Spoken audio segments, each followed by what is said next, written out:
From now on, we will have the third Smart City International Symposium started. The symposium this time is hosted by the Ministry of Land, Infrastructure and Transport, Ministry of Science and ICT, and Incheon Metropolitan City, and organized by KAIA, Korea Agency for Infrastructure Technology Advancement, and IFZZ, Incheon Free Economic Zone Authority. Hello, my name is Sejin Yu, and I'm going to be your master of ceremony for this symposium today. This year's symposium will be a joint seminar between Korea and the UK, thanks to the sponsorship from the British Embassy to South Korea.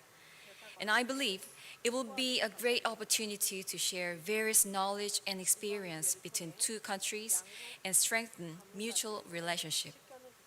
The symposiums this time will have 4 sessions with different themes.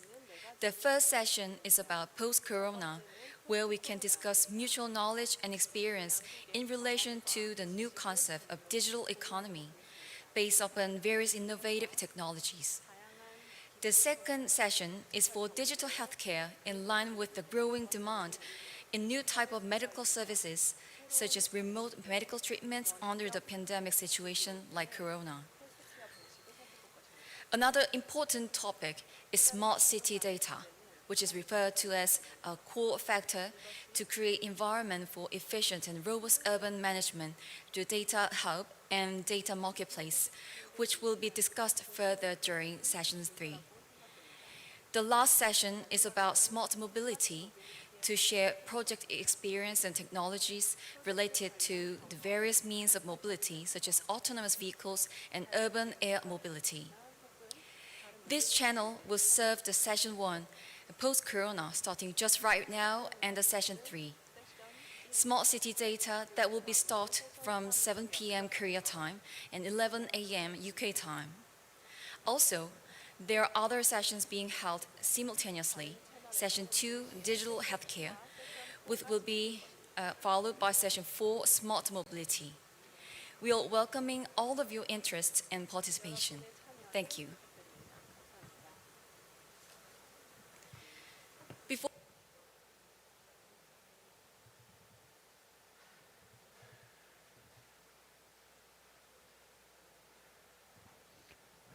Good morning and good afternoon. I am Daeunjo from Korea Agency for Infrastructure Technology Advancement. I am in charge of National Strategic Smart City R&D program. It is a great honor for me to be a moderator for this post-corona session. The third Smart City International Symposium will be held online due to COVID-19 outbreak. This year's symposium is focusing on resilience in smart cities. It is very uncertain how the world economy will progress after COVID-19. Someone says we are living in the midst of new normal era. Others say this black swan will distort the existing system and governance. Therefore, in this session, we'll have a broad discussion of what will happen across industries, governments, and society after corona pandemic, and what strategies will be required. This session is currently on air, the YouTube channel, and we are also receiving questions from the UK and here in Korea in real time. So we look forward to your interest and participation. Today, I'd like to inform you in advance that the presentations of the UK speakers are video recorded at their workplace. But the Korean speakers will present on the spot at Gyeongwonje venue in Songdo. In addition, the discussion between Korean and UK speakers will be followed after presentation. First, let me introduce today's speakers. It would be grateful if you could say hello on the screen. Currently, it is 3 p.m. Korea time and 7 a.m. UK time. I would like to introduce Dr. Mike Short, a Chief Scientific Advisor of UK Department for International Trade. Good morning, Mike. Starting the post-corona session. Next, Good morning, Good afternoon, everybody. It's a great pleasure to be with you today. Next, I introduce Mr. Kumadev Chatterjee, CEO of Unmanned Life. Unmanned Life is a world-leading company in AI application sector. 적용 분야의 선도 차터지? 기업입니다. 차터진 대표님, 안녕하십니까? It's a Yeah, mute. good afternoon, Yeah. everybody. 안녕하십니까, Can you 여러분? hear me now? I guess you. Yes. Yes. Good afternoon to Mr. Dong. Thank you for moderating. 조사장님, Good afternoon and a big hello to everybody there. Thank you for inviting me to this panel and looking forward to the symposium. 이후 심포지엄 매우 기대가 됩니다. I think it has been a year since I saw both in Seoul. 대표님, Yes. Thank you again. Yeah. 지금 1년 정도가 된 것 같은데 Okay, next, 굉장히 as a 지난번보다 speaker 기쁜 on the Korean side, Ms. 한국 측 Hae Kim 연사를 is from 소개해드리겠습니다. KT. 김혜주, She is in charge of KT AI Big 상무님입니다. Data business planning. 김상무님은 KT is the AI largest 빅데이터 wired wireless 비즈니스 telecom 플래닝을 company in 담당하고 Korea. 있고 KT는 안녕하세요. 아주 큰 통신사죠. And final speaker, Professor Jun-seok Hwang from Seoul National University. He's working on the research of Smart City Global Innovation System. 글로벌 혁신 시스템에 Thank you. 주력하고 계십니다. And then I'll introduce Dr. Jong-sung Hwang as a panelist. He is the master planner of Busan Ecodata City. Busan Ecodata City is one of the current national pilot smart cities in Korea. 시범 도시 중 하나이죠. Each presentation will run for 15 to 20 minutes. 20분 정도. We will get to today's topic. Dr. Mike Short will start first. He is a chief scientific advisor of the British Department for International Trade. He is an expert in telecommunication field over 40 years and used to be vice president of Telefonica. He is a CB, commander of Most Excellent Order of the British Empire. Today, he will deliver his presentation titled What Steps Are Expected in the UK in Digital Industries After COVID-19. Please.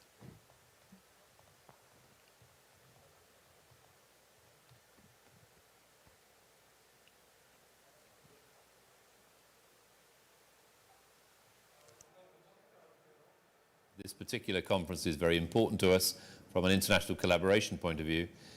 My name is Mike Short, and I'm the Chief Scientific Advisor for the Department for International Trade.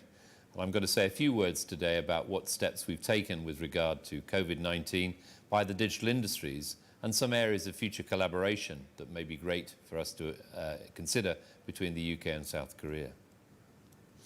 The DIT and its role I'll just briefly summarize, but generally we support businesses to export from the UK, but also to collaborate internationally, whether it be through inward and outward investment, or whether it be with support from export finance and trade deals. All of these are ways in which some of our startups will explore how they can examine the particular opportunities in South Korea and other opportunities for export. And the role of government is there to help them, so I'm very pleased to take part today. In terms of our future trade strategy for the UK tech industry, the tech industry has actually held up very well in the UK and indeed in many countries during COVID-19. Our Secretary of State, Liz Truss, recently said technology must be front and centre for Britain to prosper in a post-Brexit world. Clearly, we've looked at investing in this area more fully, and we've recently established a new digital trade network for the Asia-Pacific region. We've put in place a new exporting academy, particularly for technology. We've put in place also a platform to help supercharge some of the UK technology engagement on the global stage. This is backed up by some of the skills and capability from right across the UK, and indeed many of our high-value opportunity programs support that as well. We are well known for the history in fintech or financial technology in the UK, and backing that up with investment monies is also part of the same program. And when we look at how technology has handled COVID-19, it's not necessarily been a cure, but it's been helpful to actually mitigate the higher risks of COVID-19. It's helped more and more organizations to work online and remotely. It's helped healthcare deal with their patients remotely. It's also helped bring forward new digital technologies such as AI and data analytics to help deal with issues of the crisis and help patients get the right treatment remotely. I think we've got a greater trust in tech in all sectors, not just in health, but also in education. And I'll give you a few more examples of that today, many of which are very relevant to the smart city theme of this conference. Our health sector in particular, though, was endowed with £1.25 billion package to help innovation, where 500 million investment was invested in high growth firms, and another 750 million pounds of grants and loans were put into R&D focused small, medium enterprises. This innovation is now coming to the fore, as I said earlier, in terms of helping the digital techniques address some of the better health systems. We set in place in our innovation agency, NHSX, our innovation agency within the National Health Service, TechForce 19 to deal with some of the COVID-19 issues. We put in place a call for many innovators to help with carers and the elderly and the vulnerable. It wasn't just about business, it was about caring for the community at large. This was complemented by many industry responses, such as Tech UK's COVID-19 response team, looking at advice that could come from tech companies in the innovation space. We've put in place some government support towards business continuity and data centre resilience. At the end of the day, we can't allow digital industries to fail, least of which they should not fail during a crisis such as COVID-19. So with all hands to the pump, I think we've done pretty well in the digital space, and many lessons will be learnt for years to come. The UK as a whole is strong in many sectors, not just health. The UK is already the #1 scaling tech destination or tech nation in Europe, and is increasing this lead in the world. We are ranked currently 4th in the Global Innovation Index, and we continue to attract lots of investment into this area from all around the world. We had 95 companies valued in 2019 between $250 million and $800 million. So there's broad depth and breadth here. We also were noted as having 5 of the top European cities, top 20 European cities in 2019, Manchester, London, Bristol, Oxford and Cambridge. And to have 5 in Europe in that top classification is a great result. We also noted that we had 77 unicorns, or $1 billion valuations of companies by the end of 2019. This makes us 3rd in the world for tech, only after the USA and China. And many of these areas are interesting to explore when it comes to collaboration with Korea and growth for Korea. We also can see our tech sector gross value added continue to grow at a significant multiple, 6 times faster than the UK's economy as a whole. So if you're looking for new opportunities, whether it's smart cities or the related tech sector, the UK is the right place to come. We also have annually something called London Tech Week, and in June some statistics were prepared very usefully for it, and they highlighted that the UK tech is still outperforming all European neighbours in terms of venture capital investment. The UK has doubled 2.6 times since 2015 to 14.2 billion in 2019. And this shows very little sign of slowing down as we continue to have the innovation and the talent here. We also can see that the UK VC investment is greater than Germany and France put together, and at a faster growth rate. So I think we're very proud that we continue to motor with the investment side. We rank also, as indicated earlier, #1 in Europe for unicorns, or $1 billion valuation companies, and that's built on a decade of consistent growth. 79 by the end of June, another 2 were noted by the end of June this year. But on the right-hand side, you can see those new unicorns right across Europe, and London and UK are doing particularly well. It compares well in this chart to also some other countries, such as Germany, Israel and France, and I think with some of the skills base we have, that should show a lot of opportunity for collaboration with Korea. We also have raised more VC investment than Paris, Stockholm, Berlin and Tel Aviv combined in 2020, particularly dominated by fintech, but other key sectors have shown great promise. Enterprise software, some of which is relevant to smart cities, with companies like Vivacity and ViewCity. Companies in energy, companies in transportation, some of which are also smart city relevant. But other strengths are notable, such as cybersecurity and health. If AI were shown in this area, it would probably be in all the sectors shown. Big data and the London data store have been a real boon to smart city development in London and innovation. We also see some of the tech companies have been surveyed recently by many of the venture capital companies shown on the right-hand side. And those advisors have really helped to make sure that the costs and the run rate have been adapted to the current crisis. Some have cut costs, of course, in terms of online advertising and in terms of salaries where appropriate, but it's not as if they're going to go away. They've in effect helped to protect these companies so that they'll be here when the crisis is over. I also used to be chairman of the Global GSM Association, so I'd just like to say a few words about the global industry for mobile, which represents around 9 billion customers. The GSM Association really interviewed many major operators around the world, and they took 8 key areas to examine in more detail. And all of those areas showed an uptick in investment. But what they also did in April this year was to establish in April which were the 4 areas that the operators felt would have a long-lasting effect. And most, if not all, said network capacity would continue to increase to support online behavior and activity. All but 50% highlighted security as a major area as more and more people go online for e-commerce and transactions. 67% highlighted data collaboration and analytics as being a key area for further collaboration, an area which is particularly strong in the UK. And lastly, 62% said they could see an uptick in investment in telehealth and telemedicine. It's great that the telecoms industry is adapting to this new world of telehealth and telemedicine. They also picked up on some of the areas associated with 5G, where Korea is particularly strong. I'm pleased to say the UK is also strong in Europe compared to most European countries. But their predictions for 2025 suggested there would be a dip, but a dip rather than a slump in overall forecast growth. The forecasts are really quite stunning when you consider a rise to something like 1.8 billion customers by 2025. But this is an area where I'm sure we could learn many lessons from each other. I'm pleased the UK is already collaborating with the Korean Seoul Metro and Glasgow to learn from each other, but I'm sure there are other areas that we could collaborate around 5G. 5G launches continue to abound around the world, so it's a global opportunity, not just one for the UK and South Korea. And I'm sure there are many more areas of the map, the GSM Association map, that could be filled in dark blue in the years to come. If we also look to the area of e-commerce, the UK has been particularly strong over many years, with the most advanced e-commerce market in Europe, the 3rd largest e-commerce market in the world. If we look at what is being bought online, 60% of clothes or smart goods, 49% household goods, 43% travel, 44% holiday accommodation, 43% tickets for events, and much, much more.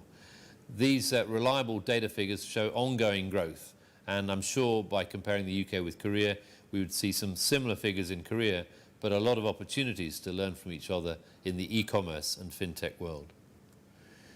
The area of mobile money is interesting because that also shows that globally more and more people are paying for things online. This data is from the GSM Association, and they saw that mobile money payments used via mobile went over 1 billion customers for the first time in 2019. This isn't just about transferring money, this is about paying for things online, where the mobile internet is a huge driver of growth. What we can see on the right-hand side is a split of the geography globally, but actually we see with that 1 billion breakthrough, 2019 was a major breakthrough and step in terms of digital future for all of us, particularly in terms of payment. And even if we can learn from each other between the UK and South Korea, there are many lessons that can be taken from other countries as well, with new opportunities emerging all the time. The UK has traditionally been very strong in fintech and indeed had a big hand in the original invention of mobile money with some of the security requirements and trialling capabilities in the early years. Very pleased to see this growth coming through with new opportunities as more and more go online. Education has been a traditional strength of the UK with our very strong university system, 5 of the top 20 universities in the world in the UK. And many of these are shown in this kind of periodic table. It's a periodic table as we may have learnt at school, but this is geared towards some of the education skills that we've seen in the UK in recent times. More and more of these education skills are going online, so teaching remotely, whether it be for the classroom, children or students, but also for lifelong learning. I don't propose to go through every block in this model, but really technology has had a major shot in the arm when it comes to the educational landscape. And I'm sure there'll be many players, both in Korea and the UK, who want to take lessons into new countries where global learning online can really develop further. It's also the same in healthcare, where we've seen big shift in terms of some of the healthcare and health tech movements. Digital tech and digital health are working hand in hand. Graphcore is a UK company that's helped with faster processes, and that's particularly helping in areas associated with X-ray recognition and dealing with remote clinicians who can't always be in the same place as the patient. Covipass is a British cybersecurity firm run by VST Enterprises, who've partnered with the UK government, particularly to develop an application to track your COVID-19 test history. Cardmedic is a company that was actually founded in our National Health Service and has been founded to offer a collection of digital flashcards so that if you're in a hospital ward, you can be helped, whatever language you speak, whatever condition you're in. This is particularly helpful for deaf, blind and critically ill coronavirus patients, but has also been translated into 10 languages, so it's adaptable for many other countries. We also see healthcare systems going more and more online. Transforming Systems, a company, has provided a system for reporting data in real time. Patient Source have provided a solution for keeping a digital eye on patients, in many cases remotely or in a care home.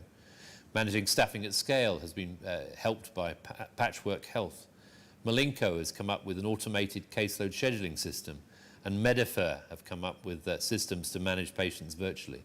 All these are just a small indication of some of the digital health systems that we've seen emerge in the previous 18 months or so. It would be wrong of me to leave out sustainable and clean tech. Next year, the UK is hosting COP26, the climate change talks, and we all need resilient cities. We all need a resilient economy. But actually, when we look at some of the tools behind that, such as AI to help with climate modelling and deforestation mapping, or robotics to help automate transport for all of us, maybe some of the Internet of Things technology to help manage the energy in a city or reduce the environmental concerns. All of these can help. IoT technology can also help in rural areas such as efficient farming and agriculture. But overall, these technologies are helping with sustainability. I do hope you get the chance to consider coming to Glasgow for COP26 next year and learn more about some of the innovation and experience, not just for cities, but for all of us, to make the planet greener and safer. Service is one particular British company who's already taking AI and big data to help predict the risks and effects of climate volatility. They're trying to provide better information and informed decisions to help us make earth science and AI work well together. And actually, when we come to dealing with this planet, the more we collaborate in this area, the better it will be, whether it be for smart cities or smart rural areas or for smart oceans. AI, robotics and IoT will help with all those. So just to conclude, the UK's got many technology strengths that I can't cover in full in the limited time available. We've got the R&D depth and strength that many countries would wish to see in their own countries, but actually it's an R&D strength for the world, not just for the UK. The innovative startups that we have are very significant, as evidenced by the figures I gave you earlier on. But the small, medium enterprise community continues to be very vibrant and continues to innovate based on the strengths of our R&D and the natural homegrown talent. The incubator networks are increasingly looking internationally to see how we can collaborate across borders, where those incubators become accelerators and really help the scale-up opportunities when it comes to international trade and progress. We've got an excellent set of networks in the UK that help to support the exchange of information and resources, many of which are on the boundaries of innovation, cross-sector, cross-technology. Our advanced technology base in engineering and AI, for example, remains particularly strong, whether it's in aerospace or AI or digital health. And more vertical opportunities are emerging in this digital space as we deal with issues associated with the pandemic, dealing remotely with patients, remotely with customers, remotely with students. These vertical opportunities are beginning to multiply. We continue to have a strong, supportive taxation regime and R&D policy where we continue to invest in companies of the future. We have a very open business environment. There are very few countries that can open a bank account and set up a company in less than a week. The UK is one of those leading open business environments.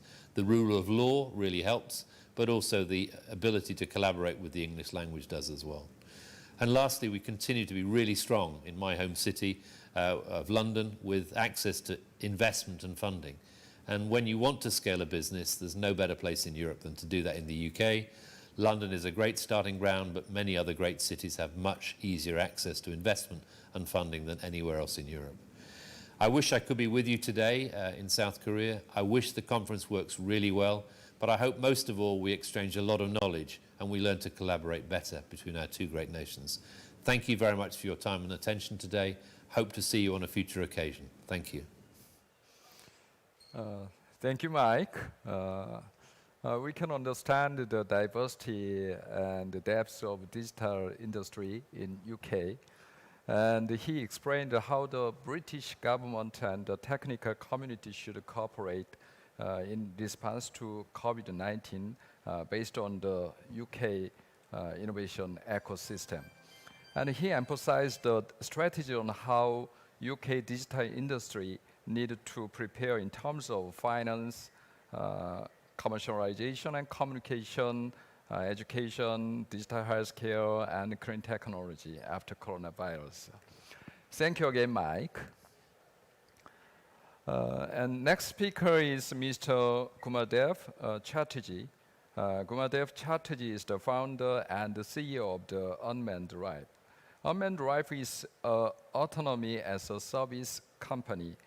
As one of European leading digital innovator, Mr. Chatterjee is actively engaged with World Economic Forum and EU. Let's watch Mr. Chatterjee's presentation about making 5G autonomous services for smart city resilience. Please.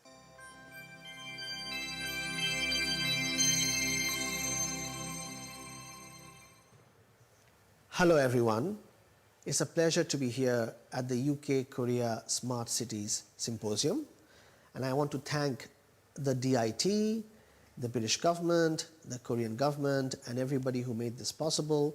We are honored to be here at this symposium today, and I would like to talk to you as well on Zoom during the sessions that follow.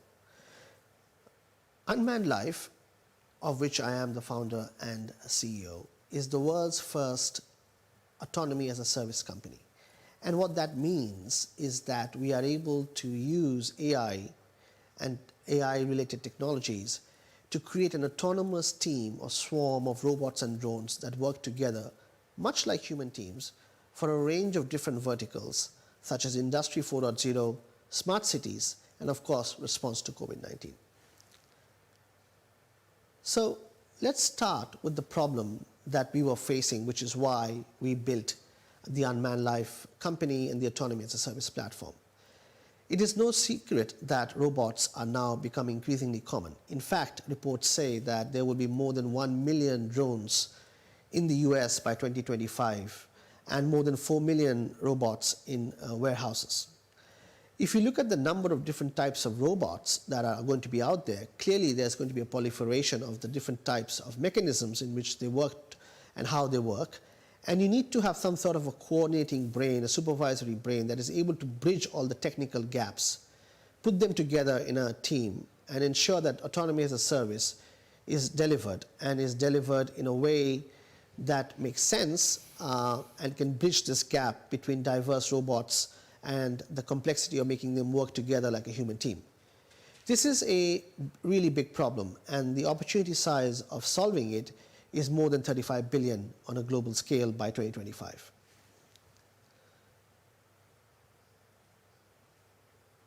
So, what are the needs that are driving this? There are a few.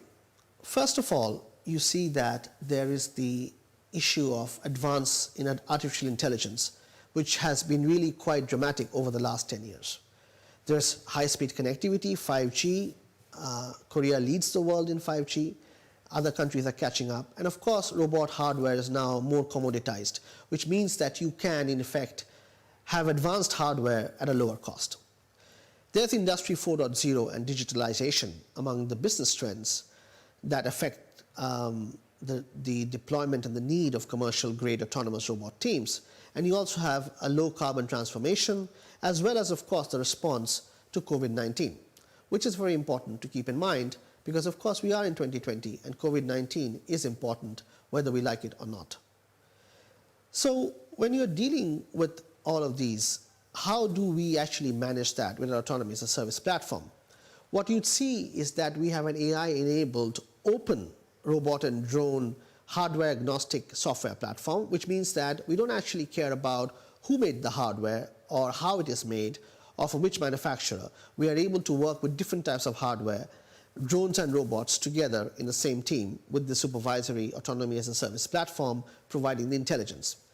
We integrate sensor and data fusion. We are highly interoperable between 5G and other networks, including Wi-Fi. We have an autonomous integrated team, so you don't have to worry about the integration and the communication. You can monitor the mission centrally from a monitor, and so you don't have to deal with individual robots. And of course, there's integration with BI and third-party AI systems. This integrated collaborative autonomous team consisting of different types of drones and ground robots working together, seamlessly indoor and outdoor, along with features like autonomous precision drone landing and takeoff, together create a very important dynamic. And this dynamic, working with 5G and edge networks, with a single management interface and integration with third-party systems, means that for the user, you're not having to think about the complexity of how these teams are put together, how these autonomous drone swarms and robot swarms work. You're just focused on what you need done. So what can we do with these kinds of autonomous commercial-grade teams of robots and drones? Let's look at Industry 4.0, for example. We can do indoor logistics, work in smart factories, deploy them in smart factories, and also perform surveillance and inspection of facilities. Let's look at smart cities in the Smart Cities Symposium. How about emergency response? The ability of drones and robots to provide emergency response that first responders are normally providing, and doing that in advance, in a faster way, and helping them be more safe, and helping the victims faster in a situation which might arise. Urban public safety, but also rural or semi-urban public safety, needs special deployment of special types of drones and robots, but this platform makes it easy to do. Public infrastructure inspection, like trains, like airports, like waterworks. Today it's expensive and complex to do that, but if you're able to have a smart city outlook that I know in Korea you have for major cities, then deploying autonomous robot and drone swarms to address these topics makes a lot of sense. 2020 is dominated by COVID-19, and we have responded to that challenge with our autonomous drone swarms and robot teams doing disinfection both outdoor and indoor, last mile delivery of goods and items, and public safety and crowd monitoring. This is important. We were very pleased to be launched at number 10 Downing Street by the ex-UK Prime Minister Theresa May in June 2018. She took part in the demo. The drones flew at Downing Street for the first time and have not been done since. We are very honored to be a part of that, and as a result of that, our launch, of course, went global, and we built from there. Some of our current contracts, which might be relevant in a smart city context, are the autonomous drone swarms for COVID-19 response, disinfection, delivery of medicines, autonomous emergency response for search and rescue that we are deploying in the city of Vienna, where you have drones actually going out there helping somebody who might be in distress and providing first aid or providing some help and communication ability, while the first responders then turn up and are able to provide a more structured support. We are also part of the European Union's official autonomous 5G commercial drone program. This is a very large program spread over more than 3 years with companies like Airbus, Thales, Nokia, Orange, and us. We are deploying commercial autonomous teams of robots over 5G and drones and robots over 5G in at least 3 countries, France, Finland, Greece, and looking at use cases like disaster recovery, situation awareness, public safety, infrastructure inspection. And what it does is that it taps into the core of what the platform is able to do. So we have that AI-assisted person detection system to detect a person using AI when they are in a distressful situation, for example. To use live video streaming from the drones to provide reconnaissance and provide a visual outlook of what is going on, the traffic management between different drones and robots, and of course, the IoT-based data collection that you need for sensor fusion. This massive program will move the needle significantly in Europe on the deployment of 5G autonomous drones, and we are very proud to be a part of that groundbreaking endeavor. Typically, we work with telco operators, system integrators, and ecosystem partners to deploy 5G drones and robots. Typically, we focus on governments and local authorities, as we are doing now with the two governments here. Thank you again for inviting us to try and help deploy these technologies at nation scale and even wider. And of course, we focus on Fortune 500 and leading industrial companies and enterprises. It's a combination of these three. In 2019 and 2020, we had a lot of market traction. I don't want to go through all the details. You can see them on the screen. But we are working with leading telco operators and ecosystem partners around the world, with Fortune 500 companies, and of course with governments, especially the governments that are leading on 5G. The press has, of course, picked up on this, and we are honored to have been featured at the BBC, CNN, Mobile, but particularly in Forbes, which talked about a machine-first world and getting drones, robots, and self-driving cars to work together and to be able to have an autonomous system that is actually independent of the actual hardware that is being built by others. And I had the honor of being selected as one of the world's 10 most innovative global AI executives in 2020. And of course, there have been other press. If I step back from the presentation for a bit and think about what we are trying to do, effectively, it is about building a future that is autonomous. And how do you do that? You do that with the societies and the people who are going to be impacted by that future and who are also building that future. So it's not an endeavor that is done by technology companies alone or with technology alone. It is an endeavor that has to be a shared endeavor. We have to share the vision of deploying autonomous robots for different tasks and using them for our benefit, for the benefit of society. And we need to work together as people, societies, and technology companies to bring that future to life. Korea has always been at the cutting edge of technology in multiple areas, particularly when it comes to ICT, as it is named, and AI as well. And I think that it is very important that we, companies from the UK, are able to work closely with our Korean counterparts and with Korean customers to further the state of the art and to build a future that is more prosperous and more autonomous. And with that, I will stop here and open myself up for questions. Thank you very much. Thank you, Mr. Chatterjee. I think we are living in the future. Basically, introduced the broader applicability of autonomous as a service, and you introduced some technology in the area of logistics and transportation. So I think I am surprised to see there have been more achievement made since last year.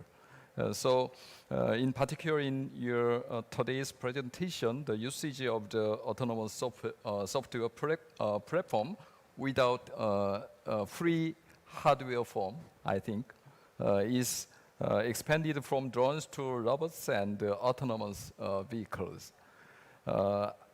I guess your applicable area will be increased and expanded more in the future.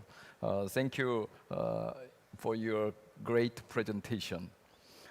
Okay, next I invite Ms. Haeju Kim from KT.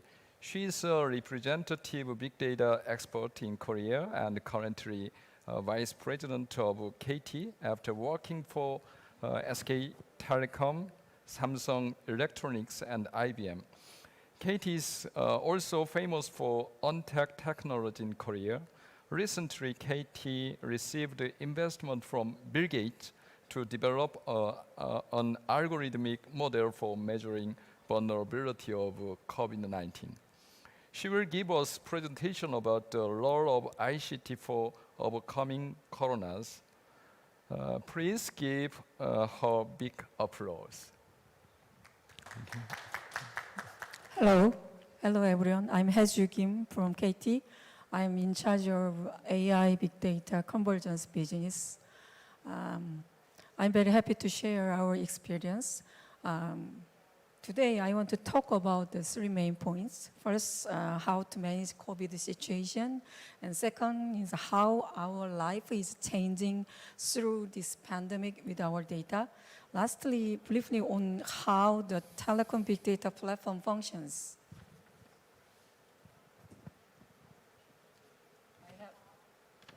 I have had in so many things.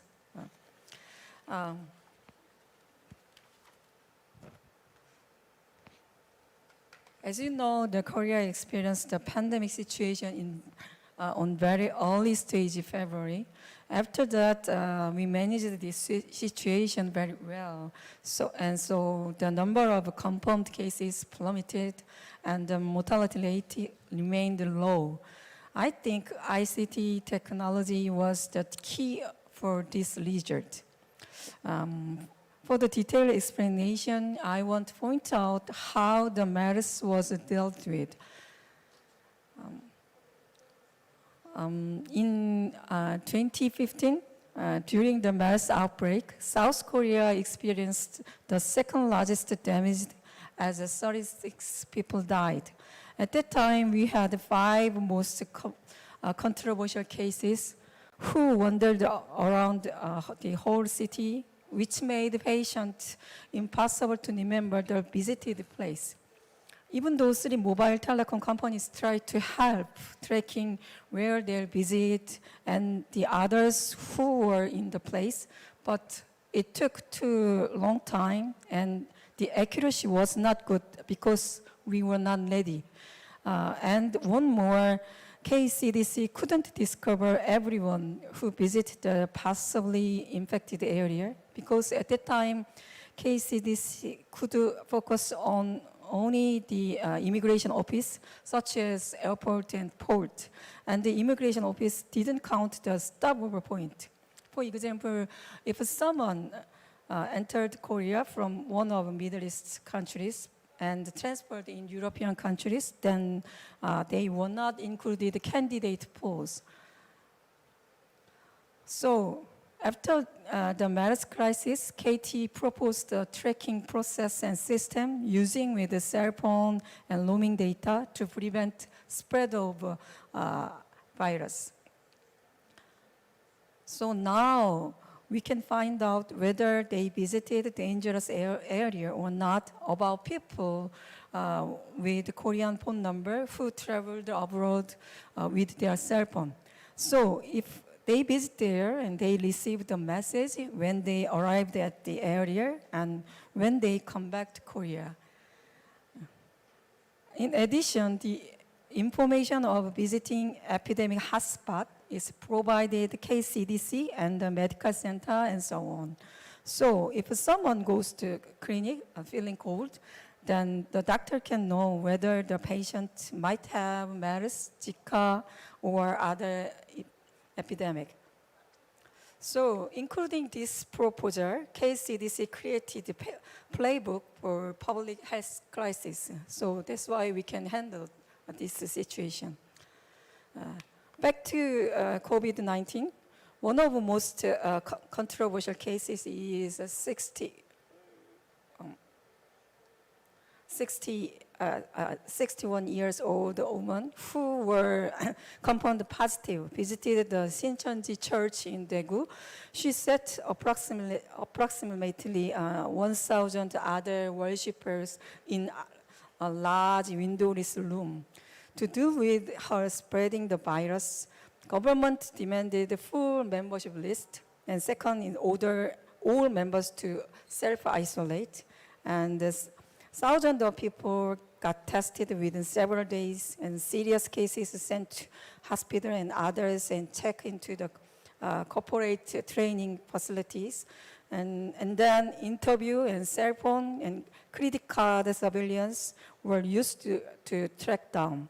So Korea handled this crisis very well. Now we can enjoy this level of freedom and safety as going to schools and offices and traveling within Korea, eating together and go for shopping and so on and so forth. I think most people already know well, but to emphasize, Korea uses a lot of data and a lot of technology for public safety and health life. So that's why we completed track, test, and treat. Could be completed with the collaboration of data and ICT. In pandemic era, together is not considered as virtual anymore. So much of our normal life is changing. Let's say most students now experience online lecture and online education, and most companies use video conference. Restaurants have to remove tables and chairs and turn to takeout or delivery service. But those are comparatively lucky. But many people now give up entertainment life, such as travel abroad and playing indoor sports or going to stadium and so on. So from now on, I want to explain how our daily lives have changed with our data. Since the COVID-19 pandemic outbreak, Jeju Island has become the most popular destination to travel for Koreans instead of overseas. In February, when there was the first wave of COVID-19 in Korea, Jeju visitors decreased more than 50% comparing last year. But after April, the number drastically increased.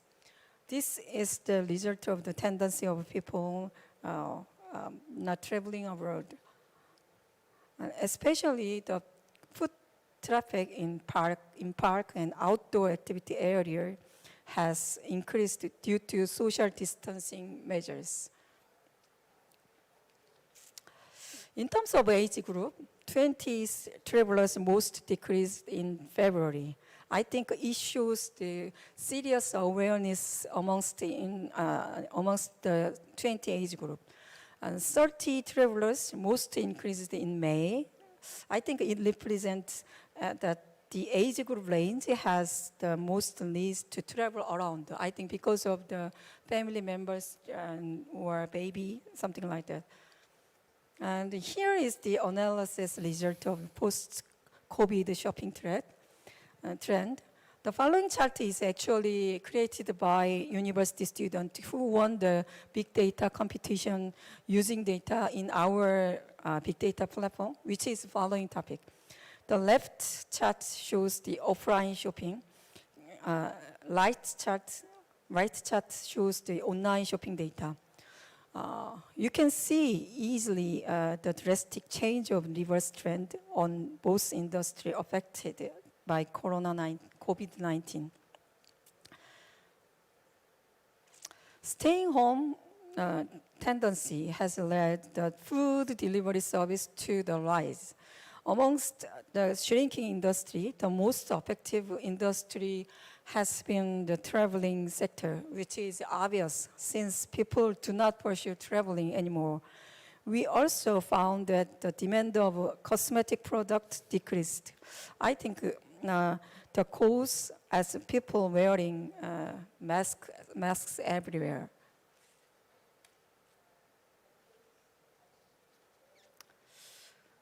However, the demand for apparel, shoes, and bag sectors has risen, especially in online shopping. And we see this is because of tendency, so-called revenge shopping. KT provides the big data platform where these analyses can take place. There are a lot of data and the environment for data analysis, including AI and even visualization tools.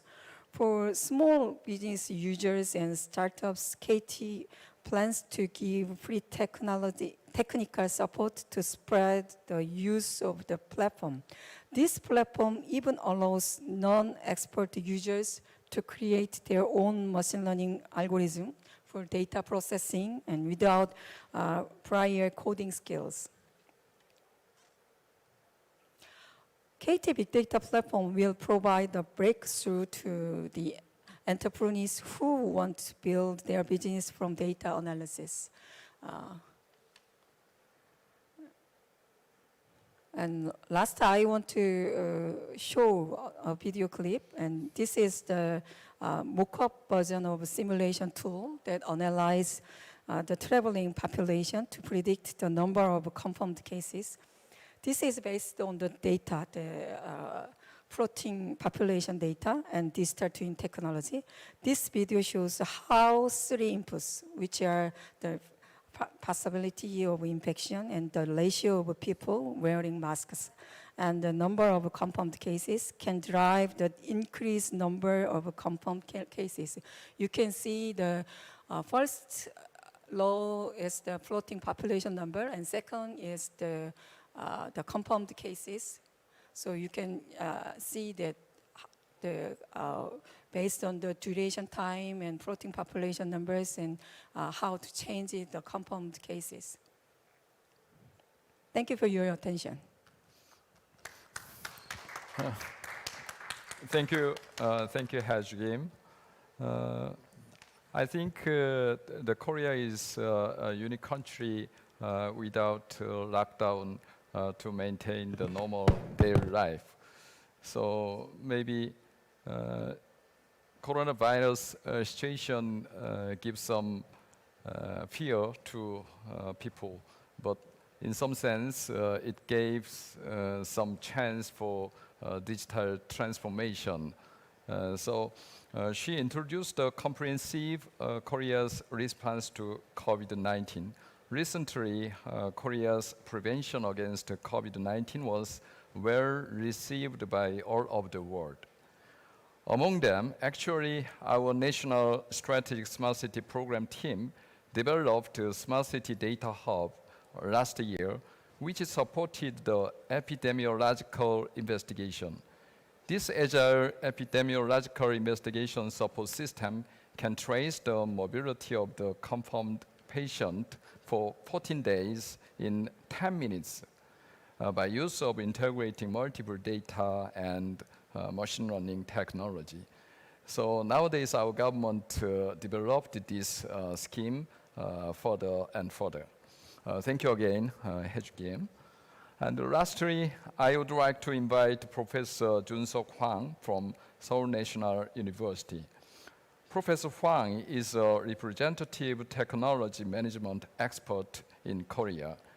He's busy to establish a leading innovative and integrated smart city model in Siheung City. He's working hard to build up global cooperation. Today, he will present Smart City as a global innovation system, especially a case study of Smart City in Korea. Please, yeah. Thank you, Dr. Jo. And also, as a resonance, actually, I'd like to give what kind of learning or benefit actually we get, through this period of COVID-19. COVID has been a great disaster and problem for all our human race, but also it gives us, the learning opportunity how we can, respond to the problem and how we can live together to, for the better world. And for the previous speaker, the unmanned life actually gave an example how AI give what kind of benefit to us. The learning, I believe, if I express the AI, gives is agile. AI represents agile intelligence. Certainly, AI gives very responsive. Second one is actually the KT actually expressed the benefit of the big data, and there are many interpretation and benefits of big data. But I would like to say that the balancing intelligence, throughout the big data, diverse values to be optimized, for the better decision making and things like that. So I think, I don't know, is it going back?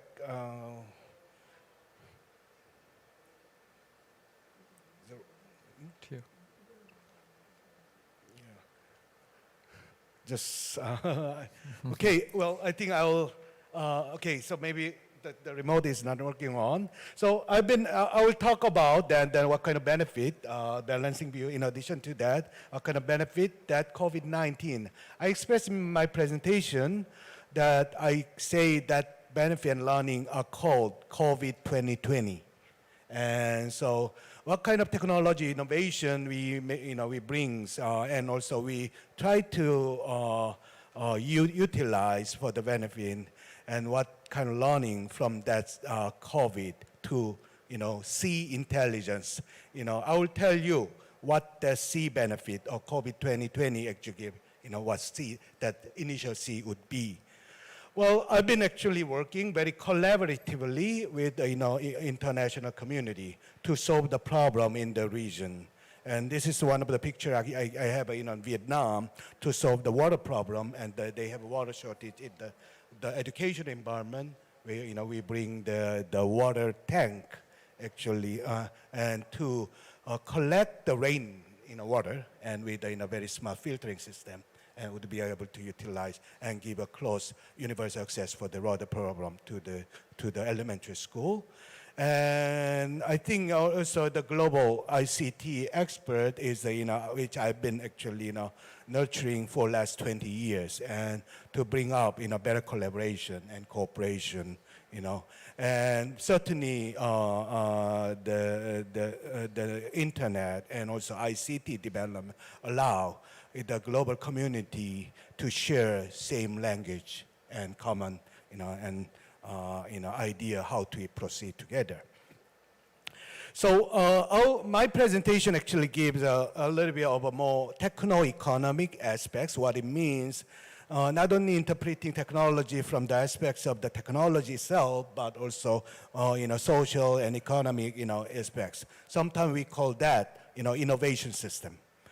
And I see smart city as a kind of like a collaborative sandbox, for us to properly bring the ideas and also synchronizing in different level of the innovation system capability, where I state that either global innovation capability and national innovation capability and regional innovation capability are actually probably integrated or collectively used for together. And how to do that? Through the people and through the man and through the partnership. So I think we express such kind of partnership, especially in IT world. KT and others has very strong things to do. So, but the improving innovation system from the global aspects and national aspects together, or regional aspect, is not an easy thing to do. And so, but eventually, because we are in a period with the data-driven innovation through the platform business, and smart city is truly the platform, which I think Dr. Hwang Jong-song always give out his philosophy to outside the world. And because of the nature of the platform economy, it's a global innovation system. So the importance of understanding global innovation system, but smart city itself is a regional innovation system because it's physically bounded together. So I'd like to give what kind of how we can solve this kind of things as a global innovation system, but also integrating the national innovation system and also regional innovation system, which is naturally the smart city itself. And so, here I give a case where they have a common data landscape.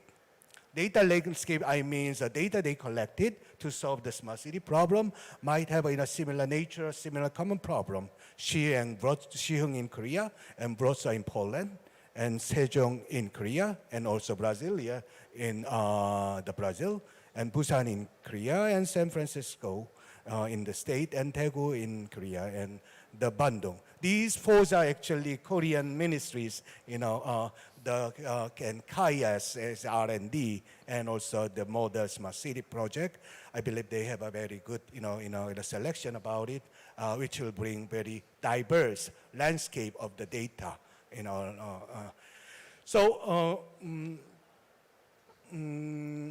maybe I'm going to actually move on to the cases, which I've.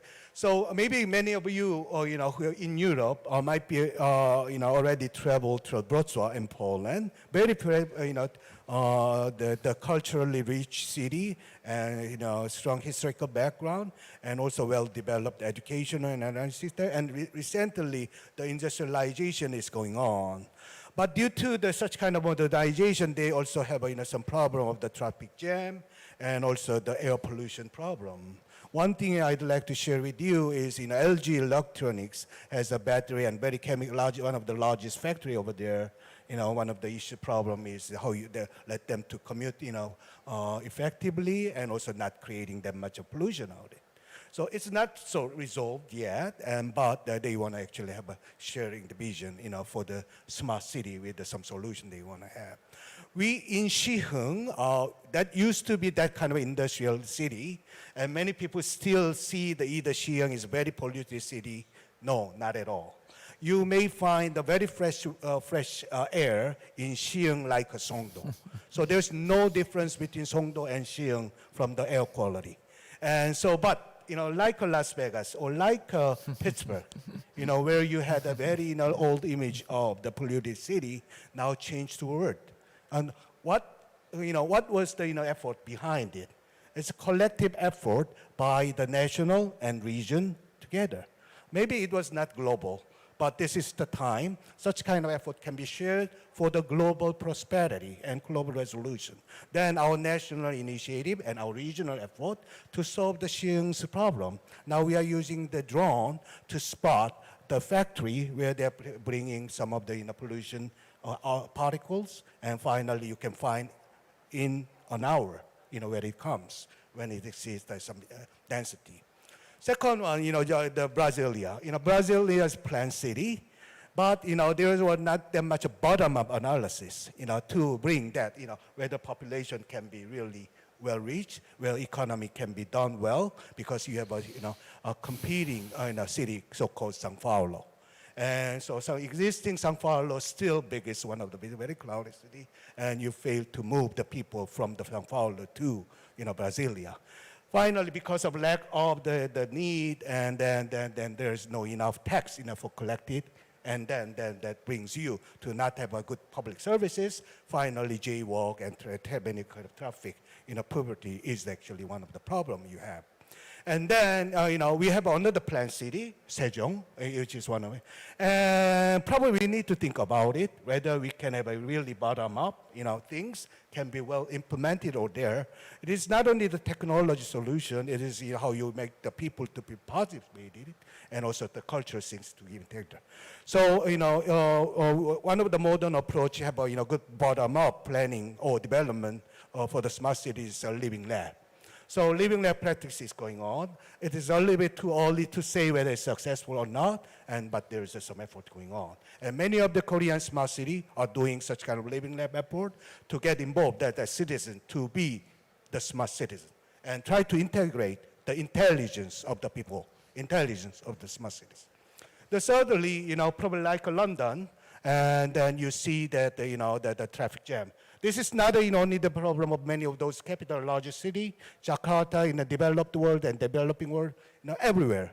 And the transportation congestions are problematic. We still need to solve this problem, which is not easy.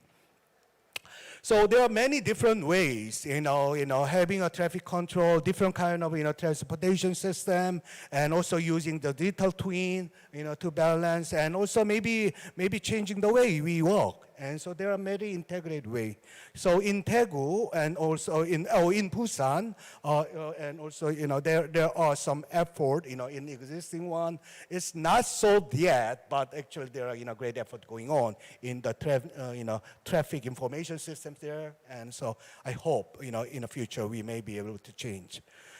So the fourth one is actually Indonesia. One of the place, what we call the Bandung used to be, very popular destiny, for the tourism. So they are very beautiful land and good place. But also in the other side, you see that such kind of waste actually to be collected together. This is not only there, Incheon in Korea, we have a place we collected it. So in the United States, in UK, you have a place to collect those. In the future, we don't know how to deal with it. So we need to have a circular economy and to be improved to do that. So one of the things also we had such kind of problem and try to resolve and experiment is Daegu and Goyang. And some kind of set effort. I don't think we have a complete solution yet, but the learning we got from it can be shared and to improve. And if you have a more experiment, more cases, definitely our intelligence will be and learning will be better. So like a case study, if we have a large cases and largest number of cases in the world to be collected together, finally we will have a much better solution. So COVID-19 as one, I will say that C intelligence is, I will say, collaborative intelligence. So COVID-19 not only brings us to the one that to use many of the technology and to solve but it allows us to collaborate. And that brings us to have this kind of the conference, very useful and effective, and there are more, exchange and knowledge is going on. I watched how many of the COVID, new, patients and diagnosed every day, not only in Korea and Barcelona and Irvine, in many of the places where I have friends. And we actually try to see and share the problem, and we try to solve the problem. I believe that's why we are together today. And it, because of this kind of disaster actually brings us to be together. And I think this is very important lesson for us. For us to be cooperating and collaborating. And then we now learn the basic. When we get together, we create new languages. When we get together, our idea become better and newer. And that new idea actually become a solution to some of the problem.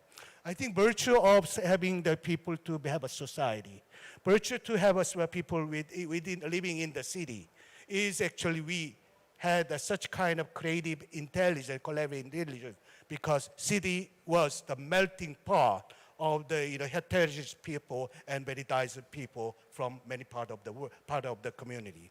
So I think I'd like to re-elaborate, and Dr. Joe actually mentioned about how we actually Agile and Kaya and also our data information system initially developed as a smart city project has been actually well used. So as he mentioned, we actually from the outbreak, and then we and the leadership of the Ministry of Land and Transportation Infrastructure, and had a good pool and database where you can find the experts and who has a solution and who has that. That's the lesson that Korean society has for the past development of NIS, National Database System, through Ubiquitous City Project. So yes, UCT has not been fully realized to make a successful smart city, but through such kind of continuous commitment to do that allow us to have a collective intelligence, and we have a community of the practice who can work together and have an agile adoption and counter punch to the problem we are having. And I think that's why, if we didn't have a community, the technology itself would not be able to respond to this kind of thing. But we have a lot of the experts. I think the people we have in the software developer or policy designers are really international level. We can share that one. That actually strengthens our capability. And this is actually, I'm not going to go over, but I think, in basic, this is operating system and structure for the platform for managing the diverse data within the smart city, right? And in smart city, you need to have actually coordination with the different kind of data, and also metadata, actual coordination managements are very important. And those are used for our agile adoption to the problem, and that actually make us to have a good a smart management system for the smart city problem. Finally, it brings a very, epidemic data with the speed and agile adoption to the problem. And I think the way we manage the COVID-19 these days in Korea in a moderate level is because the feedback to the problem. Feedback from the observation to the action is shorter than any average city of the world. It's just not only all the complicated, but average feedback from our observation to the action, which is shorter than, and shorter than the other. And so there's actually some cost benefit, how often you need to feedback, because if you to respond to too much, and it's too costly and too expensive. But also if you too late, and then later on you would not be able to manage it. And how that balanced view and also is actually by these kind of good data system, I believe that is it. Not only these very the effective the messaging agile adoption and smart city platform system, we had a good infrastructure, digital and e-government system has been probably in the website and government services. Now many of those technologies apply to the smart city, and that e-government. Also Hwang Jung-sung is one of the guru in Korea who actually made a great promotion and also development. E-government now become the basis and fundamental foundation of the smart city. And we got to see that kind. And another thing is also that the properly diagnostic capability, R&D analytics. And also social consensus, is very important, but in Korean society, the level of education, level of internet connectivity, and also the probably the neutrality of the mass media, and also diverse voices of the news and the people, and in the internet media allows us to have a very balanced view. And that allows us to also have a common higher level of collectivism, and which I say smart citizenship.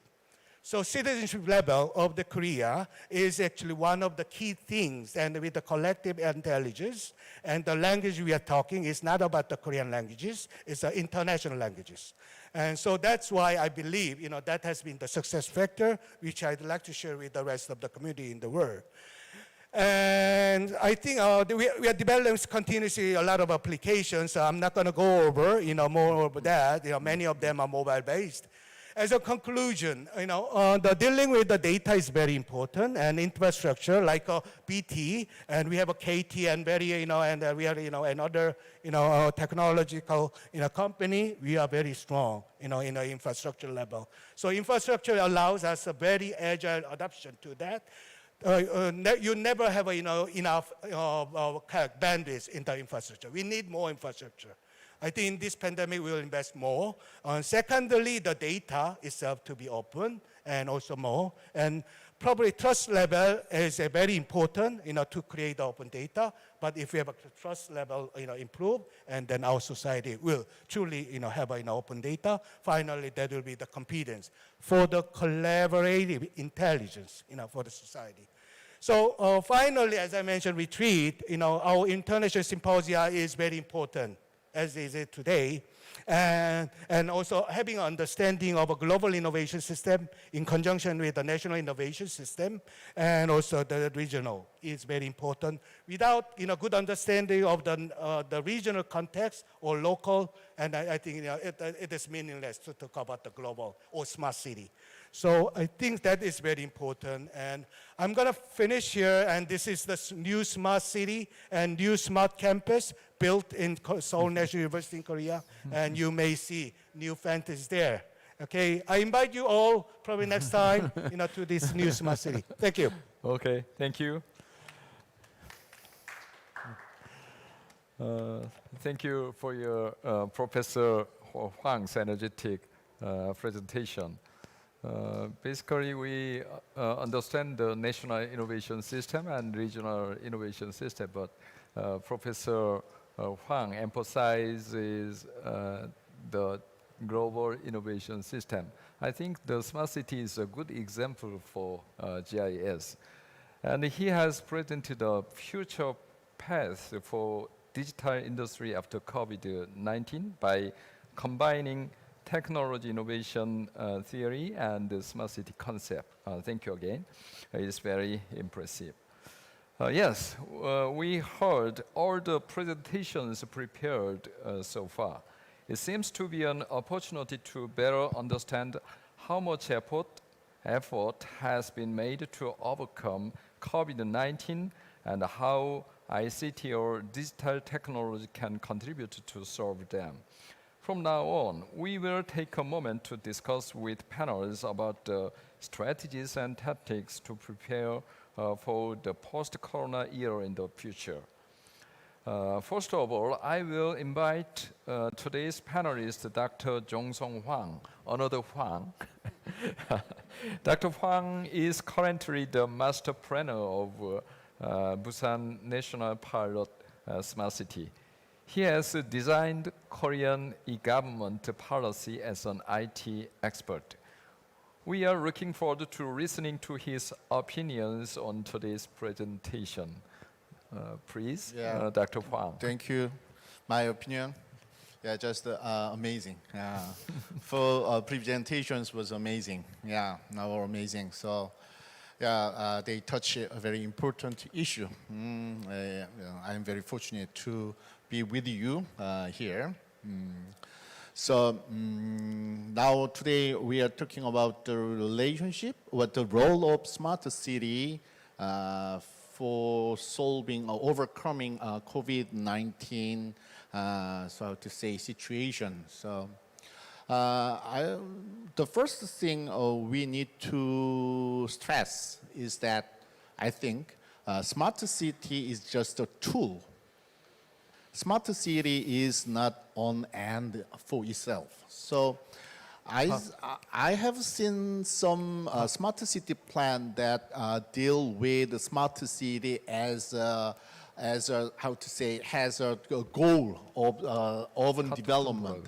But so they say like that the smart city is a city where traffic problem will be solved, or so citizens can enjoy happy living, happy neighbors. So, but I think that there could, there could be such argument could be possible, but I think we need to distinguish between tool and so how to say goal and so. So smart city, so I think it is more productive if we understand the smart city as a tool and smart city help each urban domain to solve urban problem. So not instead of smart city itself solving all problem. So in such case, so we such understanding can lead us to understand the smart city as a platform, not as a product. So smart city is not any specific type of city. It is just meaning the common ground of the future of city. So for COVID-19, it is very serious problem. So many people expect smart city can help us to overcome this kind of situation. But smart city, at least in Korea, smart city contribute significantly to overcome COVID-19 so far. But wearing mask has played more critical role than smart city. Wearing mask. So smart city need to find new way always to contribute to overcome any type of the difficulties we are going to face in our own life. So, in some cases, so if we approach smart city as a product, then we might focus on specific solution. So for COVID-19, also smart city can develop specific solution to overcome COVID-19. But I think that is not the best. That is not the good way to overcome, to develop smart city. So there are many types of disasters. Not only COVID-19, we also have, there could be earthquake, there could be social disaster like terror. Also, in some day, we will have blackout problem. We could have some, system failure, like, subway system, shut down, or so many automation systems shut down. So we will have many types of different kind of, problem and disasters. So if we try to fix something after some problem happen, then we will always chase solution, chase problem. So smart city should not approach it in such a way. So our preparation for disaster could be as general as possible, not just limited to any specific problem. So that's why we stress that smart city should be a kind of platform that is flexible enough to respond to any kind of disasters. Okay, that's it. Thank you. Okay, thank you.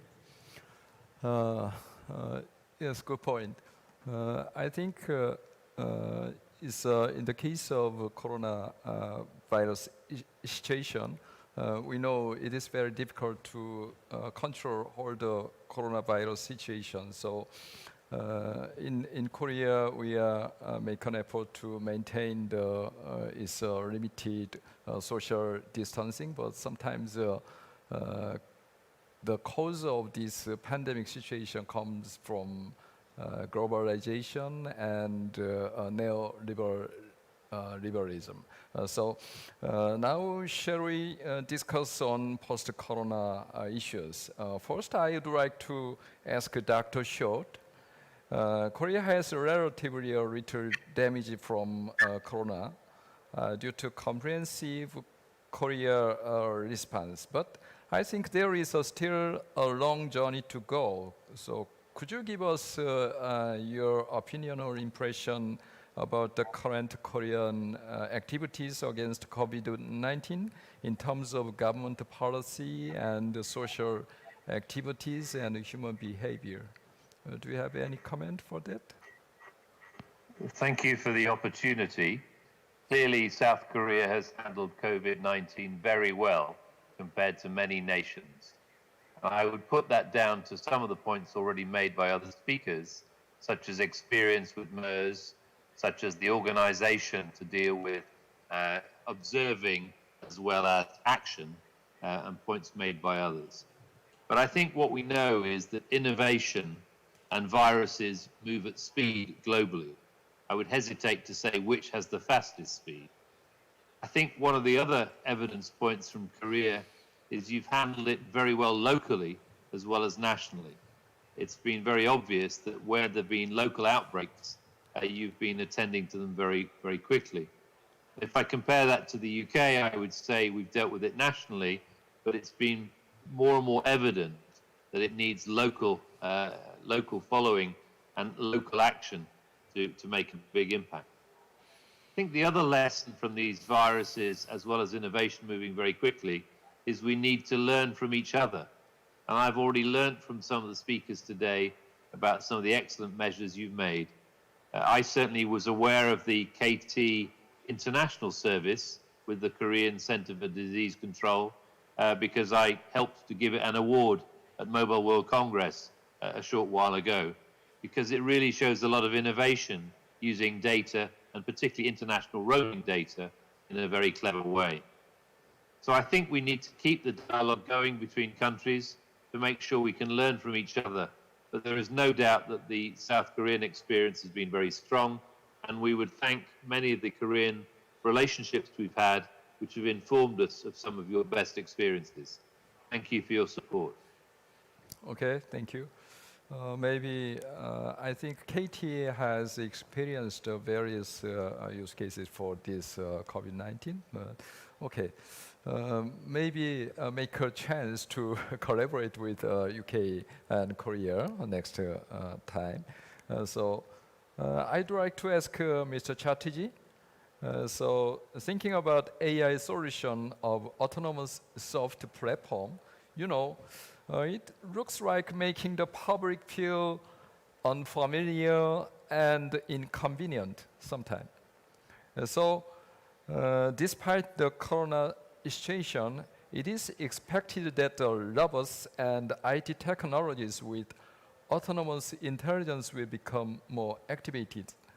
And AI is still regarded difficult to replace human cognitive abilities, because there have been a number of accidents with autonomous vehicles like Tesla.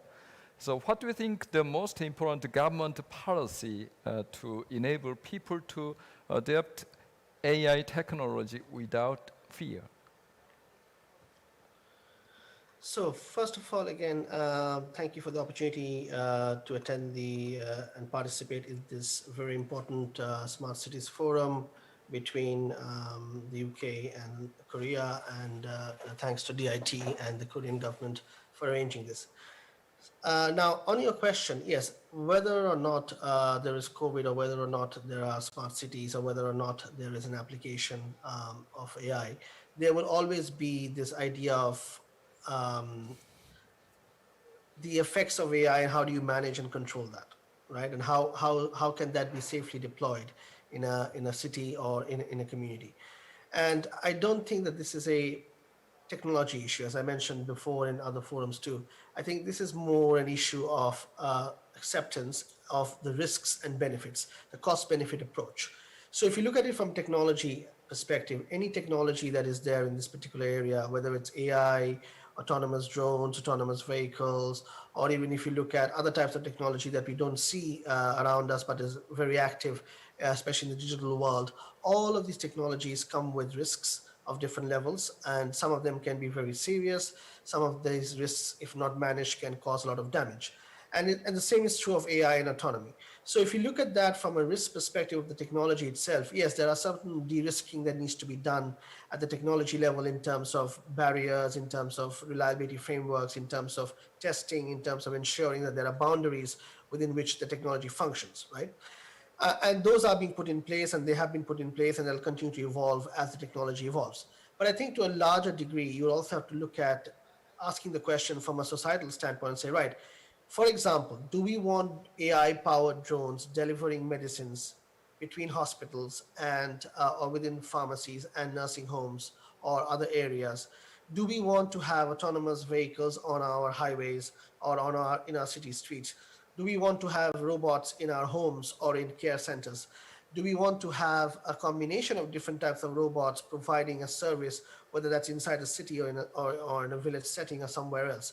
And the answer doesn't lie in the technology alone. Of course, the technology has to meet certain basic threshold. The answer lies in whether we are ready to accept that. Is there going to be a risk with drones flying around with AI and sometimes not performing correctly, or there being accidents? Yes, of course there is going to be a risk. Is there going to be a risk on autonomous vehicles not always performing correctly? As you mentioned, the Tesla case, and there are more cases around the world. Yes, there will be incidents and areas where these things will fail, and some of these failures will be catastrophic. Is there an issue with robots looking after people, and then what happens if the robot has a malfunction or somebody hacks the robot and takes control over it?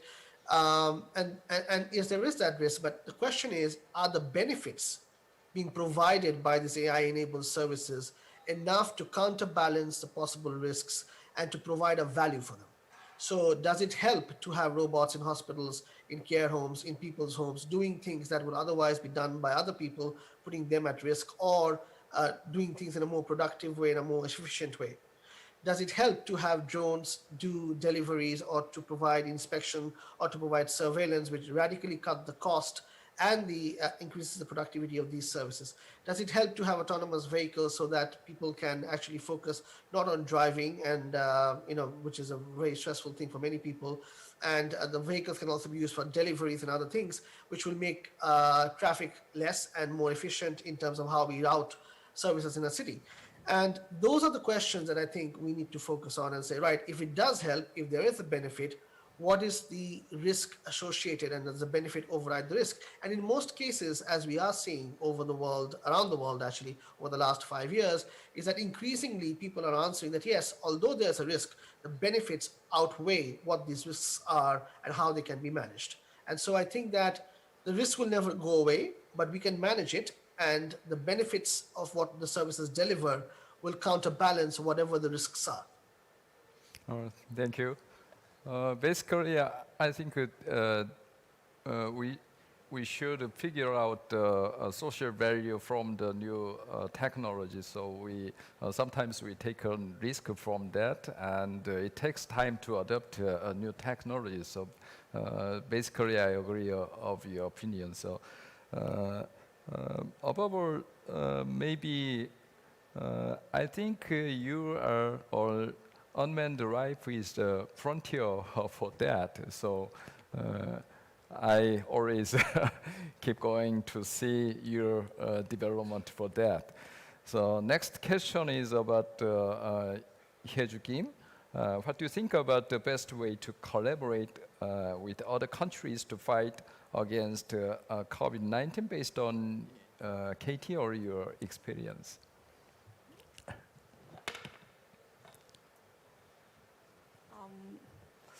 Actually, the data means the represent their country's characteristics. So if we can share how to use their data, but in terms of data, it cannot be shared, but only except for roaming data. So now we are collaborate with many African countries for to share the roaming information and provide their process and provide our process and develop their system based on our experience. So those kind of things we can collaborate. We can transfer our process and how to use the system and how to use the data for this situation. And then also in terms of data, we can share the roaming information and detailedly, because we don't know if we cannot find out if someone bring their own country's information, their phone numbers, then we can exactly don't know the stopover countries. So we need the kinds of collaboration we need. So we can do both several ways. Okay, so after COVID-19 outbreak, we developed some epidemiological investigation support systems. So many other countries, especially developing countries, so they are interested in the import or adoption of our Korean technologies. But basically, we become to recognize there is a gap of technology and intelligence, and sometimes the capacity of infrastructure.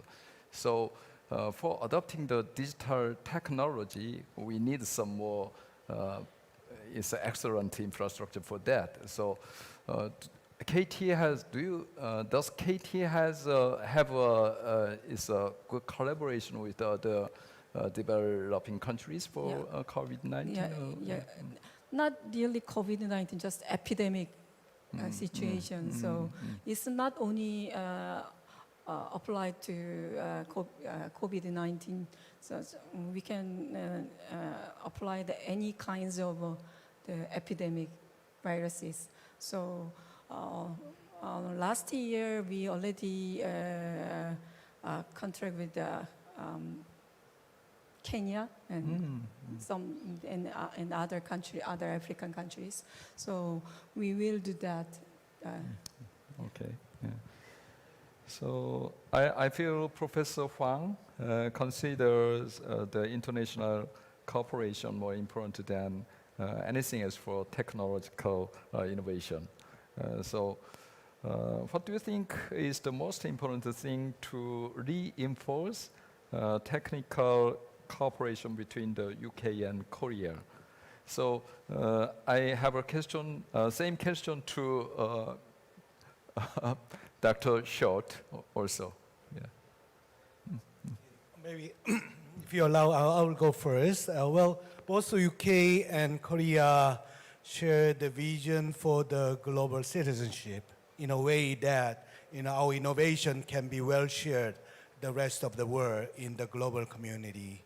And we are sharing the vision of UN SDG and 2030, especially the key value of sustainability. Certainly, the smart city has a very important value for the sustainable city. And from the aspects of the sustainable city, there's no developed city and developing city. We are facing a lot of singularity problem of a human race because of the way we have been living.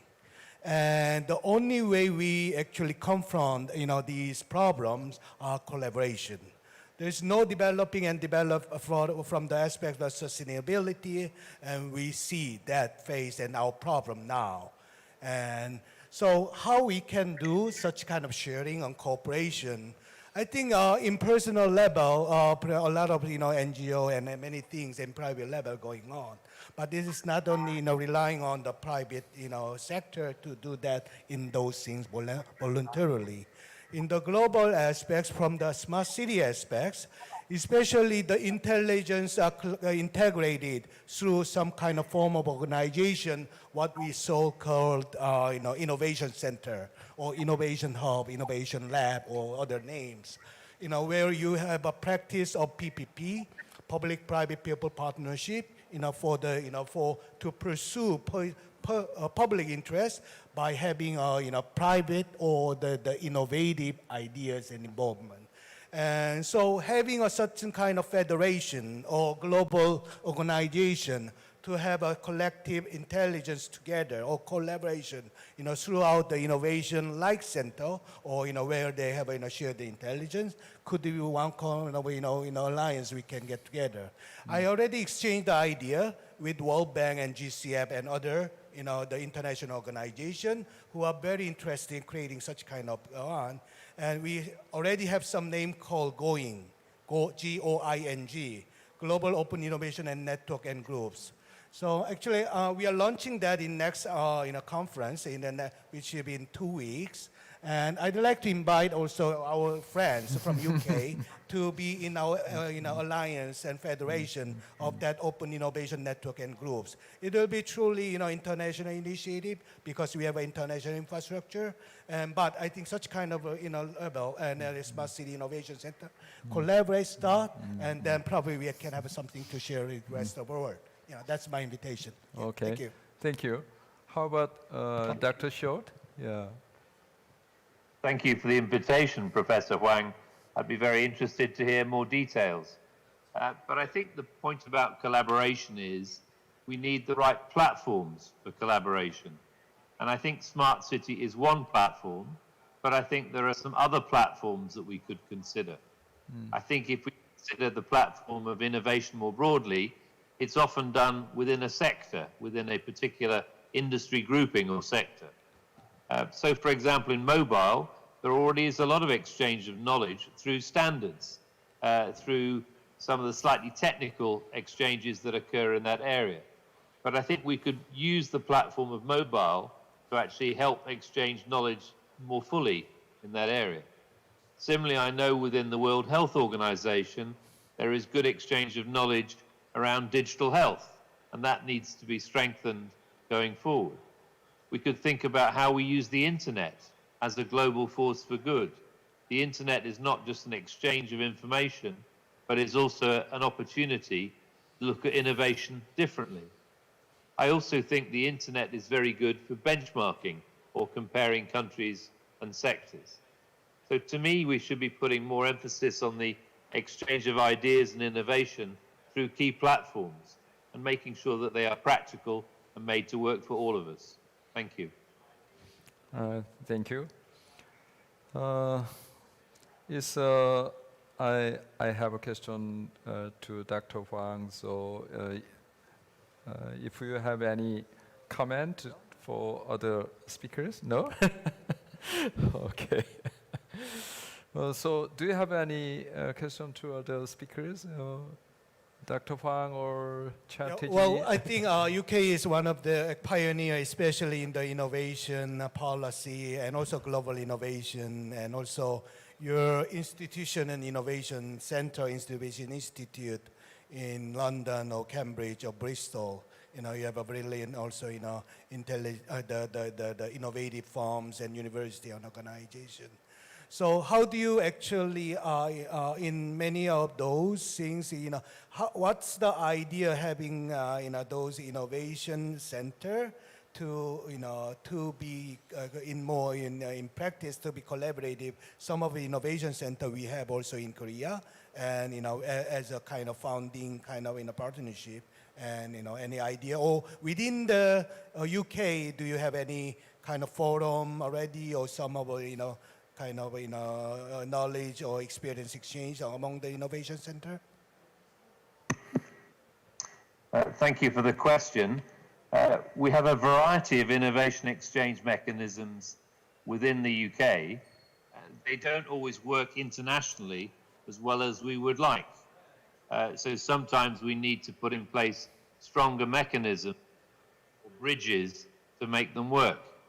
In the film, I briefly referred to collaboration around 5G for railways, and we're already working between the Seoul underground railway system and Glasgow underground rail system to look at connected trains and better information flow with 5G for passengers and drivers, making sure that they're safer and resilient.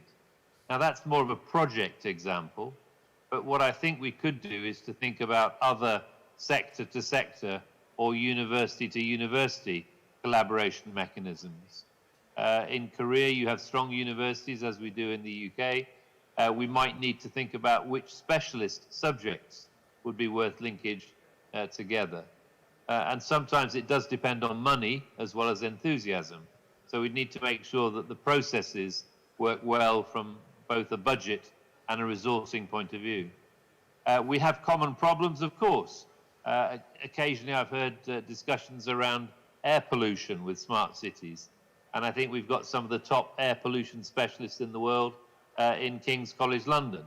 And maybe we should have better international exchanges around the subject of air pollution. I think things like energy management and energy resilience. Again, in Korea, as well as in the UK, we have some top specialists. Maybe they don't know each other well enough, and we should think about that as a subject. So when I think about platforms for innovation, often they need to be subject-based with a clear objective and a clear budget. But I think we should keep the discussion going around that subject. Okay. Thank you. Thank you. So, Mr. Chatterjee, actually, I hope to collaborate with Amanda Rife in the future. So, do you have any idea for that? So, maybe I recommend Korea Smart City is a good test bed for Amanda Rife autonomous service. What do you think about it? No, well, Dr. Tin, I think that first of all, Dr. showed that, you know, when we met last year, I think it was, maybe it was earlier this year actually, we had that discussion, and I think it's a very interesting proposition for us. for a number of reasons, because of course Korea has a strong smart city policy, strategy, investments, and a roadmap. You mentioned certain cities that were very interesting for us in terms of being a test bed, and unmanned life obviously has the kind of AI-driven drones and vehicle services that could be of interest to collaborating and testing them there. So from our perspective, I think this is a very interesting area, and we're of course interested in Southeast Asia and Asia and the whole as a market. And Korea is obviously very well placed within that as a leader, not only in smart cities but also in 5G. So it is definitely of a lot of interest to us, Dr. Shah, to be a part of that and to try and trial our services there in Korea. And I'm very open to discussing further with you and to see how we can make that happen. Thank you very much for that. Okay, let's make a good opportunity together. Okay. Sure.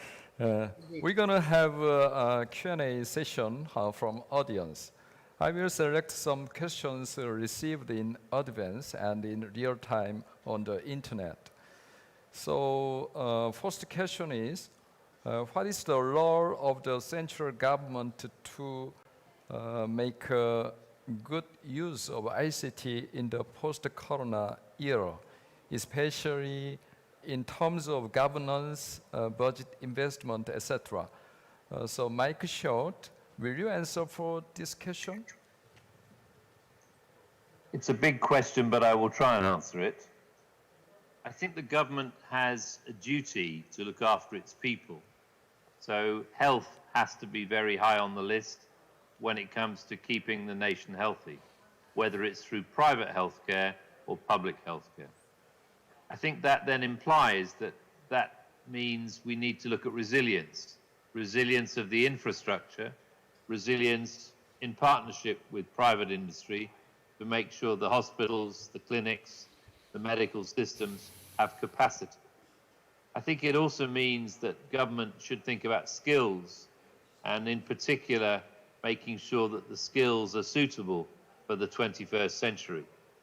What is obvious is that COVID-19 has told about how to have stocks of certain urgent medicines, urgent PPE, and the capacity to serve whatever health crisis comes at any country. I think also beyond skills and capacity, we need to think about data. What's come up several times already is the need to think much more about data and digital health together, where we can actually move very quickly from the observed data to the actionable data. And Korea is a very good example of that, and I think shows a lot of lessons for how government should think about data. I've actually done some work in the UK with some of our emergency committees to try and improve the flow of data from non-traditional sources, such as financial services or internet data, as well as telecoms data. So I think the government has several roles in there, but I'd summarize those as being keeping the system going, making sure the right skills are in place, the right capacities in place, and making sure data flows appropriately to address key issues of the day. Okay, thank you. So, what do you is a prospect to the development of vaccine against coronavirus in UK? Can you guess it? As one of the most famous inventors of vaccine, Mr. Janner, many years ago, provided some of the very first vaccines. I think we've got a very strong and proud track record in that area.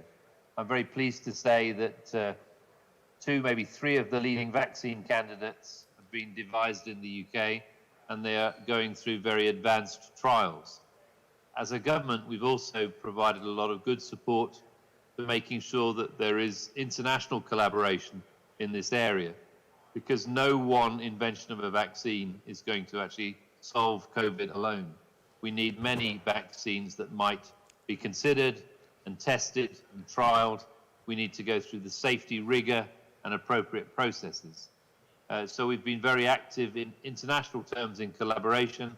We've also been very active in looking at how can the distribution of the vaccines be handled internationally, because it's not a question of invention alone. It's a question of making sure that the manufacturing and distribution will all work well for all of us. Very pleased to see some of the older drugs, such as dexamethasone, have been rediscovered for purposes of COVID minimization. But actually, we need the right mixture of drugs and vaccines and therapeutics and masks to help us all going forward. Thank you. Okay. Next question is, the non-face-to-face environment is gradually spreading, and digital transformation for public services from the government or financial institution is on the rise. As a result, it is necessary to consider the disparity of benefits of the digital underprivileged and various other adverse functions. I am curious if there is any policy or business in relation to this. Hej Kim, can you answer these difficult questions? It's very hard to answer. Yeah. Because I'm not an expert about that, and my knowledge is very short about that. But based on today's presentation and based on my short experience, I will try to do compare to just UK and Korea. Then first things, we can see the similarity of UK and Korea and the government attitude on the expanding the investment, the digitalization, and using ICT. But the way is so different. I think UK is more the direct investment, like including loans. But Korea cases is government make plans and and then the private applied that business. Then the private develop and manage it, and just government is control and monitor. So that is a kind of different. But UK is just invest money directly to the company and startup, and I think that is the big difference is the way. And then in terms of data side, UK government seems to provide the path to acquire data and through the data center and data store by government. But Korea cases, we also have some data API store by government side, but usually government design the business and also company develop and manage it. So I think we have to consider the government's collaborate integrated platform for the data side, because data we have many kinds of different platform of government side. So it's very difficult to get what I want. So we have to think about the integrated platform right now. Yeah. Okay, thank you. So actually, in Korea, the word of Corona Blue and Corona Sapiens is popular in our country. So it's okay. I have another question for Professor Hwang. The question is like this.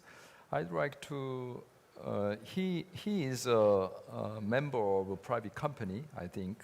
So he would like to have our insight about how does COVID-19 as global pandemic impact on smart city as a global trend on the new normal. So he had some discussion about before COVID smart city plan, before COVID.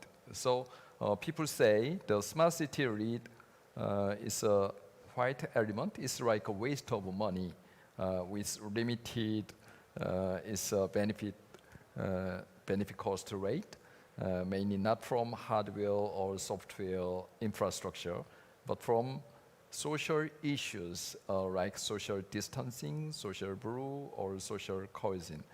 So will you answer for this concept or this perspective of this questionnaire? Yeah. No. Well, I think definitely the COVID-19 in this year of 2020, we experienced the limits of ourselves for the sustainability and survivability, also resilience in our city.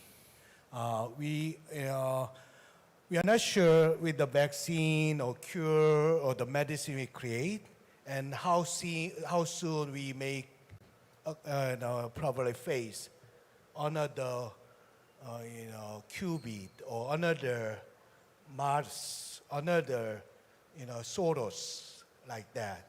So the frequency we are facing, of these, probably very pandemic-like disease are much more frequent than before, than 30 years ago. Why? I think that when we are talking about smart city, not about the convenience, outcome, or innovation we are coming, but we try to have basic questions. Then, are we solving the reasons and the problems, and then from the source of the problem or not? And that is very important. It's better for us to have a more probably a problem-free society than having a full solution for the all problem you are facing all the time. So I'd like to say that the one of the cities urbanization has the problem so far of rebalancing or the breaking the balance of the biological ecosystem in the world. With the smart city, with the technology, how we can recover our biological, ecological balance in the society. I think that may bring us to the period we have a balanced ecological biological system, and finally where there is no that much of uncertain virus and things like that. So in addition to that, there are questions about what is definition of resilience in terms of smart city. I'd like to give that question again. Those balance are not only about the technical solutions. Certainly, we have to design the way, but with the new technology and things like that. But not that one, the way of living that we are having. Probably we are very differently tortured to walk, differently than before. I don't know whether it's natural for us to walk from 9 to 6, and all those are the best period at that time for the working only. Where is the enjoyment? Where is the balance and other freedom? So I think we need to think about that freedom. And resilience also comes from the intelligence. How come we can actually, the intelligence bring what kind of benefit to the people? And many of the platform companies are gathering the data from the private sector or private individual, but we are not getting any feedback about basic source of the income from those extra welfare benefit that platform company bring. And then automation certainly replace our income for the society. And so that kind of new data tax and data actual economy need to be recreated, that new normal probably, and the regulation, normal policy should be done by the government guidance and in international community. So I still see the government has a very strong role to republic. I mean, reforming the public itself, and so they're setting the new value, for the first is very important. This is a time that government, the city, municipality, or the national government, or global union, to look at not, seeking for the innovation from the private sector, but how we can innovate ourselves, and so that our, public response and public, interest, kind of duty can be well improved, with well collaboration. And I think that's why we need public reinforcement by innovation. Thank you. Thank you. So, in addition to Professor Huang's comment, so when we think about the another issue after coronavirus, for example, the safety of citizens and recovery to normal life before COVID-19 is very important topic in our society and in the world. So, I give the same question to UK side. So the live question is like, how can we define the resilience in smart cities and the global objective of these kinds of resilience in smart cities? This topic is a main topic of our symposium. So what do you think about the definition of resilience in smart cities? Strategy or Mike Short? I'm happy to start if you like. It seems to me that the cities we live in have to be safe. And if the safety is not there, then really it's not a very smart city at all. For it to be safe, we need choices. Choices about transport, choices about energy, choices about air quality. And that therefore requires better management tools and better access to data. I also think a smart city isn't smart unless data is more widely available. You'll hear later on from the director from Greater London, Theo Bertram, later on in this conference, and he will talk about the London Data Store. That's actually added to the resilience of the UK because it's given more information to citizens about the data associated with a city called London. And that resilience is data resilience, perhaps, but it's also a basis for innovation. We've seen new mapping tools for the transport services, for example. We've seen new approaches to dealing with cross-borough activities across the big city of London. So resilience is more than infrastructure. It's also got to be the data and the innovation a city expects. I also think a smart city doesn't just require data, it's got to be a clean city. So issues of air quality and the environment are very important. Clean and green would normally go hand in hand, so using more effective non-biofuels is quite important. And lastly, I think areas of security also come into resilience, not just for safety, but I think we want a crime-free city. And sometimes the ability to gather data to plot areas of crime, detect areas of crime, and address areas of crime is very important. Data is probably at the heart of all of this, but I sometimes think smart cities are about being safe, clean and green, but also secure. And without all those attributes, then I don't think citizens will accept it's really a smart city. Thank you. Thank you. So, Mr. Chatterjee, do you have any idea for resilience? Yes, so I think that Dr. Short obviously qualified the key aspects and principles around what defines resilience. My take on resilience, particularly when it comes to smart cities and in the context of smart cities, is that you need to also have resilience in terms of services. So, for example, if you're looking at health and ambulances are suddenly not available because there's a huge rush of patients or there is an accident or something, you've got to have another way to provide that service. Similarly, when it comes to, let's say, if you're looking at safety, as Dr. Short was mentioning, if there is safety requires data-driven decision-making, data-driven indications from data being used for practical actions, but also you need to be able to fall back on and use supplementary services which are not necessarily human-based.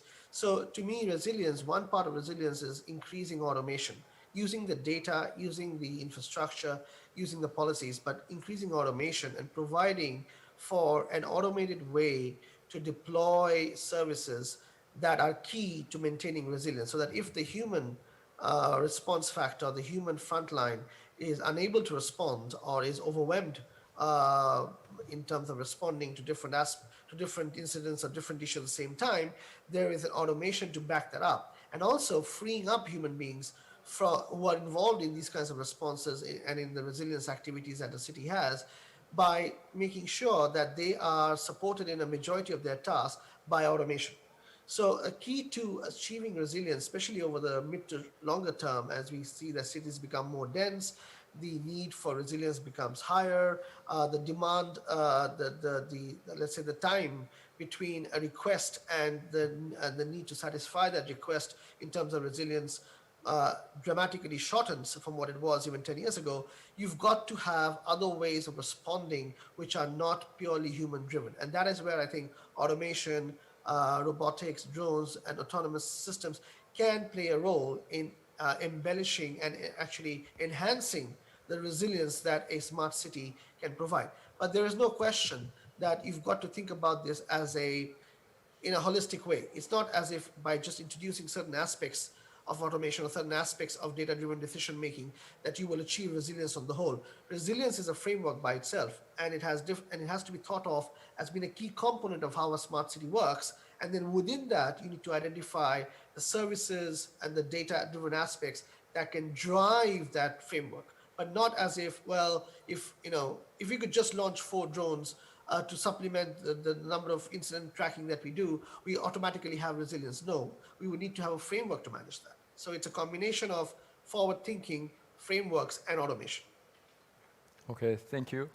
So maybe the both UK speakers emphasized the resilience of data and the resilience of smart cities. So I think, ironically, we have experienced the blue sky in autumn nowadays because we have straightened the fine dust from China, and we districted the bad air quality those times. But I think it takes 5 years or 6 years after seeing the clean blue sky past days. But so it is another issue for that. So I think we should find the balancing point among the nature and humankind and technology. So I have a question about another issues for logistics and smart factory. The question is about although the use of 5G technology is useful in limited spaces such as smart factory and logistics management. But application at the city level seems to have issues in terms of coverage and speed and volume of data. So his question is, I'm curious whether there are any measures available in order to apply unmanned technology to the city level. So, Mr. Chatterjee, maybe you're expert for that. Sorry, I missed the last one. There was a communication blip on my side. If you could please repeat the last. Yeah, he is curious about whether there are any measures available in order to apply unmanned technology like autonomous AI and robots and to the city level. City is greater than factory, and that is his question. Yeah. Yes, thank you for that, Dr. Shaw. This is it's a question that I get a lot, and I get that in different forums. And the answer to this is fairly structured in the sense that, are there barriers to deploying unmanned systems in cities? Of course there are. And what are these barriers? Number one, and the key barrier, is that safety and reliability within dense environments. So you've got to maintain that. Even if you are, let's say, doing it for health reasons or for emergency reasons, you're having drones flying over people carrying medicines and delivering that, or you're having drones looking for people who are drowning or who are in distress and you're trying to find them, or you're having robots running through streets delivering food or things like that. You've got to take into account that in a city you are in a constrained environment and there are people around and there's density. So you've got to design for safety and reliability there, and you've got to follow the standards. So that, I think, is the first sort of barrier, is that there needs to be a certain sense of uniform standards within the different agencies and bodies that monitor and manage a city. And sometimes there are national bodies involved. So for example, in the UK it would be the CAA for airspace, there would be the local London authority for different things that affect the city directly, and the director from there would be there later on speaking today. So you've got to have a common sort of set of standards or a framework of standards that allow for unmanned systems to be deployed proactively in a smart city environment or an urban environment. And today, I think this is work in progress. I think there's interest in people understand that this needs to be done, but there are very few dedicated forums that are looking at how can you deploy unmanned systems in a safe, reliable, and viable manner within dense urban environments. So there's research work going on that, but we need to have cities, politicians, administrators involved, regulatory agencies involved in defining those common standards. So I think that is the first thing that needs to happen. The second thing, and I keep coming back to this topic, is social acceptance, right? So I remember that when I first started Unmanned Life about a few years ago, and I started describing what we were planning to do with autonomous drones, then the question I would get all the time, oh, so these drones carry camera, you'll be filming us. So it took a lot of time to explain that drones are not just flying cameras, right? These are robots in the sky, and similarly robots on the ground, they're not flying cameras. Yes, they use cameras for navigation or for other activities, and yes, you could use cameras also for taking images or live streaming, but effectively the fundamental function of unmanned systems, of unmanned robotics, is not capturing data for tracking and surveillance, right? And today you find less and less of that as more and more drones are being delivered and people read more about what drones and robots are doing, industrial settings and other settings. They've started to accept the fact that you can actually have drones and robots doing things that are not necessarily infringing on your privacy or on your way of life. But more needs to be done there. So there needs to be more of a social acceptance that we are happy to see drones fly around us delivering things, for example, or robots moving around doing things. Just as today we're happy to see white vans carrying stuff, or we're happy to see helicopters fly over London or other things, knowing, and we can do that if we know that there's a set of standards and frameworks and agencies that are managing that to ensure that this is done correctly and that there's monitoring of what is going on and that this is all managed. So these are the two things I think that are the key. The third one is, of course, technology.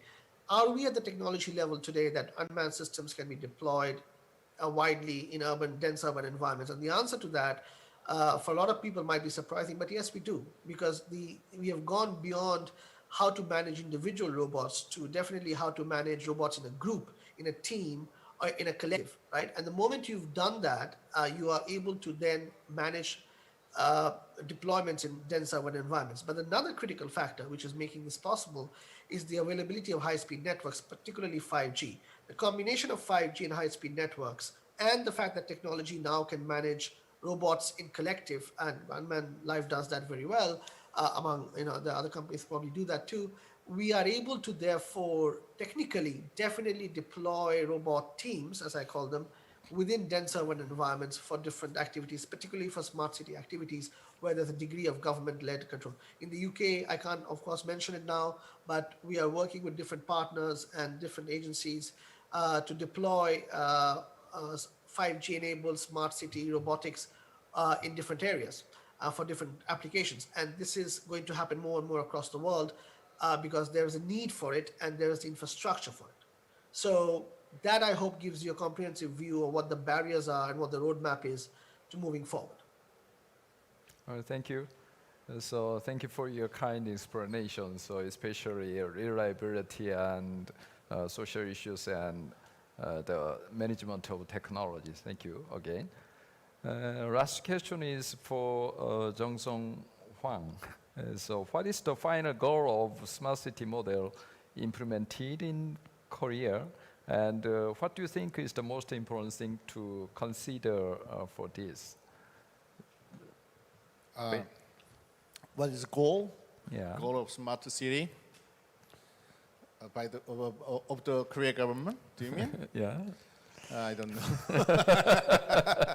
I don't know. Yeah. So, but Smart city, as you know, is actually long-term project, very long-term project. So Korea government have goal to develop smart city, but we are still searching for our shared vision. Shared vision. There is a short-term vision, mid-term vision, and long-term vision, but we need time to arrive at the shared goal between government ministries and the government, more importantly, between government and Korean people. But I think, whatever expression, so I think the smarter cities will go to lead us to augmented city. Yeah, as you know, augmented city is actually the vision of the Busan National Pilot Smart City. So augmented city, anyway, the key idea is that smart city should augment people or augment company, augment anything. Not if we build a smart city for smart city, that means that the benefit of smart city goes to only city operation or only the urban issue. But very little benefit, if very little benefit goes to people, company, or government, then a smart city might be nothing. So we have to make anyway smart city enhance the capability of any stakeholders in our life. And in order to make such kind of augmented city, or you can name it differently. So augmented city or so beneficiary city or something like that.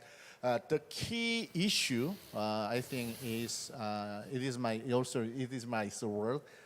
Internetization of city. So make a city like internet. So actually, smart city is not about technology. It is about actually connecting technology, connecting. So bring technology, bring resources together is what a smart city should do. So internetization. Internet shows the amazing, shows us miracle. So internet bring all kinds of content and knowledge together without big investment. So internetization of city, we can enable all stakeholders to access to not only knowledge or content, but also resources and services, and there could be many infrastructure and many platforms. So we eliminate all kinds of silos. So internetization. So the key, whatever vision or whatever goal might be, the key to get there is to eliminate the silos, and promoting the horizontal interoperability, and in my term, internetization of city. Okay, thank you. Okay, thank you. So actually, it is very difficult to define the smart city exactly. So there are many similar world, like in Korea, early 2000 years, ubiquitous city and digital city and intelligent city, blah, blah, blah. So there are so many nicknames, but basically, smart city pursues the common goal, such as sustainable growth and human well-being and digital innovation also. So I think the times is almost over. So lastly, we will listen from each speaker and the panelist, and each one for 2 minutes. So please, Mr. Dr. Short, you first. Go ahead. Last comments for 2 minutes. I think this has been a great opportunity to exchange ideas about smart cities. I think the proof of the pudding is in the eating, to take the old-fashioned phrase. what I'd like to eat is more exchanges between our two great nations to help innovation flow, but also to learn ideas from each other. We've learned lots of ideas from each other with COVID-19, but I think there's lots more potential to learn new ideas about how smart cities can really develop. I like the internetization of cities. I like the idea of them being more augmented and citizen-based. I also like the idea of transferring data into action in a more operational way. So I think we've got lots more scope for innovation exchanges going forward, and I look forward to seeing this conference progress. Thank you. Okay, next, Mr. Chatterjee. Yes, I would like to actually second Dr. Short's words on this. It's been great. This has been a great opportunity to exchange ideas and visions on what smart city can do, how it can function, how unmanned systems and autonomous systems can be very useful in a smart city environment, and what it can do for citizens and for the smart city itself. And I look forward to, as you said, Dr. Shah, exploring more opportunities with Korea and with with the KAIA together to see how we could perhaps deploy our services in Korea in smart cities and make that happen. Thank you. So, Yes. So as I said, so smart city take a long time to realize. So I calculate how many years we have Korea government spent to build e-government. So my agency was created for e-government when the Korea government started e-government. So my agency was established in 1987. So e-government took more than 30 years. Still is an ongoing project. Smart city will take longer time than e-government. So it is important to show in short-term result, but the city, government, and people, and the around the world or the global community need to take longer perspective. And the longer perspective means that we need long-term architecture, basic architecture, and basic principle put in place first. So, yeah. So a longer approach, a longer perspective, and longer strategy will enable us to build a good smarter city in someday. Thank you. Thank you. Okay. I think in order to make city smarter and smarter, then I think we should be able to measure what kind of problem happened in city, and then what will happen. We changed some things. So for that, the most important thing is data. But usually data architecture and what kind of data we need, and after the build city, everything, then they think about that from that time. And then too late. So if we really want to make cities smarter, then we have to consider the data, what kind of data we need, what kind of things we have to measure, then in very early stage of planning and architecturing city stage. So, Thank you. Well, I think I'd like to revisit probably the question we are all asking, what is the goal or value of smart city? Maybe from the aspect of government or someone who really pursue that. Well, I think smart itself is very subjective and also very relative. But there are probably common sense that these are relative value. That means they are always better, better, better, or worse, worse, worse, or evolution and changes, which is core of innovation. So humans have been surviving from different kind of difficulties and disasters environment by our innovation. So innovation is not an option, but it is actually our tools and our way of living to make our human society to probably achieve our actual social actualization and human actualization. So I'd like to say the value of the smart is actually, maybe for the government, smarter nation and maybe smartest citizen or smartest citizen. So probably you are having, what is the real goal. This is for the citizen. Smart city is for the citizen. If our citizens say it's a smart city, then that's truly the smart city.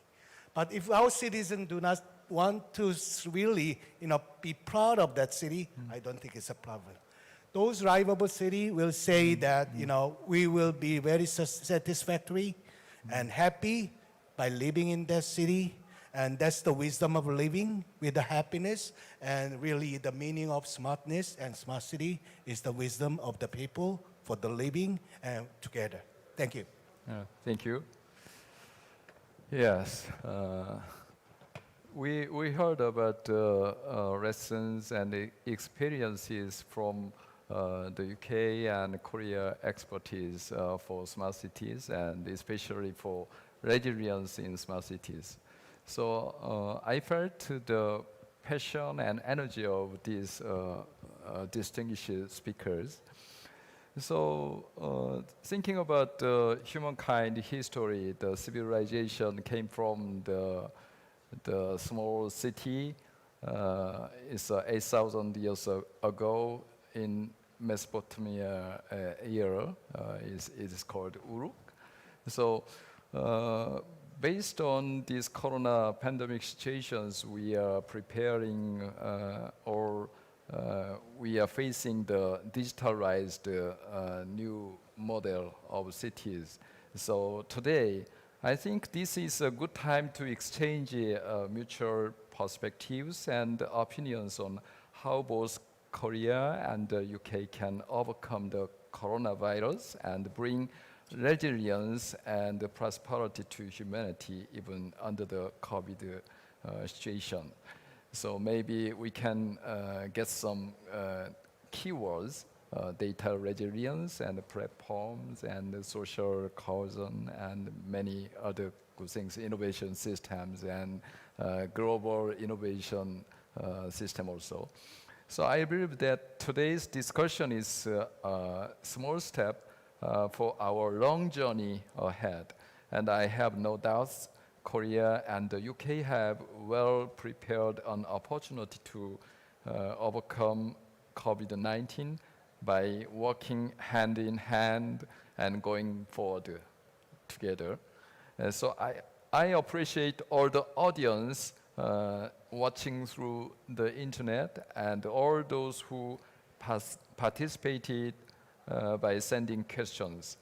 In addition, please stay tuned to the upcoming session on smart city data, starting at 7 p.m. Korean time and 11 a.m. UK time.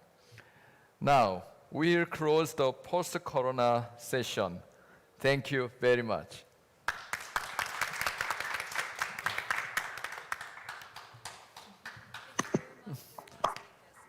Bye.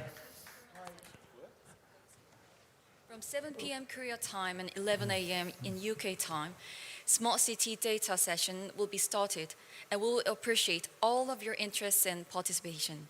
Thank you.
put together a roadmap for this is where the cities are, this is where cities might be similar to each other, and this is where we need to get to. And then these are the types of services that you need to begin to integrate to have that mobility as a service fully integrated system at the end of that journey.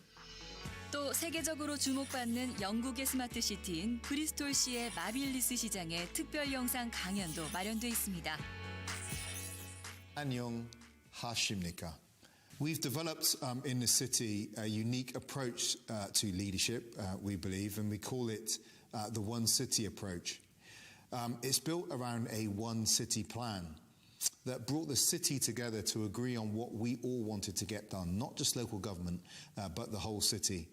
We set out a vision together to be a city of hope, aspiration and inclusion, a sustainable city. 세계 각국의 스마트 시티의 지식과 경험을 공유하는 자리. 이번 국제 심포지엄을 통해 포스트 코로나 시대를 이끌 보다 진화된 도시, 그 해답을 얻길 기대합니다.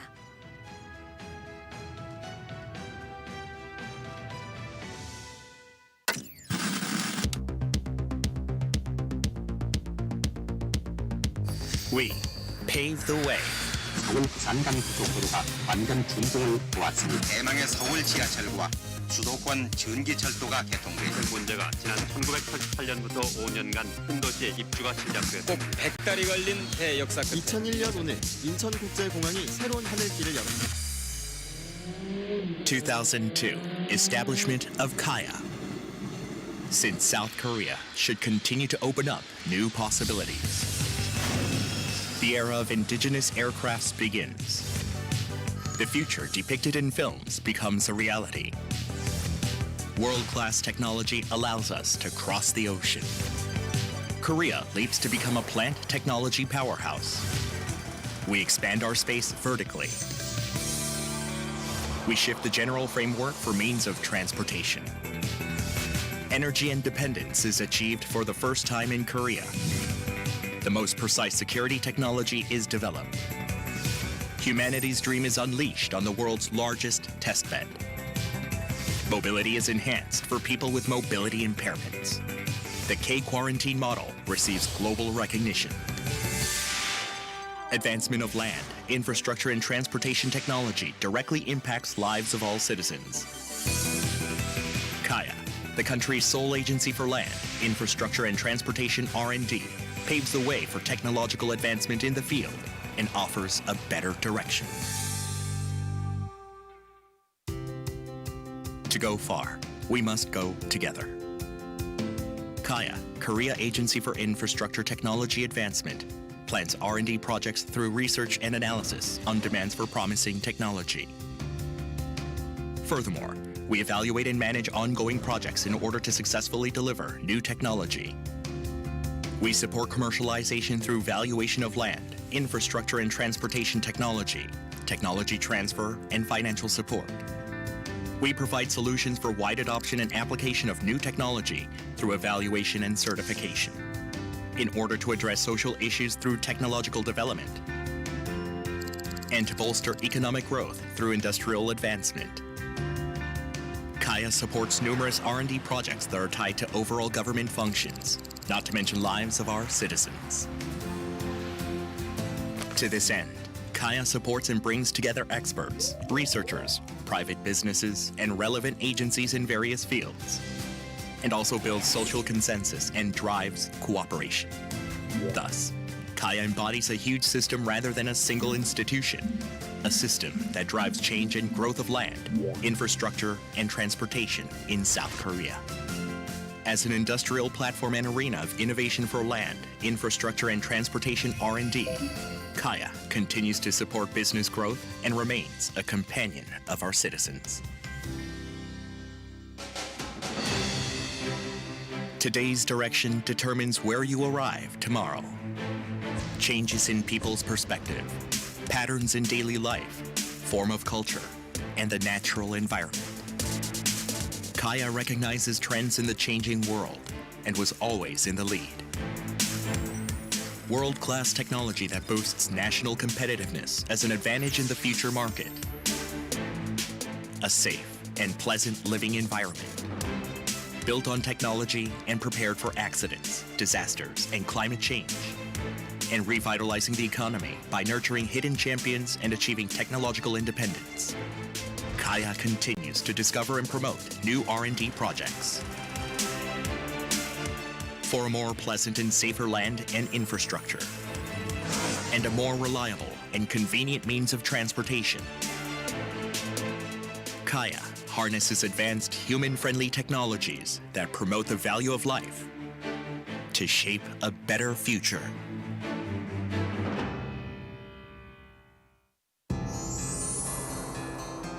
You are the starting point of Kaya's path. The path leads to changes in the world and delivers happiness. Anyone can enjoy a convenient and safe bus ride, thanks to unseen efforts of Kaya to connect businesses, researchers, and users with one another. Discover world-class advanced technology, implement newly developed systems, and modify the institutional framework. Thus, Kaya is on a path that links technology to industry, improves our daily lives, and realizes the future we envision. Along this path, we innovate and nurture land, infrastructure, and transportation technology, in addition to generating future drivers of growth. As a partner in resolving people's everyday problems and a platform for innovative growth of the land, infrastructure, and transportation sector, Kaya will pave the way for you.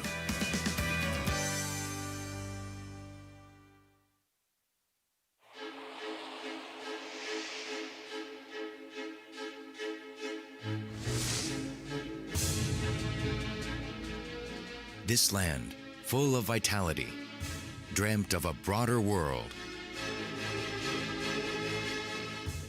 We dreamt of a better future for Korea and the world. Our aspirations focused on one goal, the establishment of an international city. In 2003, this led to the creation of Incheon's IFES, a splendid miracle built on the mudflats. IFES became increasingly known worldwide for exceptional systems and people, and it expanded on an unprecedented scale, keeping up with the changing times with unrivaled competitiveness. Accumulating knowledge and information, companies and businesses and people and culture come together as one with foresight and exalted values. The future is here already at IFES, a global business frontier that sets the standard. Tomorrow starts here. IFES. 과감한 상상력으로 도시의 생명력을 극대화하는 것. 이것이 도시 공간이 갖는 매력이고 IFES가 바로 그런 공간 같습니다. 뛰어난 입지 선정, 기획력과 투자로 새로운 공간을 창출해 왔죠. 그래서 아마도 동부가 허브시티로 성장할 거라고 믿고 지금도 계속 확장되고 있습니다. Ideas were shared far and wide and were crystallized. An ideal high-tech Northeast Asian knowledge and service center. IFES is a global economic platform within 3 hours of 147 major cities. IFES는 상식을 파괴한 도시 같아요. 잘 짜여져 있는 공간에 도시를 설계하고 계획하는 것이 아니라 없는 땅을 메워서 도시를 만들었고 또 지금도 점점 계속 도시가 늘어나기도 하고 모양이 바뀌기도 하고 그 융통성과 유동성을 갖고 있는 도시인데요. 그러다 보니 빠르게 변화하는 상황에 잘 맞추어서 그 도시가 나아갈 방향들을 잘 대응할 수 있는 게 이 도시의 장점 같습니다. Sprawling over Songdo, Yeongjong, and Cheongna, IFES is creating new urban space for the times. Songdo International City is a base for Korea's high-tech knowledge industry, home to IT, BT Research, and global education institutes. Yeongjong International City is rapidly becoming a center of aviation, logistics, tourism, and leisure around Incheon International Airport. Cheongna International City is a center of finance, distribution, healthcare, and high-tech. IFES is changing the urban paradigm while building infrastructure for business and pleasant residential space for work-life balance. 앞으로 아이페즈가 스마트시티로 발전하는데 여러 가지 좋은 가능성들을 갖고 있는 것 같아요. 우선 인프라가 굉장히 잘 깔려 있고 또 데이터들을 통합적으로 관리하고 운영할 수 있는 센터가 이제 비로소 만들어졌기 때문에 그런 걸 하기에 되게 적합하고요. 서울이라든가 뭐 다른 기타 대도시들과의 연결망도 잘 갖춰져 있어서 앞으로 이 아이페즈가 이 지역 전체에 스마트 시티의 핵심 센터로 자리 잡을 수 있을 거라고 기대하고 있습니다. 세상이 스마트해지는 만큼 비즈니스도 스마트해지기를 기대하시죠. 차별화된 지원과 자유로운 기업 활동, 무엇보다 기업이 원하는 것을 즉시 해결할 수 있는 탄탄한 글로벌 경제 플랫폼을 갖춘 도시에 기업은 모이게 되어 있습니다. IFES is the most competitive free economic zone in Korea and a hub of Northeast Asia. Global investment companies in future industries converge in this city, well positioned to benefit from an FTA. With 15 international organizations, more than any other city in Asia, IFES leads in tackling global issues. Thousands of companies transact with each other every day, and they become ever more competitive as new global businesses and invest directly in IFES. IFES is a city that can sustain growth. 지금 우리 경제에서 가장 중요한 화두는 글로벌과 기술 혁신이라고 생각할 수 있습니다. 이 두 가지가 동시에 가능하게 만들어주는 IFES는 앞으로 한국 경제가 나아갈 방향을 제시해주고 있으며 한국 경제가 세계로 향하는 얼굴과도 같은 역할을 하는 아주 중요한 곳이라고 생각합니다. IFES has established a green finance valley to attract knowledge-based industries. It is now creating the world's leading biohealthcare complex, which will soon become the largest producer of biosimilar drugs in the world, home to global biomedical companies and research institutes. This biomedical cluster will open up a new horizon for medical tourism when new medical towns are established. IFES is also creating an industrial ecosystem to lead the fourth industrial revolution and is attracting tech companies in AI, IoT, 5G, key materials and components, and other such fields. It has a specialized MRO center and is accumulating technology in robotics, drones, and renewable energy. IFES dreams of leading the fourth industrial revolution. 저희 연세대를 비롯해서 지금 여기를 와보면 정말 많은 건물들이 서 있고 많은 사람들이, 많은 인재들이 활동을 하고 있습니다.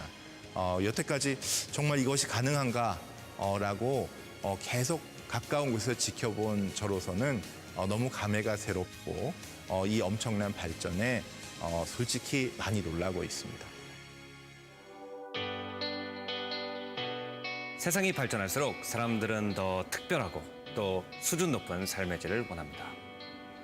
놀라움을 선사하는 다양한 문화 콘텐츠 그리고 아름다운 도시경관. IFES는 라이프 스타일의 모든 면에서 앞서가는 도시입니다. IFES was conceived from the innovative idea of coexisting with nature in an urban space. With a 40% green space ratio and safe and convenient residential environments, it has optimum living conditions.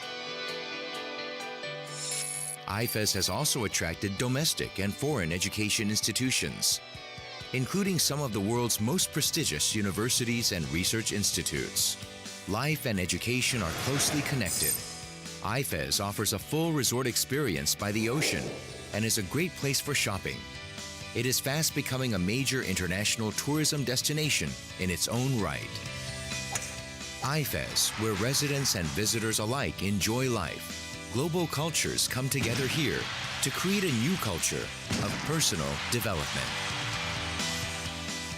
인천 아이패즈는 세계인이 한국에 대해서 동경하는 어떤 미래로의 추진력을 크리스탈처럼 결정화한 그런 도시라고 저는 여겨져요.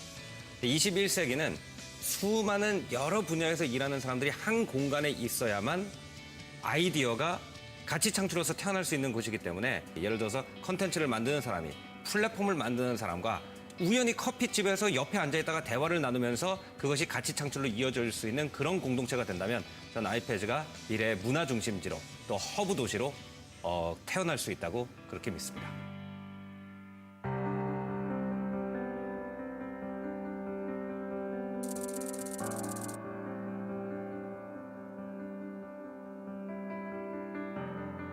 아이패즈만의 독창적인 도시 공간, 아이패즈만의 상상력으로 세상을 깜짝 놀라게 해주길 기대합니다.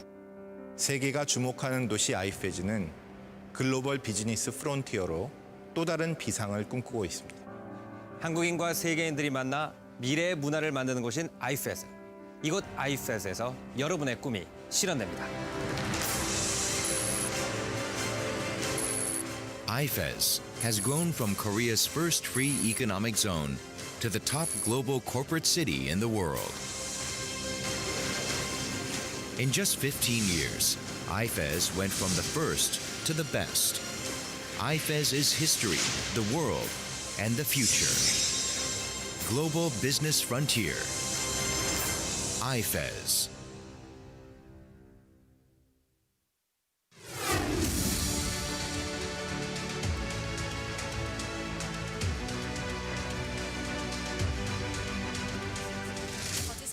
이제 마지막으로 토크 콘서트를 진행하겠습니다. 참가자분들께서 이미 무대에 나와 계십니다. 시작하겠습니다. 이 스마트 시티 국제 심포지엄이 어느덧 3회째를 맞이했습니다. 지금 명실 상부한 스마트 시티 경험을 나누는 대표 심포지엄으로 자리 잡았다고 생각합니다. 특히 이번 심포지엄은 더 의미가 있습니다. 영국과 공동 주최를 했기 때문입니다. 영국은 스마트 시티 선도 국가입니다. 오늘 참여해 주실 전문가 분들을 소개하도록 하겠습니다. 먼저 김갑성 연세대학교 도시공학과 교수님을 소개해드립니다. 동시에 4차 산업혁명위원회 산하 스마트시티 특별위원장을 맡고 계십니다. 안녕하세요. 오늘 오게 되어 매우 기쁩니다. 김갑성입니다. 다음은 이영근 박사님입니다. 이전 IFES 청장님을 지내셨으며 지금 뉴욕 주립대의 석좌 교수이십니다. 안녕하십니까. 저는 한국 뉴욕 주립대학교 석좌 교수를 맡고 있고 전 IFES 청장을 지냈던 이영근입니다. 마지막으로 스티븐 힐튼 웨스트 오브 잉글랜드 스마트 시티 수석 고문님께서 함께하고 계시고 또 브리스톨 시의회의 디렉터이시기도 했습니다. 지금 화상으로 함께하고 계신데요. 네, 저에게 짧게 인사 한마디 부탁드립니다. 모두 안녕하세요. 한국에 계신 분들 반갑습니다. 그리고 영국에서 참가하는 모든 분들 좋은 아침입니다. 이 자리에 스마트 시티 심포지엄의 패널로 참석하게 되어 매우 영광입니다. 네, 힐튼 교수님 감사합니다. 이제 진행하도록 하겠습니다. 시작하기에 앞서서 이제 발표 순서를 말씀드리겠습니다. 먼저 김갑성 교수님으로 시작하고 그 다음에 Their discussion will be followed by Q&A session. Okay. I'd like you to talk one by one about smart city. Professor Kapsung Kim, Chief Advisor of Korea Smart City Special 김갑선 Committee. 교수님, 지금 I would 스마트 like 시티 you to introduce 특별위원장님이시죠? the committee and 교수님께서 what 이 스마트 it is 시티 doing to the citizens who are watching 위원회가 YouTube live 무엇을 show 하는지 now. 좀 지금 I 시청하시는 was appointed 시청자들에게 as 소개 a chief 부탁드립니다. advisor of the committee in 저는 스마트 시티 2017 특별위원장으로 2017년에 November. So it takes over 자리를 3 맡게 years 되었습니다. now. 이제 And 3년째 제가 why we 위원장 make 자리를 that 맡고 committee 있습니다. is because 특별위원회 the government want to make a new economic 현 growth 정부가 engine 경제 from the 성장 fourth industrial revolution 동력으로 technology. 삼고자 So why we 마련하였습니다. want to make some 4차 산업혁명을 creation of jobs 위해서 and economic growth based on new 창출하고 technology. 새로운 Mostly we 기술을 can use 도입하고자 the 하는 post-industrial 그러한 revolution technology in 4차 the 산업혁명 space industry or the defense industry. But we think the many 여러 people 다른 live in the 분야에도 city. 활용하지만 Mostly 우리는 the 도시에 살고 over 있습니다. 50% of the people live in the city nowadays in the world 현재 wide, 도시에 and 살고 also in 있습니다. Korea, maybe more 90% of people live in the city. So if we 90%의 put 인구가 도시에 살고 put 있다고 말씀드릴 수 those 있습니다. technology into the city, 따라서 도시의 maybe that's a 기술을 new 적용하는 area 것이 of the 새로운 industry and business opportunity. 기업의 So 기회 또 비즈니스의 기회를 창출할 수 있는 considering 방법이라고 the city, 생각합니다. and then 따라서 우리는 for 도시를 3 생각할 때 months we made set up the roadmap for the 로드맵을 making smart 마련합니다. city strategy in Korea. So 스마트 시티 mostly the 전략의 이 important one 로드맵을 is we designate 활용하여 2 national pilot city. One is 시범 Seoul 도시를 and the other one is 먼저 Busan Eco-Data City. 마련하였습니다. Why 세종과 the 부산 reason 이 why we made 기회입니다. the national pilot project because the most cities has very many people live already and there are lots of regulations, so we cannot get some consensus from the citizens very short time. So if there is nothing in the vacant areas, so there is no people living there, and we can make some new city. So that's why we make national pilot city. Also, this government wants to make the old city so-called urban regeneration project, the urban regeneration New Deal project. So we focus on the 5 or 6 projects in of the 100 designated sites as a smart city. So smart city technology can be applied in those cities. Also, we have 2 experiments for the data hub city. One is Daegu, and the other one is Gyeonggi, Siheung areas. We collect some data and we make some new services. Also, last year we did some smart city challenge. So in Incheon was one of the model. We have some practice in mobility problems. So that's our committee doing nowadays. Thank you very much for your introduction. Very brief but clear on the Special Committee of Smart City, as well as the activities with respect to National Pilot Project and then Urban Regeneration New Deal Project, also a Smart City Challenge Project. I'm convinced that government's interest in Smart City is great enough to form such a special committee. Now, I would be grateful if you could explain on what aspects smart city are important. So Korea has the experience of the ubiquitous city for 10 years. We started, I think, 2005. We made like a law, ubiquitous construction law. So it is not the first time to attempt this smart city in Korea. So nowadays we're changing the ubiquitous city to smart city. We think about the consumer-based and community-based, and there are many ministries to engage this smart city. So we want to have some integrated policy and some project, and to focus on the budget in one area or several areas. So that's why we made the committee and we wanted to do. So I think in the smart city, the most important thing is the citizen. So what the citizens want in the city, that's the thing. And I said more than 50% of the people live in the city, and most developed countries, maybe the urbanization ratio is more than the 70 or 80. Even in Korea, maybe 90%. So, but still, we have some problems in the city, like traffic congestion, air pollution, and climate. Also, some land price and housing price is very high.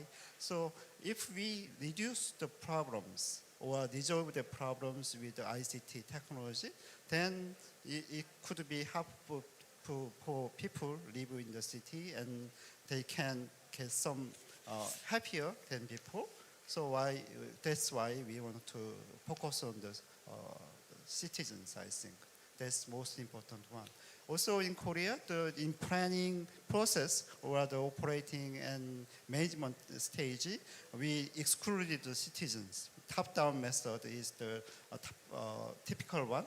So in the smart city, we more focus on the citizen participation, and business firms should giving some services, replace the public services.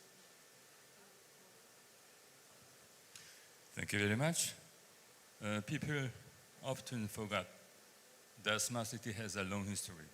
Yeah. Going back to ubiquitous city, which is the first version of smart city in Korea. Thank you very much for the point. And you mentioned also the decision-making procedure for smart city, which is very important factor, I think. And now, lastly, could you tell us what directions you think smart city should take in the future, and what the core contents for smart cities to be considered?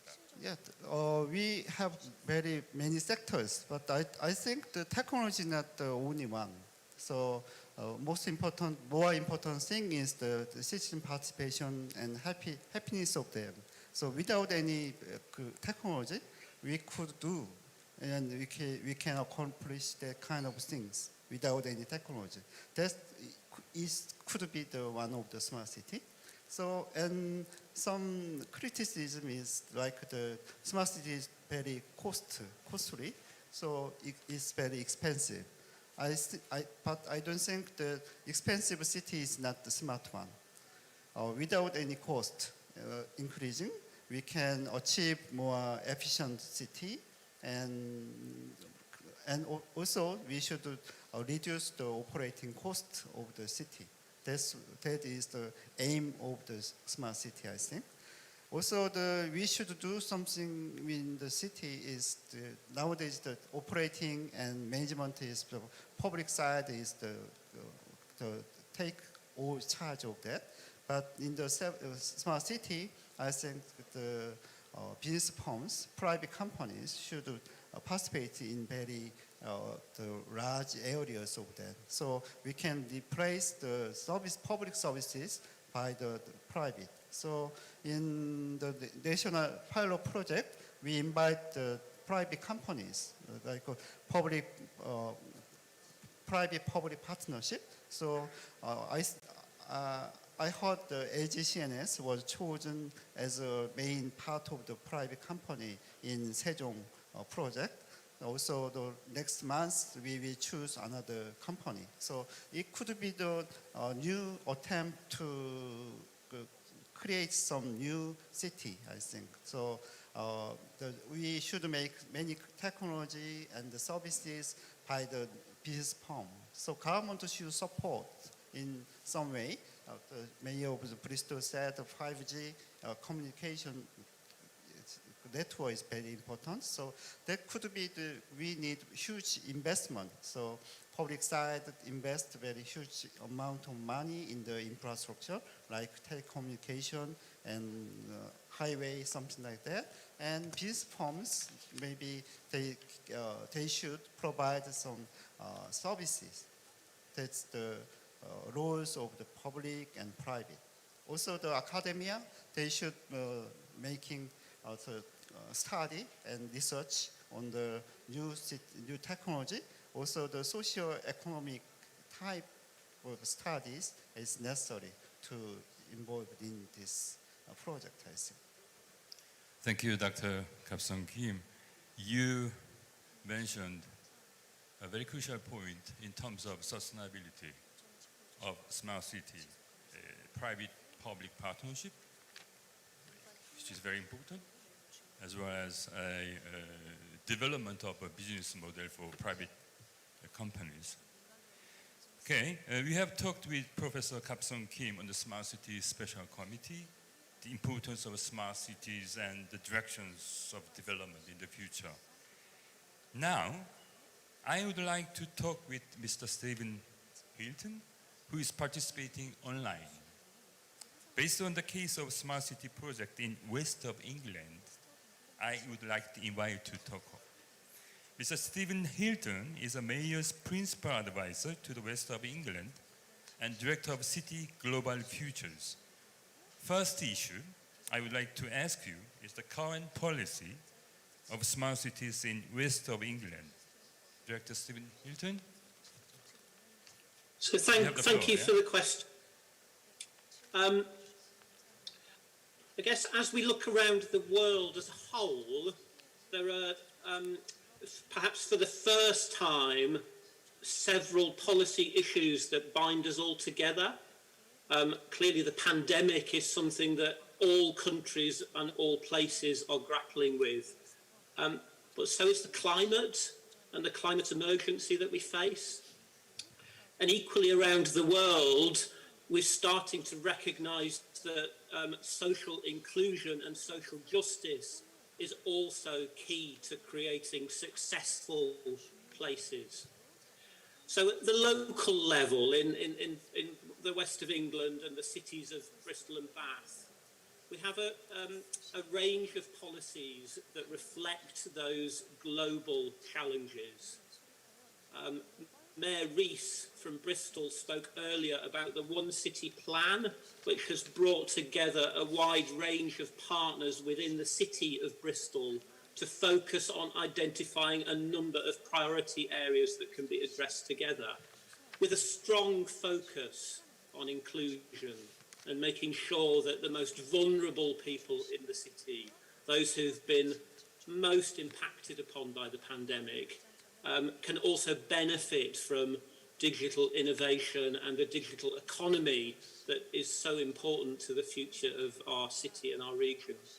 At the West of England level, which is the wider area, we have a local industrial strategy which highlights the importance of inclusive and sustainable growth.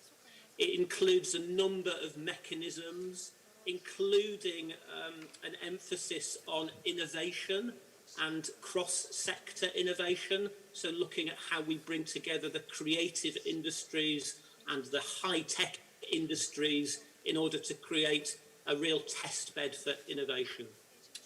So I think for the first time we find ourselves in a world where we all have similar urgent policy goals, and we can articulate them through our own strategies and policies at a local level, but we're broadly all trying to create the same thing, which is successful, economic and sustainable places in the context that I've already described. Thank you, Mr. Stephen Hilton. You are also a fellow at New University of Bristol's Digital Future Institute.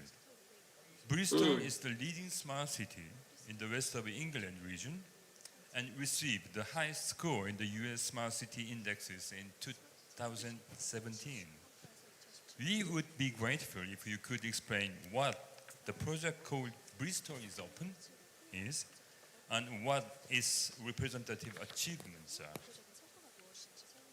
Mr. Hilton? Of course. So, certainly Bristol is Open is a project that has attracted a great deal of attention around the world. I was involved in setting up Bristol is Open, along with a good colleague of mine, Professor Dimitris Simonardou from the University of Bristol. we must remember that when we set up Bristol is Open 6 or 7 years ago now, so it's been around for quite a long time, and it's been through different phases during those 5 or 6 years. What we were trying to do was something very ambitious.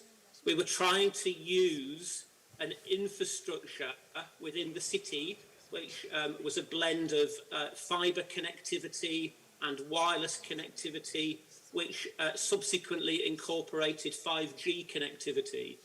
We were trying to use that infrastructure to bring big business to the city, but also to keep a focus on the benefits that that infrastructure could deliver to the city's communities and to small and start-up businesses within the city. And this was a very difficult challenge. We were trying to hold all of those different interests together in one project. The previous speaker talked about public-private partnerships. Perhaps we could add another P, which is people. So Bristol is Open was trying to create public-private people partnerships to look at how the smart city and the Internet of Things could deliver commercial value and commercial return on investment, but could also deliver social value within the city. I would say that the project was partly successful. There were some very good use cases that were trialled and tested. But perhaps the biggest success is that it's become part of how we now do business within the West of England. So we have a further industrial Internet of Things test bed being developed in South Gloucestershire, which is the area just to the north of the city. We have a logistics and 5G test bed being developed by a company called Zeta Networks with the National Composites Centre. And we've done some really interesting work with University of Bristol and Bath, the city near to Bristol, looking at augmented and virtual reality and how that can be used both to create new experiences for visitors, but also to help to keep the city safer for people when they do visit. So I think the success of Bristol is Open is that it's created a culture of experimentation. Thank you, Mr. Hilton.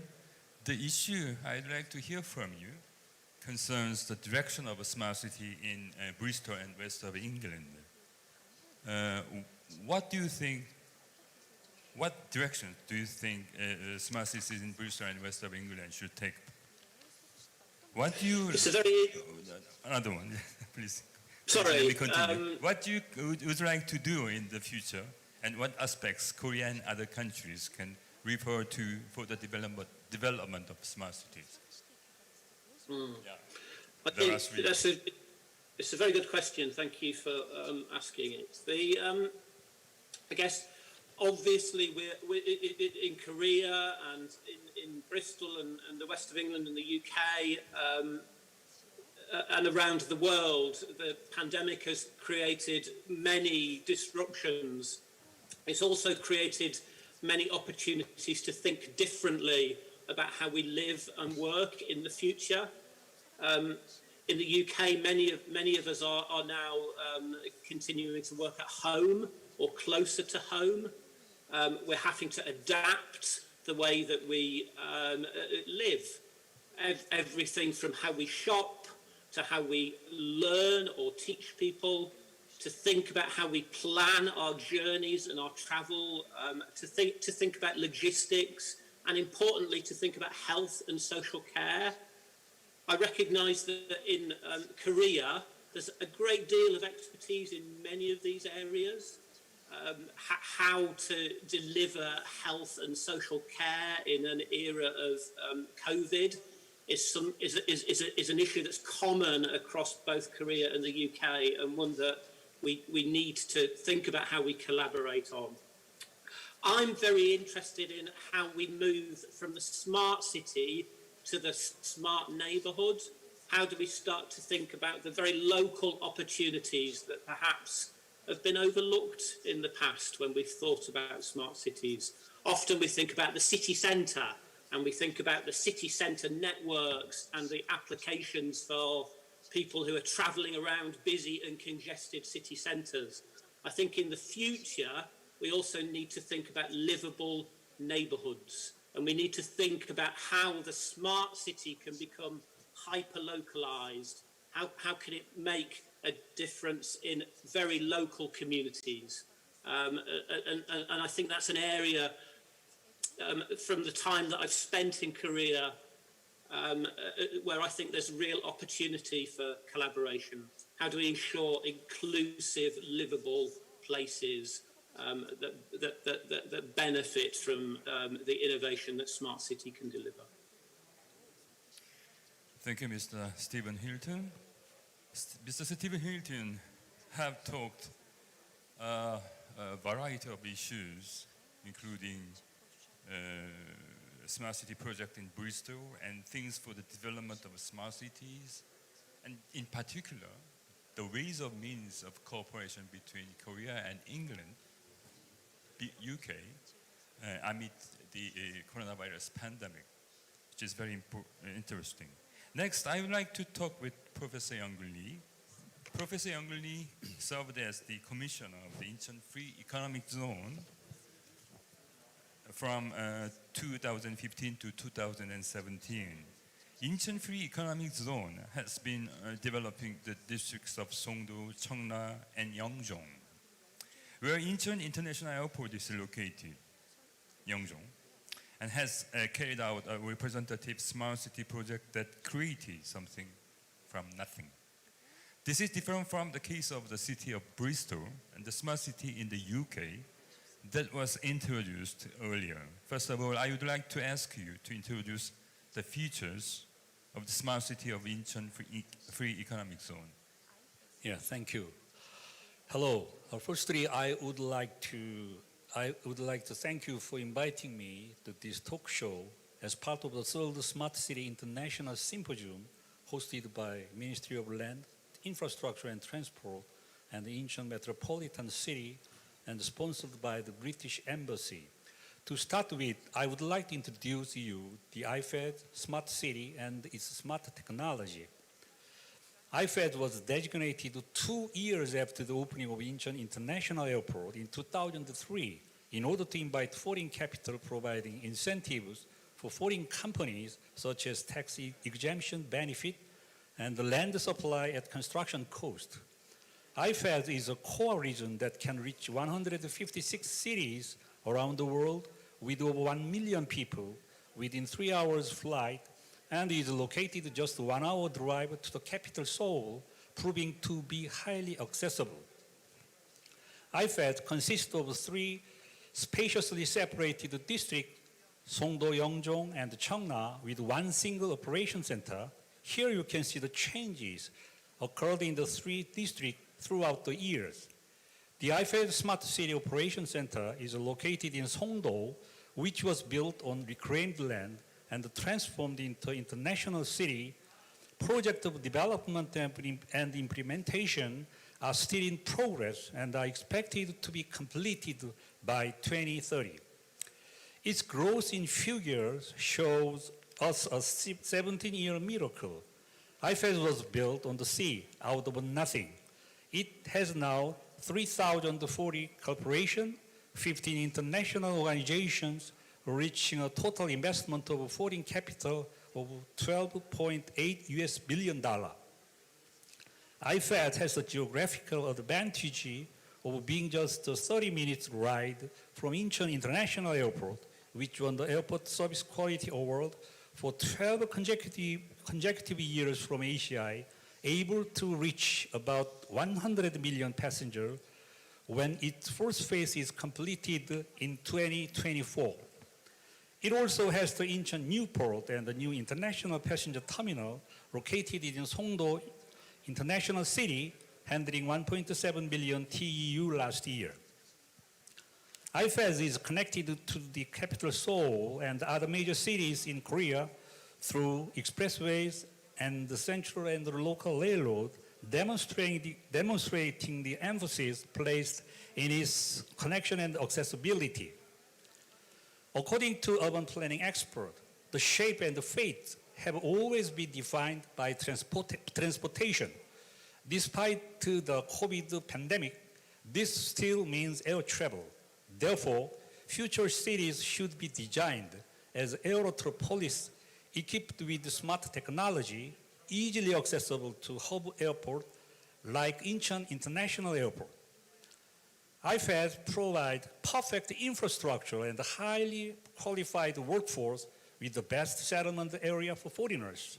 Songdo features global education with campuses for renowned national and international universities and the bio industry with the company such as Samsung Bio and Celltrion.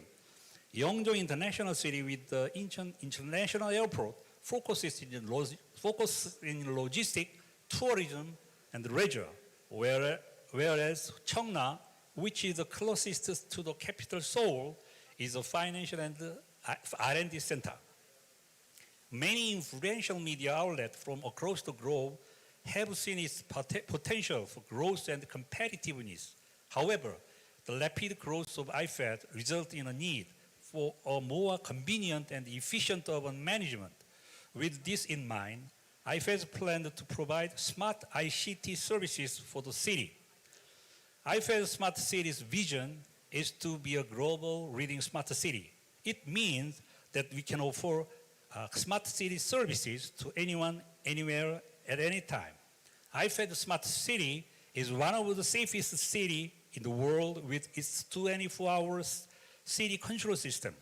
It tries to improve the life quality of citizens based on the provision of convenient and efficient city services and the continuous creation of new services through a public and private profit-sharing model. IFAD Smart City's strategy is to create an integrated and sustainable city. The IFAD Smart City Operations Center integrates multiple districts to enable efficient management and cost saving. With sustainability in mind, IFAD was designed as a smart city powered by the best IT infrastructure and systems from the strategic planning stage. Under the strategy of one space, one system, and one service, IFAD is serving an icon of smart city in Korea and becoming a global smart city reference. One space, placing one operation center in Songdo, covering 3 separated areas. One system, the virtualized cloud system of the IFAD Cloud Data Center, enabling a better use of infrastructure resources. One service, making citizens' services equally available in the 3 areas of IFAD with its unique integrated platform. Its development plan can be divided into plan, design, action. The Smart City Strategy Planning started in 2005, followed by the Smart City Center and Service Planning in 2007. The plan and the design stages took about 10 years, but the implementation of the Smart City Integrated Operation System took only 3 years. The IFAD project can be divided into 3 phases. The telecommunication infrastructure was built in the first phase, followed by the integration of the 3 districts into one in the second phase. The third phase consists of the development, upgrade, and operation of the project, as well as the preparation to enter the overseas market. IFAD enhanced its brand value by enabling citizens to enjoy a safe and convenient life with smart services created based on its public infrastructure. The smart city services in the private sector, such as education, healthcare, and smart homes, are delivered directly to citizens, resulting in an improvement of life quality. The most representative service of IFAD Smart City in the public sector is the smart transport service. This service provided in bus stop enables citizens to access information related to buses, subway connections, and official use from the local government. Each bus stop is also equipped with the emergency bell that allows citizens to ask for help. For the safety of its citizens, IFED Smart City has built the integrated CCTV control service. When an incident or accident occurs, the surrounding CCTVs can be automatically monitored, enabling the IFED Integrated Operation Center to respond immediately to any problem encountered. IFED has played a leading role in smart cities with differentiated services and unique characteristics. It is only a local government with its own smart city platform solution, the first and largest cloud data center among local government, enabling central management and efficient response to various events. The only local government that established a smart city specialist providing smart city consulting services nationally and internationally, and finally one of the first projects aiming at fusing public resources and private capacities by becoming an open, innovative startup hub in the country. IFED is the only local government with a smart city platform solution, able to collect, process, and manage city data effectively and promptly to provide smart services with IoT, AI, and big data technologies. The IFED Smart City Cloud Data Center is recognized as the first public cloud data center among local government in Korea. It enables the effective use of IT based on its step-by-step smart city project approach. Another aspect that makes IFED Smart City unique is the establishment of Incheon Smart City Corporation, a smart city specialist company operating the entire life cycle of the IFED Smart City project. This enhances effectiveness and ensures sustainability and expertise. It is a leading government entity providing smart city consulting services based on the know-how and the experience acquired throughout its project implementation.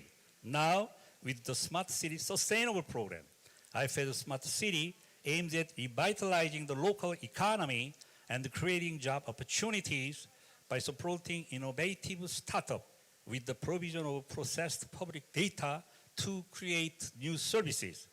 It is expected to foster innovative companies that can improve competitiveness globally with the provision of optimal support environment to identify new businesses and service areas. It is also expected to enhance social cohesion with the participation of various stakeholders representing different sectors in the society, resulting in a better life. Thank you for listening. Thank you very much, Professor Young-Gun Lee, for your kind and very detailed, not to mention exhaustive, explanation on smart cities developed by the Incheon Free Economic Zone Authority. The place where we are is located in the center of Songdo, the smart city, developed and still developed by the Incheon Free Economic Zone Authority. What a beautiful place, beautiful sky we have, and beautiful sea, beautiful land, and beautiful landscape, high-rise buildings, and etc., etc. And I'd like to share my experience in Songdo with the participants from the UK. I don't know if Mr. Hilton has been in Songdo, visited Songdo in the past. Unfortunately, I haven't visited Songdo. I was in Gwangju last year, but we didn't have the opportunity to visit Songdo, but I have read about it. Okay, in that case, we have to invite you to visit Songdo someday in the future, after the coronavirus pandemic outbreak. And okay, now my principal role is to moderate the discussion. But I'd like to allow myself to make some comments for completing the discussion. I want to talk about the Smart City Convergence Alliance and the national pilot project in Busan and Sejong.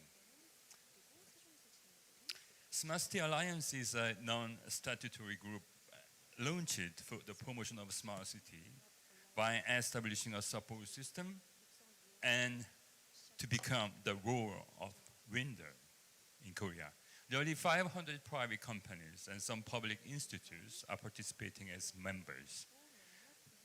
Members' business area is enveloping a diversity of industries, including platform business, device and sensor provider, network service, consulting, system integration, mobility, energy, environment, building, healthcare, security, education, governance, urban and real estate development, construction, etc., etc.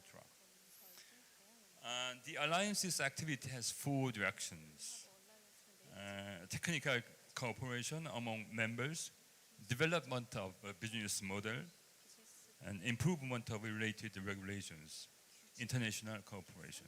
Through the technical cooperation, members develop and build business models. The related laws and regulations are important for promoting businesses, for the reason of which the Alliance provides consulting to the government, thereby improve the regulations. These activities finally aim at promoting step-by-step strategic cooperation through private and public partnership in the dissemination and the expansion of smart city, both domestically and internationally. Now, national pilot project. It has been initiated by Korean government for the purpose of testing and realizing fourth industrial revolution technologies, establishing an innovative ecosystem, and proposing a leading smart city model of future. 저기서 15분. Two sites 이경준 were PM님이 selected. 15분 발표, 여기다 15분 발표하시고 혹시라도 시간 초과되면 저희가 추가 5분까지 드릴 거예요. 20분 맥시멈 20분 정도 해서. 그리고 이제 이거 끝나고 나면 저희가 남은 시간을 여기다가 다 카운팅을 해드릴게요. 한꺼번에. While in Sejong project implemented in 2.7 square kilometers 여기까지만 카운팅 좀 해줄래요? with 22,500 planned 그 2분 그 전까지. The business entity 그러면 is 제가 a 추가 special 질문을 하지 purpose 않았지. company established based on public-private partnership. In case of Sejong project, the consortium led by LG CNS 패널 의견, 토론, 현장 질문까지 해서 65분 넣어드리고 마무리하시는 시간은 따로. 그렇게 할까요? 아니 마무리까지 포함해도 될 것 같아요. 마무리에 그게 들어가실. 마무리가 저거구나. 아, 그럼 2분씩 그렇구나. 들어가시니까. 그럼 마무리 빼고. 그러면 그러니까 패널 65. 의견 10분. 패널 의견은 10분은 얻으는 게 낫지 않아요? 패널 의견 10분. 네, 그 다음에 그룹 토론 이제 시작하잖아요. 네. 질문하실 거잖아요. 그때 30분. 끝나고 나면 이제 현장 그래요. 질의 25분인데 따로. 하나, 둘, 셋 따로? 아니면은 다 그냥 따로? 이거 묶어서 65분으로 넣어도 해도 될 것 같아요. 그럼 65분 넣어드릴게요. 65분 넣어주시면 그러면 제가 여기서 한 장 질문을 하나 할지 두 개 할지 네. 같이 그것만 그리고 컨트롤하면 남은 될 시간 것 보시면서 하시면 될 것 같아요. 같아요. 빨리 끝내지 뭐. 네. 이거 하지 말자는데 이경준 PM은 여기서 끝내자는데.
Joe Kim from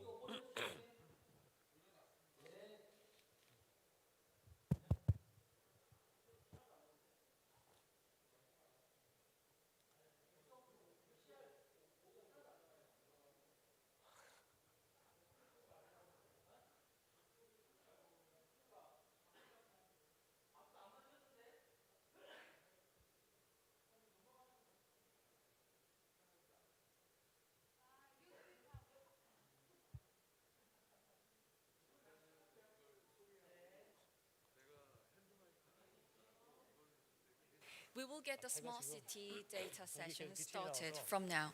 이게 하고 있으면 I will 계속 introduce the session moderator, Professor Jae-ho Kim from Sejong University. He is the Associate Professor of Department of Electronics and Information Engineering at Sejong University. He uses to serve as chair of IoT and Smart City platform of Hello, I'm Joe Telecommunications Kim Technology from Sejong Association University, since. the moderator of the And Smart was City Data Session. 오케이, 괜찮나요? 이렇게 하면 되나?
kicks off with more Yeah, vengeance. I actually for the first for the past couple of months, I thought I was watching House of Cards. I didn't realize it was actually I thought it was a scripted drama.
We will get the smart city data session started from now. I will introduce the session moderator, Professor Jae-ho Kim from Sejong University. He is the Associate Professor of Department of Electronics and Information Engineering at Sejong University. He uses to serve as Chair of IoT and Smart City Platform of Telecommunications Technology Association since, and was the Director in Autonomous IoT Research Center at Korea Electronic Technology Institute from 2000 to 2020. Then, I will ask Professor Jae-ho Kim to proceed with the Smart City data session from now. Thank you.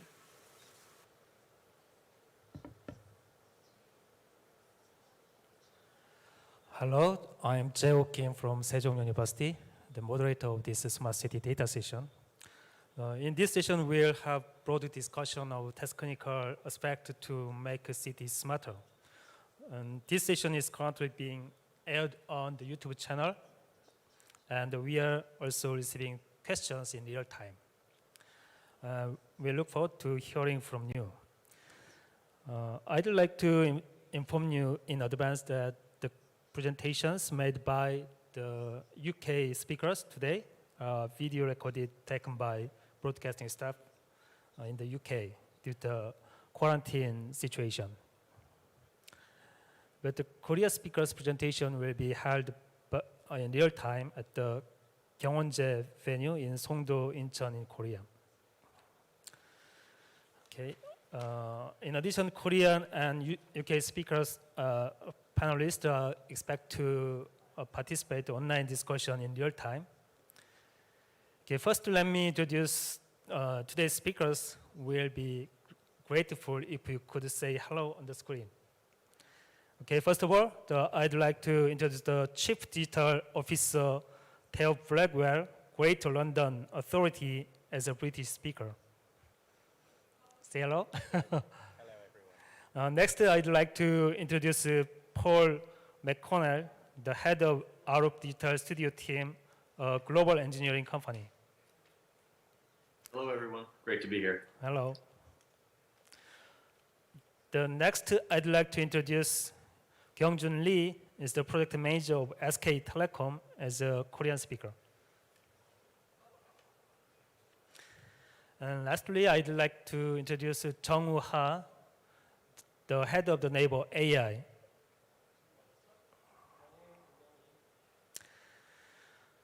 At the end of this session, David Coco, head of digital sector of BSI Group, the UK's national standard body, will be in charge of the panel discussion and the subject of the presentation.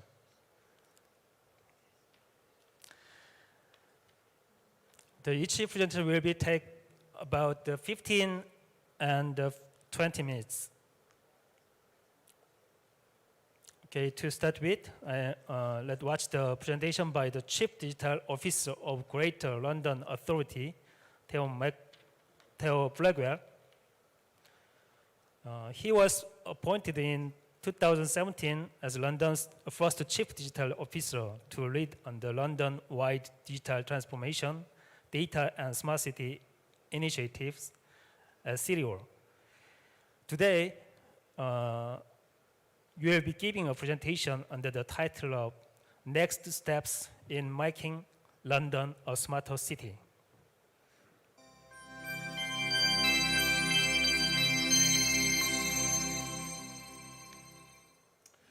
Hello, my name's Theo Blackwell. I'm the Chief Digital Officer for London, and it's a great pleasure to come to be able to present to you virtually at this Smart Cities Symposium. And I'm going to take you through some slides entitled Making London a Smarter City. So first, I'd like to set out a short, smart history of London going back 2 decades. When the Greater London Authority was created in the year 2000 as a new form of regional government in London, it created Transport for London, our regional transport authority, and that has been a great source of innovation and smart city initiatives in London. It started off with creating the congestion charge, which of course in 2003 was a smart city initiative using cameras and data on vehicle license plates in order to reduce congestion in the city. It also introduced the Oyster card for easy payment for passengers on the tube, reducing queues and giving people greater flexibility. In 2010, we created an open data platform, one of the first of its kind to bring together government and local government data sets to improve transparency and improve decision making, especially around planning and strategic growth of the city. Later on, contactless travel arrived, again an initiative from Transport for London. And contactless travel enabled people to move around the tubes, get in and out of the underground quicker and faster, gave people more choice, and it helped popularise contactless payment through its adoption on the tube for the rest of society as well. In 2016, we started a programme funded by the European Union, piloting smart city initiatives, linking with other European cities so we could learn from one another on e-mobility, on building retrofit and energy saving. The Mayor of London, Sadiq Khan, has driven forward civic innovation challenges, our form of open calls, and we've introduced the low emission zone based upon the congestion charge to improve air quality and started trials of connected autonomous vehicles in the Olympic Park and Greenwich. We've also created new institutions, the London Office of Technology and Innovation and the Transport Innovation Team in Transport for London. These new units and teams are able to think outside of the box, so above traditional bureaucracies, and think about future prototyping in London. Now, part of my job, being appointed 3 years ago, was to create a new roadmap for London. And as the officer charged for strategic digital transformation, innovation and smart city thinking, I set out 5 missions for us to achieve based on a listening exercise, the largest of its kind in London's history, about what people wanted from technology and what people thought about its civic uses. And they told us that we had to get the basics right, what I call fixing the plumbing. But technology also had to put people first. And that was a challenge, perhaps, to traditional smart city thinking, which can be characterised sometimes as solutionist. So we established common digital principles early off. These principles were also shared and explained to our civic leadership as well, so they understood what digital leadership was for the city. We created those new teams and institutions, London Office of Technology and Innovation. We developed those open call approaches. Now we're looking to develop an emerging tech charter to set out the guidelines on the deployment of emerging tech. And we're moving towards a new city data platform, which I'll turn to later on in the presentation. So first to user design services, and I mentioned this as one of the first things that we did. So we introduced immediately a new governance for all digital data and technology projects at City Hall based on the government service standard, which had yet to have been applied in a municipal setting. So that's the GDS standard, which emphasises agile and user-centred design. We undertook service reviews on our city digital services to retrofit them, make suggestions on how they could be more user-centred where they weren't designed like that. We launched new platforms that were citizen-facing, focusing on the dynamic interaction with the citizens, such as Crowdfund London, which enables local communities to raise funds for identify community projects they need to raise funds for, and will match fund it if they reach a certain target. We've raised £3 million that way for everything from local cafes, community centres, community gardens, local cinemas and discos for young people. So grassroots led.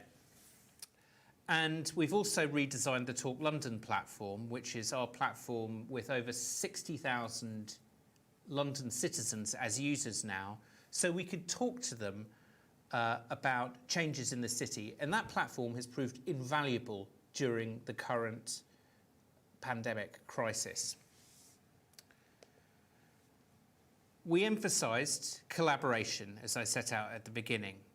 And so chief of this is what we call LOTI, the London Office of Technology and Innovation. This new team of people, which is but 5 strong, is focused relentlessly on design and data sharing and spinning up projects between the parts of London that hitherto hadn't worked together. So London being federated across 32 boroughs, each has its own independent technology record, which has hampered our ability to scale great ideas. So LOTI acts as a convening force so that we can pilot ideas not just in 1 borough, but in 4 boroughs or 8 boroughs or 20 boroughs. That means that we can think about smart cities not as a collection of expensive pilots dotted around the city, but something with consistency and commonality. Key work projects for LOTI, like reflecting some of our work at City Hall, have been on fixing the plumbing in year 1. This has meant thought about the governance around data sharing, the creation of a common platform for technology procurement, so that for the first time we have full knowledge of the collective technology estate that sits behind public services that people and other public servants experience on a day-to-day basis. This openness means that we can understand our technology mix and take steps to change it in the ways that we deem necessary, including reducing our reliance on big IT suppliers and putting more emphasis on scale-ups. We've also done deep dives during the crisis into vulnerability, because the crisis really showed us how vulnerable some of our citizens were. So we were able to collect that data consistently from all parts of London to give us fuller and deeper and more actionable insights into how to tackle the crisis for those who need their help the most. In the future, we'll be working on Internet of Things projects, especially in the field of social care, and further open calls. Now, the opportunity presented to us by the open call approach, I think, is really, really important and marks a step change under the mayoralty of Sadiq Khan.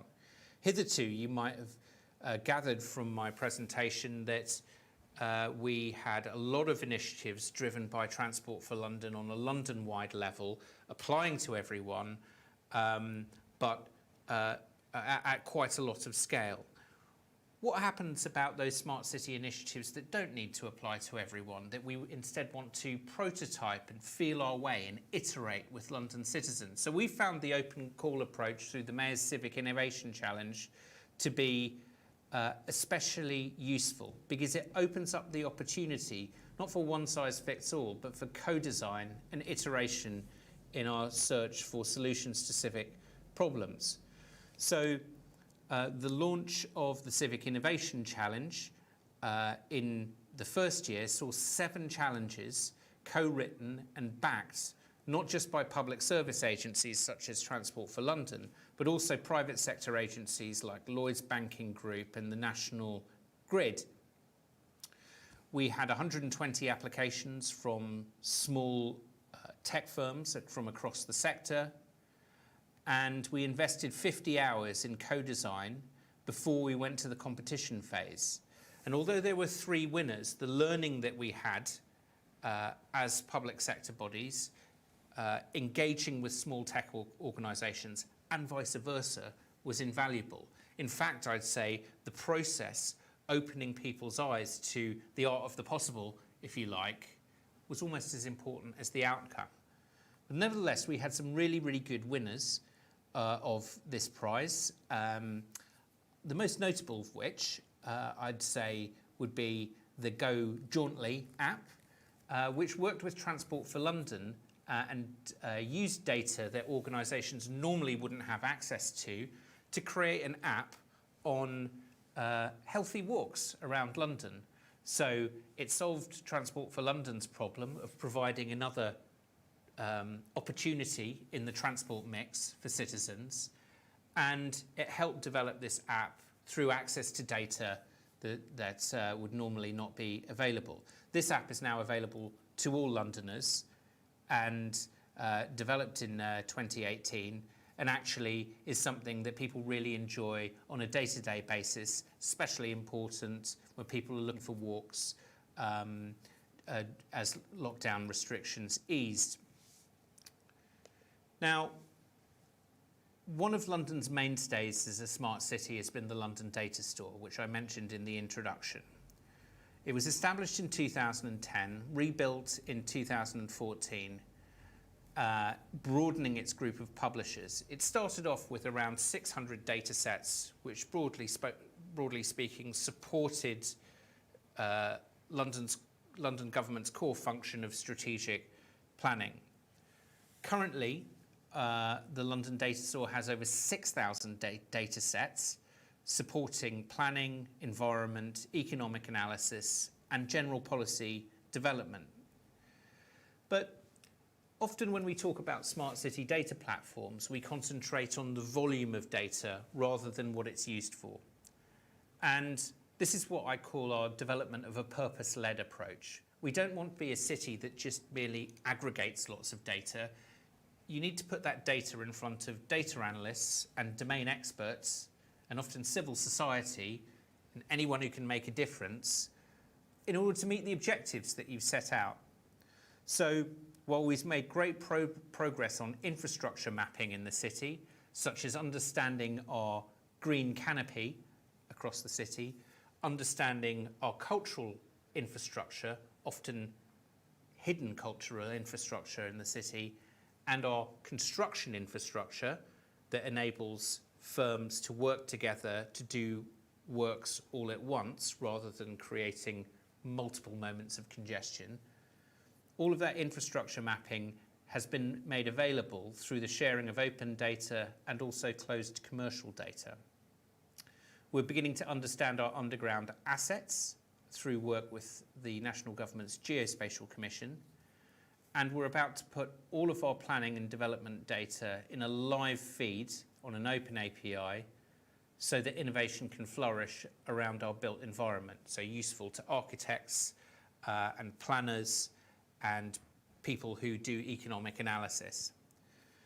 That core basis of data to support our strategic planning function has now been supplemented by the data source supporting other mayoral priorities, such as violence reduction in our fight against knife crime, the building of our data expertise and our ability to share sensitive data safely gives us insights into the causes of crime. We've got major projects on predicting air quality, and we're on the cusp of an open API, publishing an open API on London's 48-hour air quality forecast through our work with the Alan Turing Institute, National Institute for Artificial Intelligence, and working with King's College London, two global universities. And finally, that work has helped us, to what I'm going to talk about next, understand an immediate challenge that arose because of the current pandemic. So our model with the Turing Institute relied upon our use of the city's camera network, so that's at least 900 cameras from Transport for London, and other valuable data sets that come from our transport system. This gave us an idea of traffic flow and enabled us, with some other data sets, to model what pollution levels were like. When the crisis hit, we realized that we could repurpose this system to understand the busyness of the city. That means observance of restrictions by people and the economic activity and vitality of various areas of the city. So bringing together 900 cameras from TfL and many more from the individual boroughs in London and bringing that together with some of our data around other traffic counts, we're able to compare activity to normal and also to zero, which was what was happening during extreme lockdown. This enables us to flag to policymakers unusual activity and provide enough detail to inform decisions, showing us the type of activity, location, time of day. Note, we're not tracking individuals, just viewing patterns and trends. So our expertise in having a smart data, a London data store and a history with data, plus the innovation of working on a big city challenge, gave us a readiness, if you like, during the pandemic to repurpose technology to give real insights into how we can help areas of London that are hardest hit. And the data that we have from cameras and traffic counts is also able to be supplemented by private sector data. We've been working very closely with London First, the business representative body here, on seeing how we can add data that the private sector holds but does not use to make this picture even richer. Our partnership with MasterCard has meant that we could add data spend from credit cards into this analysis. So over time, we will see a rich picture of areas that are hardest hit and take appropriate action at a city level. The kind of products that we can have or will be available by APIs, dashboards, and others, and we'll be able to give a borough level view. So from a strategic authority point of view, we're able to cascade that information down to our 32 municipal authorities, each representing around 250,000 people in this city, and then down still further into a local view. Now, the future vision for our data store isn't this idea of a mass data aggregator. The model that I've just put up here on slide 10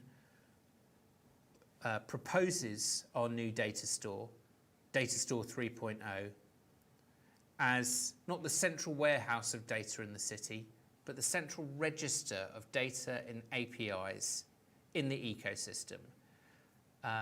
Something that respects the federated nature of London, that there are many different data holders. And think of it this way, it's like a library index card, really. So back in the day, certainly when I went to university, you'd go to the library and you'd pull out an index card from a wooden shelf, and it would tell you where the book was, which would either be fetched by yourself or the librarian. And so our central data store essentially is a registry of that metadata. It's a registry of descriptions of where that data is. So building this new platform, we will be able to identify, I believe, significant numbers of data sets, which through a purpose-led approach, being clear about our purpose, i.e. it's not that we want to aggregate all the data, but we want to use this data for climate change purposes or easing congestion, we will be able to build confidence in the data sharing agreements that we need and the leadership buy-in to do some really valuable data projects. So Data Store 3.0 is in the process of being, there's a discovery exercise around it, and we will go later on this year, end of this year, next year, into procurement. So that sort of suggests one thing, that you don't need to spend the earth on a technology platform here. One of the most important things around data are, in fact, the people, and bringing together data experts and domain experts together in one room to tease out those key questions that we need to answer as a city. So what does the future look like? Well, for us, we need to deploy data, digital and technology to support London's recovery and the plans that the Mayor has set out in the last few months. We've learned from the crisis that there needs to be more capacity to deal with real-time data and build our expertise around that because the crisis demanded it. We need more adaptive approaches to mobilize non-government stakeholders to deal with recovery issues, such as the use of open call. We know that our future city, through the growth of 5G, will be a more sensor-rich environment, but we think there's an opportunity for both public, private and other organisations who have a common purpose around climate change, more than ever, to share their data. So moving beyond that argument and discussion around the commercialisation of environmental data towards one of common purpose. And then finally, I think there's a key role for city government, and I mentioned before the Emerging Technology Charter for London. There's a key role for city government to set the expectations around public trust, because without public trust in emerging technologies, there won't be a solid foundation for innovators and investors in smart city technology. And while there's quite a lot of work going on at a national government level, and there may well be important regulations put in place, the proximity of the city to innovators and its democratic mandate from people means that it has a really important role in setting out the expectations on ways of working, open dialogue, storage and use of data, expectations around privacy by design, and cybersecurity. And so our next piece of work as a smart city, by the end of the year, will be to publish a charter that sets out those expectations, having consulted innovators and talked to the public. Thank you for your time, and I look forward to the discussion. Thank you, Mr. Theo Blackwell. He well explained London's approach to user-centric design and collaboration, open core innovation, and urban data. Thank you for a great presentation. Next, let's watch the presentation by Paul McConnell, an Associate Director of Digital Studio at Arup. Paul McConnell joined Arup from the intersection where he established the advisory and the product design practice while leading award-winning efforts for cultural mobility and civic services, corporate and community project. Let's watch the presentation on the subject of human-centered approaches to improving data and making smarter cities.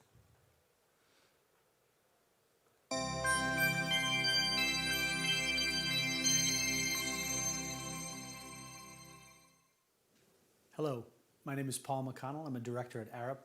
Thank you for inviting me to speak today. Sorry I can't be there in person, but I look forward to talking to everyone on the panel. So today I'm going to talk a little bit about our work in designing smart cities for people and an opportunity that I think that we all have in helping make better cities and better spaces for our communities by rethinking our relationship with technology and data. So when many people think about cities, they think about skylines, such as London, this picture right here, a place where I live and work. I'm a native New Yorker, so I might reference New York quite a bit. They think of skyscrapers, infrastructure, this kind of top-down appeal.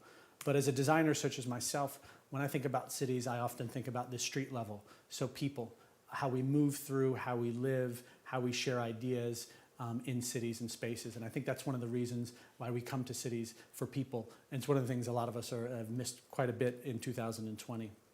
So I see this as historically smart cities have emphasized hardware, big data, and advanced computing in many ways over the needs of people and the challenges that they face. Often it is this top-down kind of marketing and push to be innovative and to be new.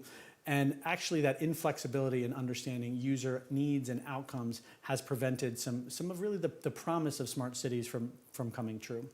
So essentially this presentation is going to explore some successful initiatives, how we've learned from other projects over time, and how we can help take these learnings and actually create massive change.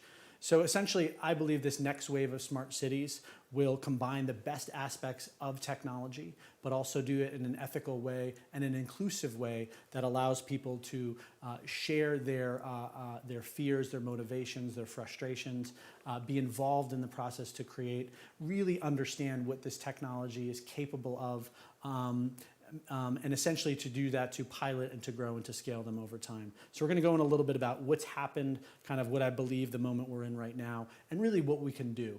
And then the big thing, the big takeaway that I would like everyone from here to come away with is, I believe by applying more of a user-focused methodology to your projects, you greatly reduce the risk of building the wrong thing, of spending your time, your energy, and money spending something that solves the wrong problem. So if you are a policymaker, a government worker, a tech vendor, I think we can all agree that we want to make impact and we want our things to be realized.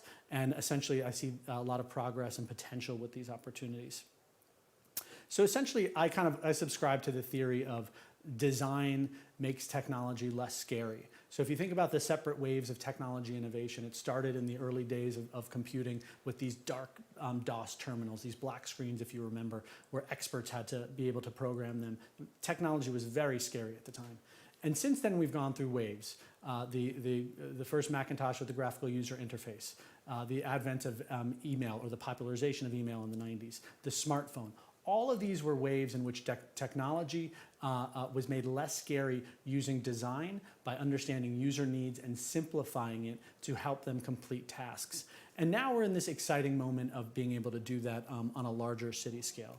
And a lot of the projects that we work on at Arup and my team, we think about the back-end systems that run these, but also the customer touch points, and even the things that are not directly technology that you engage with at all. And we've run a number of projects over the years.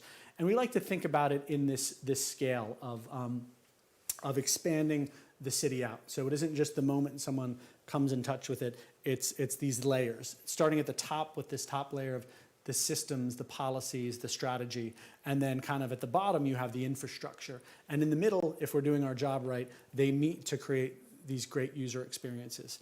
And we can't do that alone. We have to think about this in a way of integrated teams, such as members of this conference, brainstorming, coming up with ideas, and working together over time to make it true.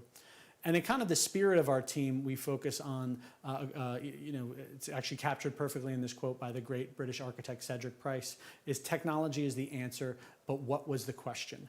And that's true. We often jump too quick to dropping technology into a situation, and we don't really know why. So I'm going to push you to kind of think about focusing on outcomes for people before we're focusing too much on the output.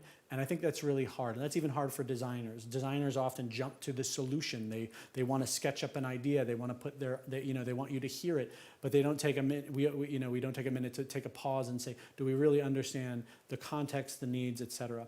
And I think that's a great opportunity for all of us. And we're building on these great trends. These trends in which there's a lot of momentum in a very short period of time. So we're in this moment where we have personal technology, the technology that helps us in our homes get through cities, and then technologies in our spaces. And a lot of them are really separate. And the clients in the private and public sector clients that we work for really need our help in making sense of this technology and the potential opportunities and risks associated with all of the data within there. We're seeing that play out even this week in the news with massive IPOs and considerations from companies like Planeteer. These are companies that control huge amounts of private data and government data and military data, as well as acquisitions such as TikTok, in which governments are now getting involved with devices that my daughter uses and their applications. So this has really changed quite a bit in the past couple of years, and this is creating actually a more aware consumer that are saying, you know, what are you doing with that information, and do I need to pay more attention to that? And I think this is important because it's not only created new behaviors, it's created new skepticism and maybe even activism that could stop and slow smart city projects in a way that we haven't seen before. And going from there. And in many ways, actually, we've seen this before, and cities have gone through this need and this balance for having a top-down vision but a bottom-up inclusion. An example that I always like is from my home city of New York, which faced massive migration issues in the early 1800s. The city was kind of bursting at its seam, kind of almost doubling year over year, and they needed to do something. It was kind of leading to pollution and sewage issues and quality of life issues. And in 1809, they established and put out the famous Commissioner's Plan. And this was essentially the grid system that we know today of avenues and streets that essentially laid the groundwork for New York to grow into in the 100 years that follows, as the population went from 90,000 people to 4 million just 100 years later. And essentially, it's an interesting concept where you started dividing public spaces, private spaces, parks, et cetera. But essentially, it was still flexible enough to have the future innovations grow into. So in that next 100 years, 200 years, we saw electricity, sewage, transportation systems all have a place to flourish into. And each of them were responsible for taking innovations of their day and meeting them with an actual citizen need to create something better that helped define, in this case, the modern city. And there's this opportunity for us to do this again now. But a lot of that is, the scary part is a lot of that information is often unseen. So I'm going to explain a couple of projects that stand out in my opinion, and I want you to kind of grab a few takeaways that I'll recap a little bit later. The first project is going to really focus on this idea of, how can we better focus on human outcomes and also designing for flexibility. So I'm going to start with a project that's very near to where a lot of people are viewing this, in Songdo. So Songdo was one of the first, if not the first, generation smart city. It was a very ambitious vision for the early 90s to involve government, technology companies, to put a vision of what a great future city could be like for residents and commuters. And in the 20 and 30 years that followed, those buildings started to come up and essentially start to realize that vision. And a lot of great things really came out of it. When you look at some of the environmental goals that had been exceeded, these really forward thinking that a lot of places now are still trying to kind of get their head around, they're able to do that. Putting in kind of forward thinking transit systems as well. A lot of this was really had a lot of good intentions. But as it's one of the first smart cities, it's been researched quite a bit.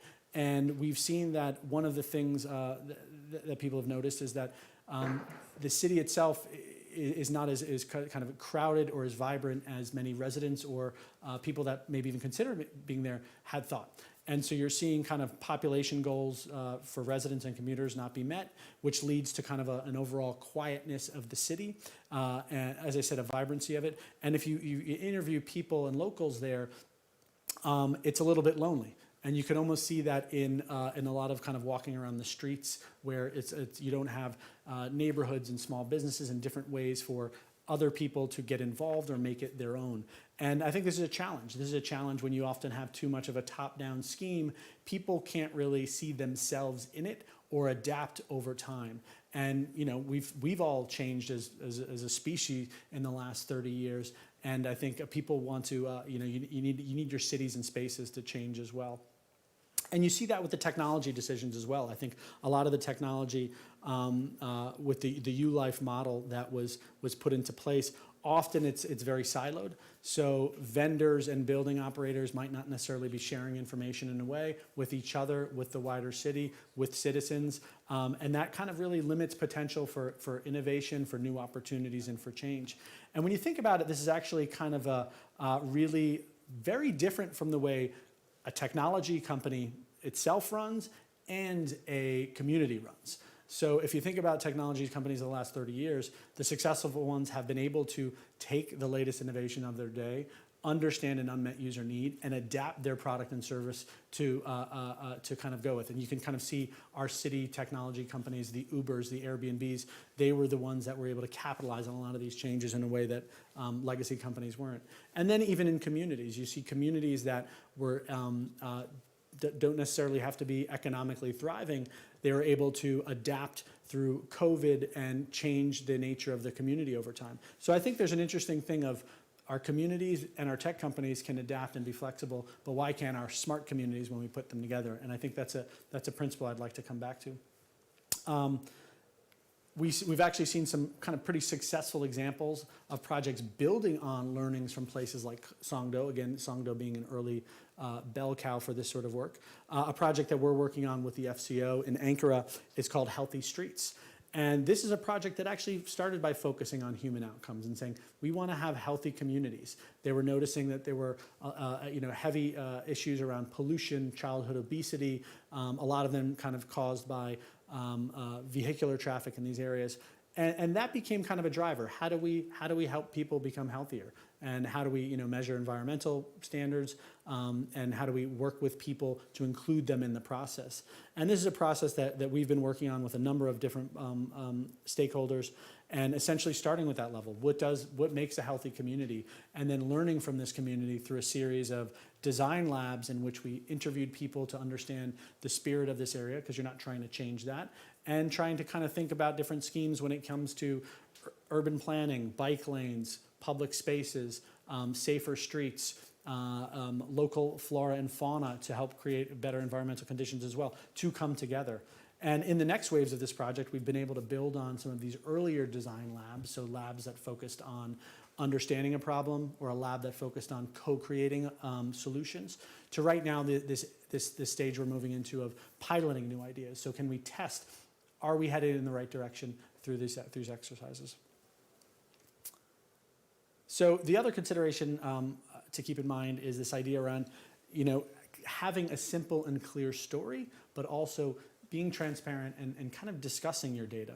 A project that I worked a little bit on in the beginning, and Arup is still a client with, I would say it would be the kind of the Songdo story of its day, would be Sidewalk Labs Toronto. So for those who don't know, Sidewalk Labs is a subsidiary of Alphabet, focusing on smart city solutions. Very ambitious project and company that was started a number of years ago. And they were awarded the opportunity to concept and come up with new plans for Quayside, which was a brownfield development in Toronto. And they actually started by taking a lot of those lessons that I mentioned before, starting with outcomes, kind of explaining what might this feel like to be an elderly person receiving health care, or a student making their way to school. Really painting a really clear picture of that within this larger ambitious vision that tied economic development, bringing in large companies such as Google and other tech players to revitalize this area. They also spent a lot of time thinking about an inclusive process in which they set up demo spaces and demo labs to have people participate, so they can be heard and kind of understand often tricky smart city technologies in a way they couldn't before. So really successful. But around the same time, there was a rise, globally in technology company skepticism. This was led by a lot of, the Facebook Cambridge Analytica scandal. And you had a very vibrant, active local Toronto community start to raise a hand and say, what are you actually doing with our data? What are and how does it benefit us? And can we trust you? And I think it was really early, and it was maybe possibly even caught off guard because it was still a plan and the city hadn't been realized, where they seemed to struggle with answering that, or the answers weren't sufficient. And in that vacuum, the public and their elected officials filled that void with a different story.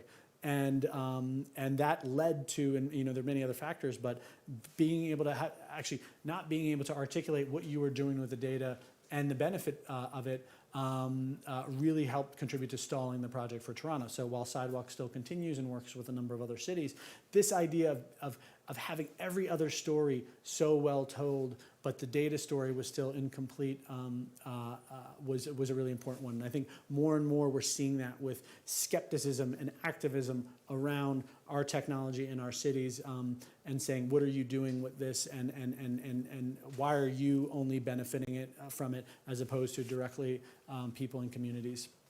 So I think that's a takeaway that I would put out there, of just saying, despite all of these things, an inclusive process, a clear vision, this narrative actually needs to be really tight, and you need to make sure that that your story is clear, and then it fits in with some of your other strategies. And we're seeing it time and time again with a number of cities that focus on this story part first. You focus on the human story, and then from there you can build into infrastructure. You can start thinking about the kind of the master planning roadmap.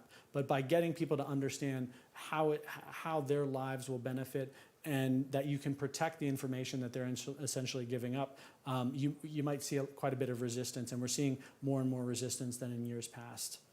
And you're seeing other great organizations, ODI, which is speaking at this conference, does incredible work of coming up with standards and schemes, and in many ways, I think that's something that's needed for, you're seeing it in the U.S. and you're seeing it in China, where there's so much rapid technology development. We need other international institutions to say, what are we doing? What are these protocols? What are these privacy issues? I know we saw a number of years ago with GDPR in the European Union, very similar.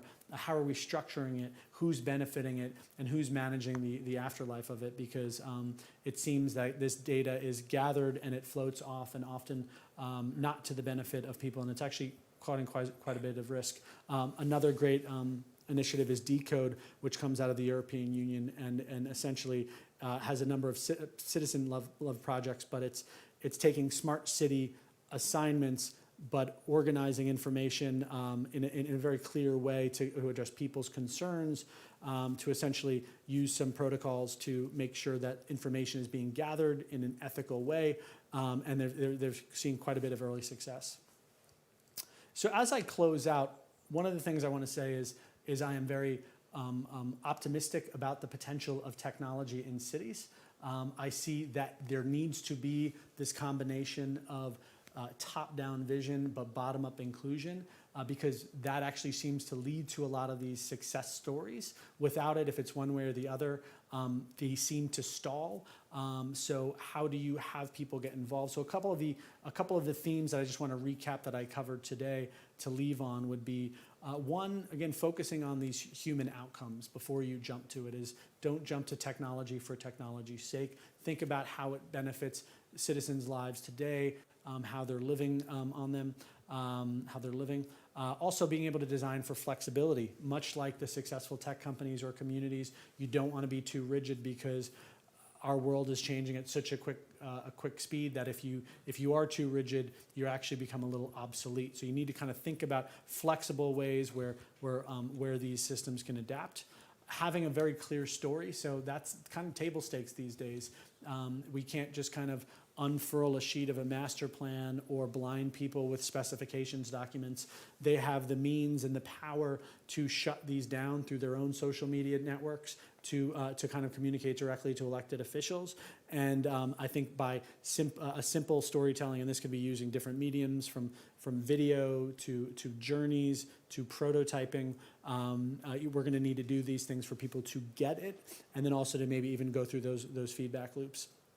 A big point too is also discussing your data. So how are you gathering it, protecting it, managing it? How are people's privacy, will they be, who are you trading and selling it to, and how their privacy will be protected? And the only way that I think we're going to do this, the last point I would say is by kind of an approach around integrative thinking and integrative teams. These problems are too complex for any one company or individual. You can see they span, as I covered before, a systemic level down to people that are really good with researching and talking to local communities. And it isn't one or the other, it's all of us working together. So it's exciting to see conferences like this are starting to, we're gathering again. And that's important, because we need these sorts of forums to gather and explore these ideas and move forward. So I think there's a great potential for us to think about data in making our cities more resilient. I think there's a prompt that I'll leave you with is is we often think about the environment and it's this kind of call to action in forums such as the Paris Climate Accord, in which we're setting ambitious goals. But what is the Paris Climate Accord for our data and our information? How are we protecting this globally? Is there political will to do so? And how are we making sure that we understand the impact of all the things that we're gathering on the people that ultimately we're here to help? So thank you for your time, and I look forward to helping solve this problem with you. Thank you for Paul McConnell. He well summarized 5 things we have to consider to make the better city for community. First one is the combination between top-down vision and the bottom-up inclusion. And the second one is that we should select the flexible ways to adapt the technology.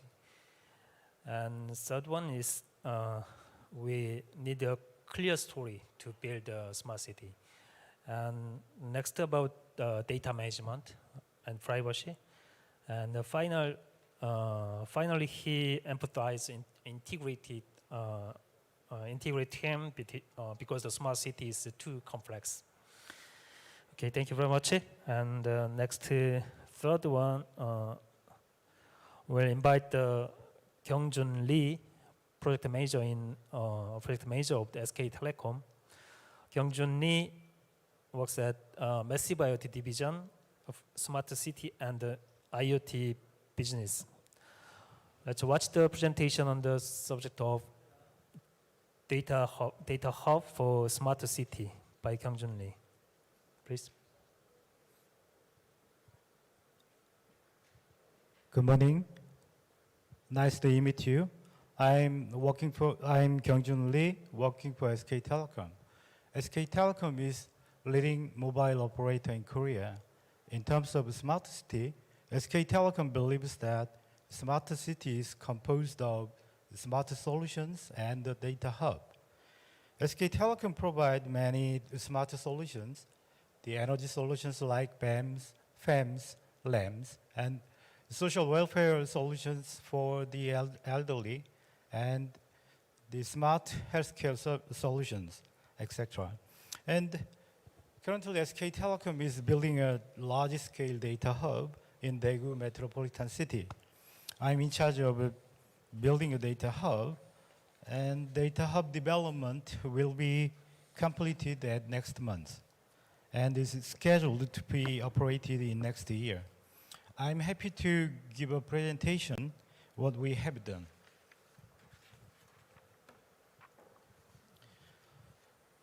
Before building a data hub, we need to take a look at what a data hub is.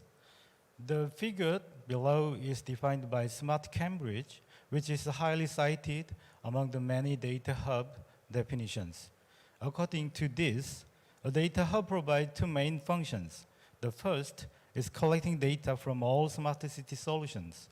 The second is to provide the collected data to the third-party developers, data analysts, and the city operators. However, this concept is quite vague because it looks like a large-scale data lake or data warehouse. It appears to provide the function of simply collecting city data and passing it to the third party. To develop a data hub, we needed to clarify the purpose of data hub.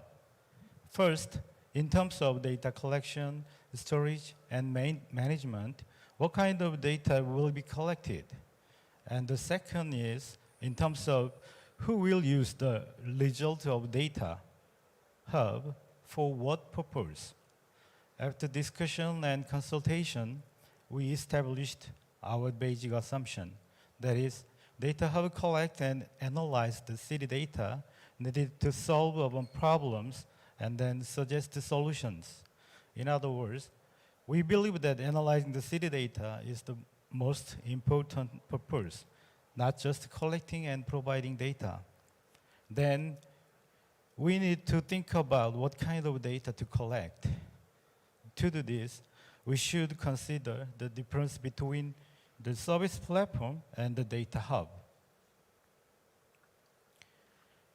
A service platform is a system for providing services. It is usually composed of a device, sensors, network, server, and user application. The figure below is an example of AMI service, advanced metering infrastructure service for electricity.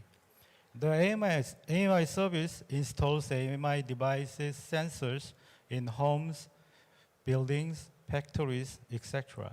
And when the measured data is transmitted to the server through a network such as LoRa, CAT-M1, and then the server monitors the power consumption status based on the collected data, and then generate the subscriber billing data.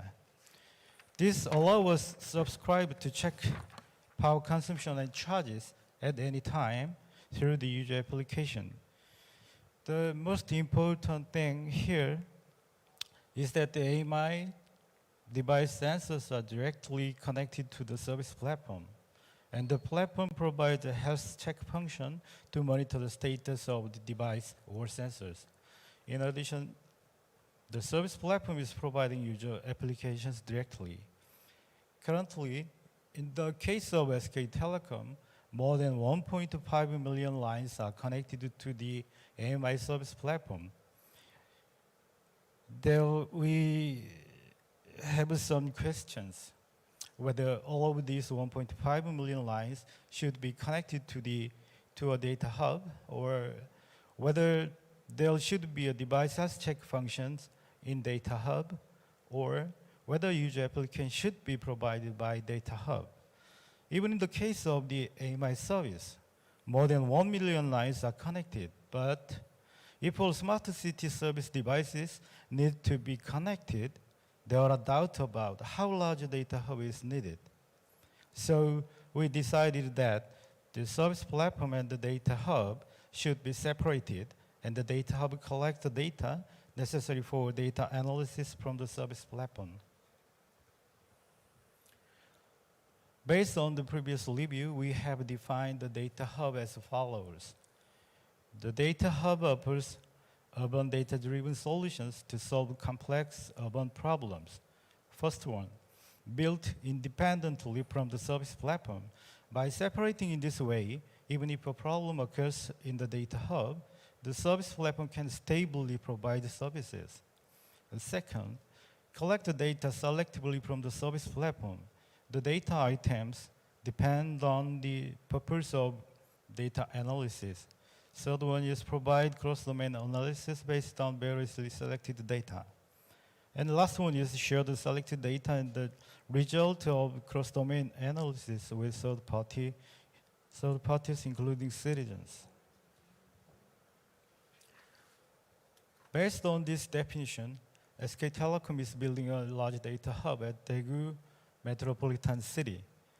This data hub collects city data from mass platform, public safety platform, city facility management platform, load and energy platform, and Daegu legacy data. The data hub consists of a total of 6 modules: interfaces for data collection, data warehouse and data mart, data analysis, provisioning, visualization, and basic infrastructure for data hub operation. The collected data and data analysis results are shared with third parties, such as local government, citizens, and developers. Daegu Data Hub is a relatively large data hub because it collects data from various service platforms, as I said before. So based on this, we are discussing how to introduce a data hub with several local governments. But in reality, there is no reason to build such a large data hub right now. This is because the data is scattered, and in most cases, is insufficient or not enough. And the local government have different situation. Therefore, we believe that rather than building a large-scale data hub, it is desirable to build a small-scale data hub first, and then expand the scale. In page 1, it is to build and operate a small data hub by determining the problem that needs to be solved urgently, collecting data, and combining it with private data. Through this, we will create a success story of data hub that can play a practical role in solving urban problems, even though it is small, and gradually expand it to various areas. This kind of the paged approach takes a very, very long time, so I think the most important thing here is a strong leadership. I will give you some examples of the data hub basic. We call it data hub basic, small data hub. First is to optimize the petrol routing course of the police car. The second is the parking lot demand analysis. Third one is management of urban facilities to keep a clean street. The last one is management to maintain social distancing at tourist spots. The petrol routing optimization is to recommend routing course for efficient petrol. SK Telecom had done a pilot test with Daegu Police Agency for 3 months. 5 regions in Daegu were selected, and data from the past 1 year were used.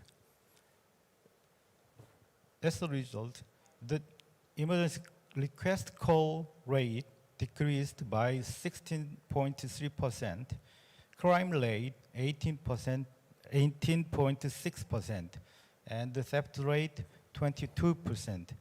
Of course, this result has been carried out in the short term, so it is difficult to generalize. We are under discussion how to upgrade and develop services for the entire Daegu city. Next one is parking lot demand analysis. This suggests the areas where new parking lots are needed in the city. For this purpose, the parking lot data, CCTV data, parking ticket data, SK Telecom's floating population and navigation data are used.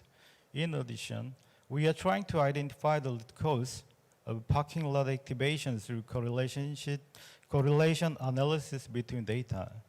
For example, it can be used as data to analyze the correlation between parking lot data and the parking ticket data near the parking lot to determine the degree of impact between them. And next one is this is a very simple but very effective urban facility management system in Korea. Pedestrians may experience discomfort due to unnecessary facilities in pedestrian road, for example, electricity installation and the industry installation, especially military installation in Korea, make pedestrians uncomfortable.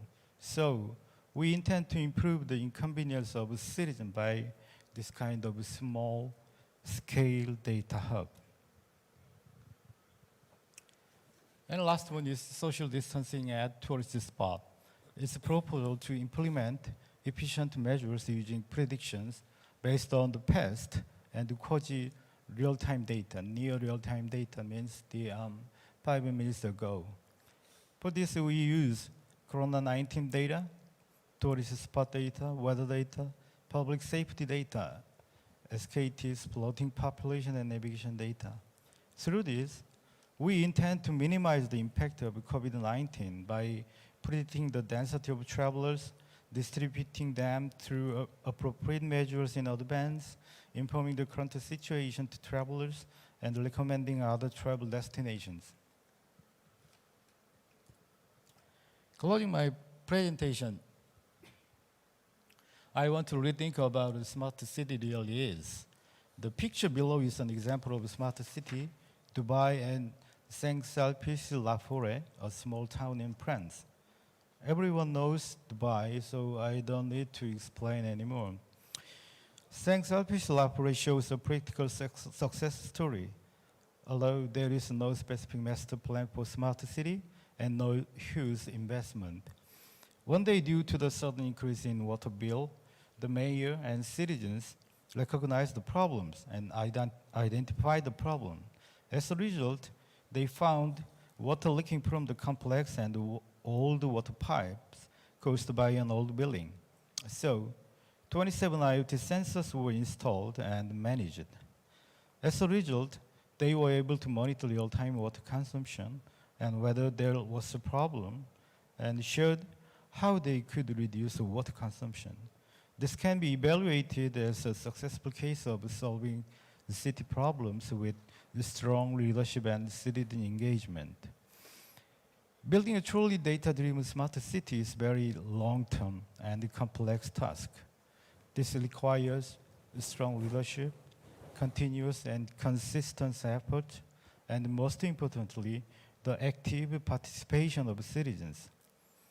Although there is a very long way to go, I believe that data-driven smart city will be built in the near future. Thank you very much.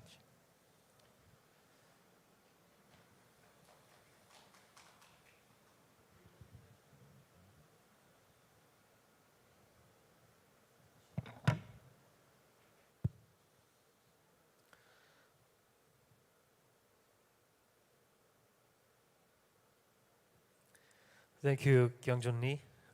He well explained the smart city data hub, which provide data-driven solutions for solving the complex city problems. Thank you for a great presentation. And lastly, I'd like to invite Jung-Woo Ha, the head of the Naver AI. He is the head of the Naver AI Research Center and serves as a council member of the Open Data Strategy Council under the Prime Minister. Let's watch the presentation on the subject of Naver AI in users' daily life by Naver Club AI Director Ha Jung-woo. Please. Thank you for your introduction, and thank you for inviting me at the Smart City International Symposium. I'm Jung-woo Ha from Naver. I'm a researcher, AI researcher in Naver.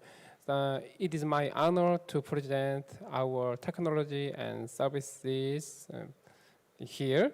And my topic is some AI application and technology that the users can meet everyday life. Actually, my topic seems some different from the other smart city topics, but I think AI is a very important technology to make smart city realize. Okay. Yeah. Actually, the Alan Turing proposed the concept of AI in 1930s. That means the history of AI is longer than the modern computer history, I think. And in 1956, the AI, the terminology of artificial intelligence was the firstly used in Dartmouth conference. That means actually over 60 years have passed. So in meanwhile, the AI had some ups and downs for 60 years. And recent advancement of deep learning leads to the current nowadays the hype of AI.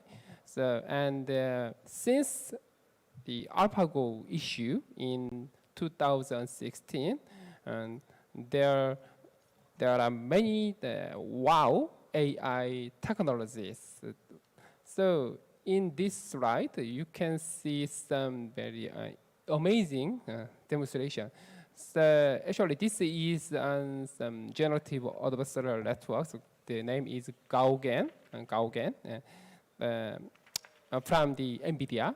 So when a user draw very simple figure like the left side, just actually that is some semantic map with some semantic segmentation with some object, then AI can generate photorealistic images like right part. So, and actually the biggest issue in this year in AI is GPT-3. Many people think the GPT-3 is the biggest issue in AI. Actually, the GPT itself was invented in 2018, I think. So since the transformer models was proposed in 2017, in every year the new innovative models using transformers came out. So actually the reason why GPT-3 is amazing is GPT-3 can generate contents that human cannot discriminate that these contents was generated by human or AI. So many people, some people think GPT-3 might be a starting point of artificial general intelligence.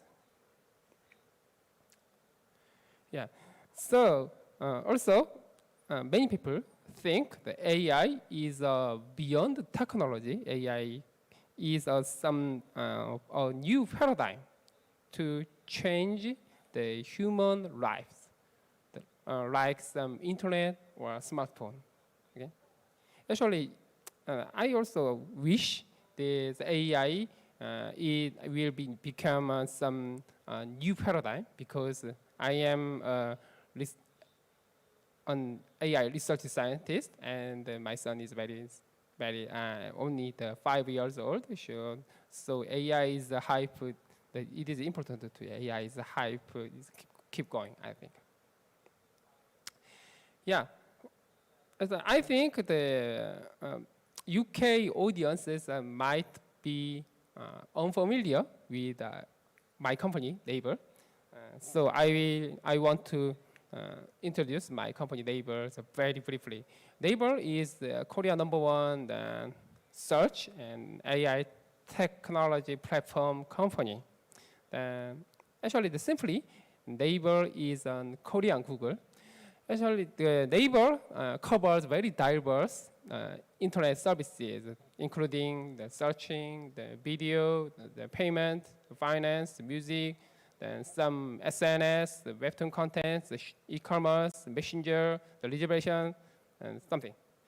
So that means that most of our services are strongly related to the human, the user's daily lives.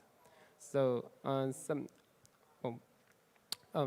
user can buy their items with our shopping e-commerce site, and they can pay for their goods with our payment systems. And the user can listen to the music with the music services, and they can see some movies, watch the movies with the video services. Okay? So to enhance our services, we are focusing on some AI technologies. And actually, we think to make some differences, the research is very important issue. So because we have our global branches, actually our research center in Korea, and we have some messenger line. The headquarters of line is in Japan. We have another AI research center in Grenoble, France, and we are developing a new development site in Vietnam. So we are constructing a new global AI R&D belt for the AI research.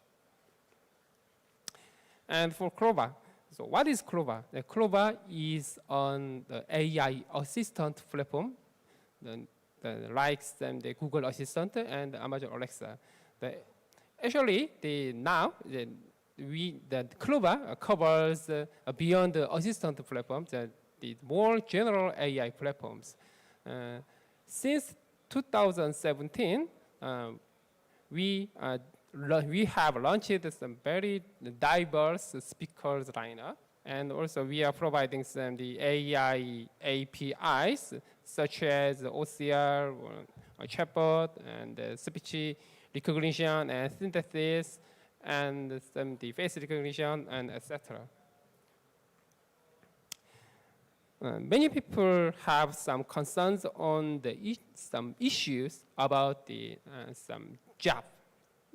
So that means AI can take their humans' job, but we think the AI can be a very good tool for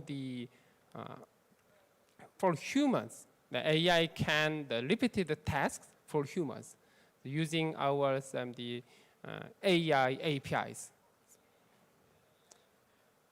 So this is as I said, research is a very important issue to make some differences. So we established some ideal cycle from the researches to the services. Okay. And this is the publication achievement. So actually, I'm considering comparing with some the result achievement with the global companies. These the scores. The scores are not impressive, but the important thing is to continuously increase the research capability. Okay? This is an example of our fundamental AI researches. It's, the optimizers. Okay? So if you want to make the neural net model, then you can enter the kind of some pip install Adam P. Then you can use our new optimizers, the outperforming the conventional state-of-the-art optimizer Adam. Okay? And because we are operating the mobile services, to make models very compact is very important issues. So we developed some new state-of-the-art, very energy-efficient models. The name is RexNet, the outperforming the EfficientNet from Google's. And this is our research work is actually many people are surprised about the performance of GAN, like this. Okay. And this is more the daily life AI services. So many people can see these scenes when they go to the event or conference registration. So to register the conference, they should give the ID card and check whether this ID card is identical to the registers. But we can use some kind of some face authentication. Then we can reduce the time to spend to registration. Okay, this is our new video AI application. So actually many people want to watch each member isolated video. So AI can make the member isolated video like these figures using some tracking technology and the re-identification technology from videos. And actually, we have a very strong technology on OCR. So if using OCR, we can extract very important information from the receipt or the other documents, okay, like this figure. And this is our new devices. Hey, Clover. if you are the parents, then I think this 어떤 device is 책을 very useful for 읽어줄까? many 생각과자 parents. 아이 책이네. 페이지는 민서가 넘겨줄래? 옛날에 작은 할머니가 Using OCR and speech recognition and speech synthesis, our device, Clobalem, can read the book instead 어느 of 날 the father and 할머니가 mother 생강 과자를 for their 만들기 children. 시작했어요. Yeah. 작은 Actually, 생강 과자 아이를 it is better 만들어야지. that 반죽을 납작하게 the 밀고 작은 parents 사내 아이 read 모양으로 for the 잘랐어요. books for children. But when they are too busy to read, then Clobalem help the parents to read the book. Right? And we make the AI dialogue agent that can get the call instead of the business owners. This for the small and middle business owners. Okay? And this kind of technology can be applied to prevent the spread of the COVID-19 viruses. Actually, the officers should give a call to self-quarantine whether they have some symptoms on COVID-19, but this can be performed by our care call systems. Okay, this is the speech synthesis demonstration. And when the COVID-19 the pandemic situation, many teachers and professors should make their materials and they should record the class lecture video. But it is not easy to record their own voice. So when a teacher enter the text, then they get the wave file, synthesizing the text. Then the wave file can be embedded to their presentation files. Then it can help the teacher or professors to prepare the class lecture materials. As I said, the research is a very important issue. So Naver had announced to make some new AI long-term research center for long-term researches. And we decided to make some supercomputer infrastructure for giant-scale AI models. So this is the first time in the industry side in Korea. So that means Naver are seriously focusing on the AI technology and the services. So our AI technologies are adopted in many everyday life services like this figure. So thank you for attention. And if you have any question, you can send an email to me. Thanks a lot.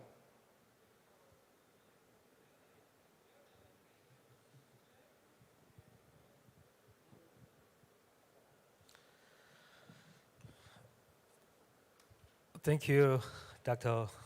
Jung Woo-ha. He well and detailed explained the latest research technology of the Naver AI. The Naver is the biggest platform company in Korea. So they provide values to users in daily life and the various services using it. Thank you for a great presentation. Okay. Yes, we have heard all the presentations we prepared so far, and it seems to have been an opportunity to get a good grasp of the various technology aspects of the creating a smart city in the UK and Korea. From now on, we will take the moment to consider the panel discussion and the strategy and countermeasures to respond to issues about the smart city data and privacy and citizen engagement, and so on. In addition, we'll ask selected questions to the speakers among the questions given in real time and those previously received through the online in the website. Okay, yes. First, let's hear the general opinion of the David Coco as part of the panel.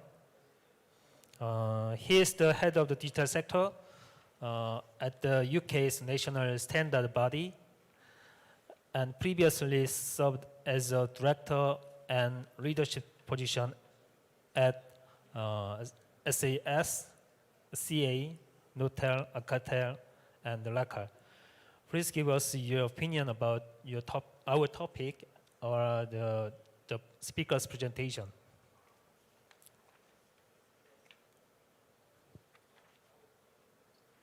Good morning, good afternoon. Hopefully you can hear me. I am delighted to be speaking to you here from the UK. I'm sorry we can't be there for obvious reasons, but delighted to I guess be representing BSI's views as the UK's national standards body.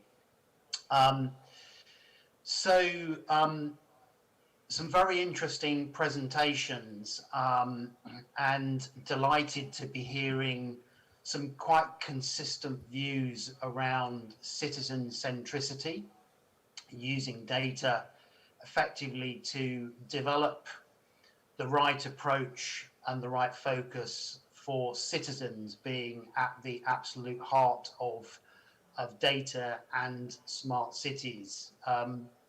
One of the sort of key questions that was coming my way was really around sort of standardization of data and how difficult is it and what really should we be focused on, which is a really interesting and quite challenging question to answer. It is absolutely very challenging and very complex.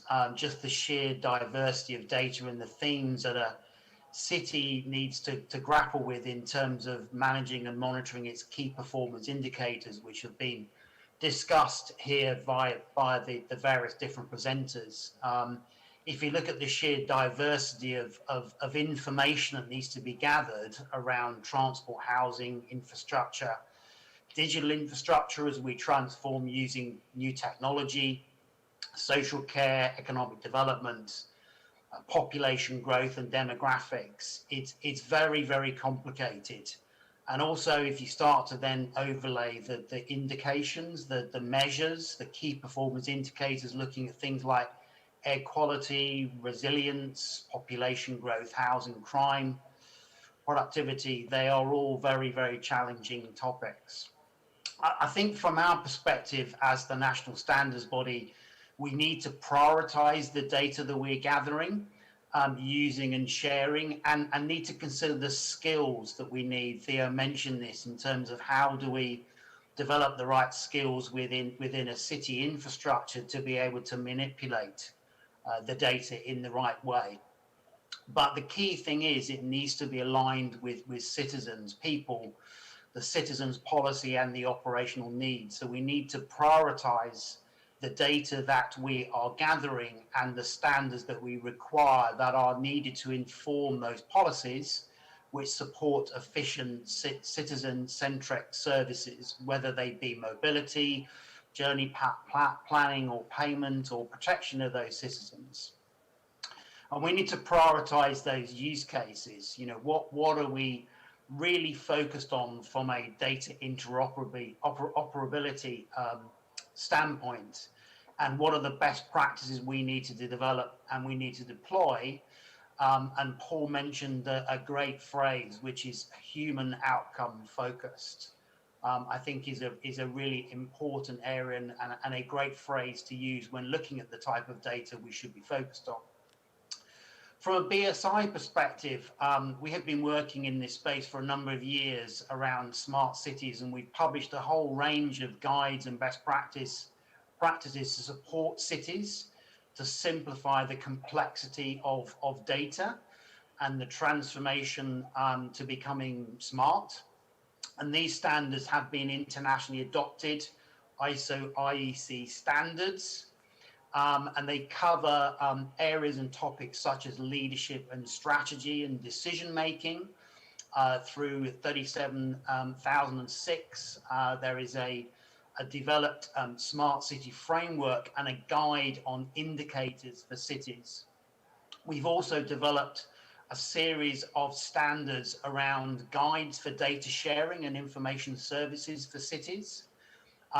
Also, very importantly, which is often not put to the front and center of thinking around smart cities and data, is security and a security-minded approach, which is within PAD's publicly available specification 185, and thinking about secure by design. How do we develop new services using data that are trusted and private and protected, applying rules such as GDPR as mentioned earlier, but also protecting our national and critical infrastructure as we start to gather data from our fixed assets within our cities. How do we ensure the safety of those assets and their critical nature? We've also developed concepts around the smart city model. So what do you need as those principal foundational building blocks? And how do you actually discover data, and how do you connect to it using technology such as IoT to be able to auto-discover the data? So that's simplification of how you collect the data in a more effective way. I'm very pleased to say that Korea, South Korea, has actually been leading some of the developments in this space. The ISO 37106 standard is what we've built the Smart City Kite Mark on.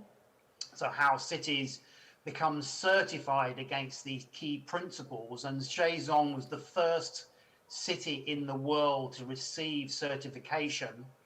And what this actually means that the city is accredited that it meets the highest standards for vision management, road mapping, citizen-centric services or centricity around the use of data, urban reuse management, platform efficiencies and benefits realized. So this is really setting the benchmark for this particular city in South Korea, really leading best practice in the development of smart cities. And just finally, as it was mentioned, and thank you very much for the presenter who referenced Alan Turing and his very early work on AI. The Joint Technical Committee here in the UK and internationally are embarking on developing the first management system standard for AI. You may be very familiar with other very well used management system standards such as ISO IEC 27001 series for cybersecurity. We're developing the first standard to complement that on AI, and that will be developed over the next sort of 18 months or so. So thank you very much. That's just my reflections, I guess, on BSI's perspective.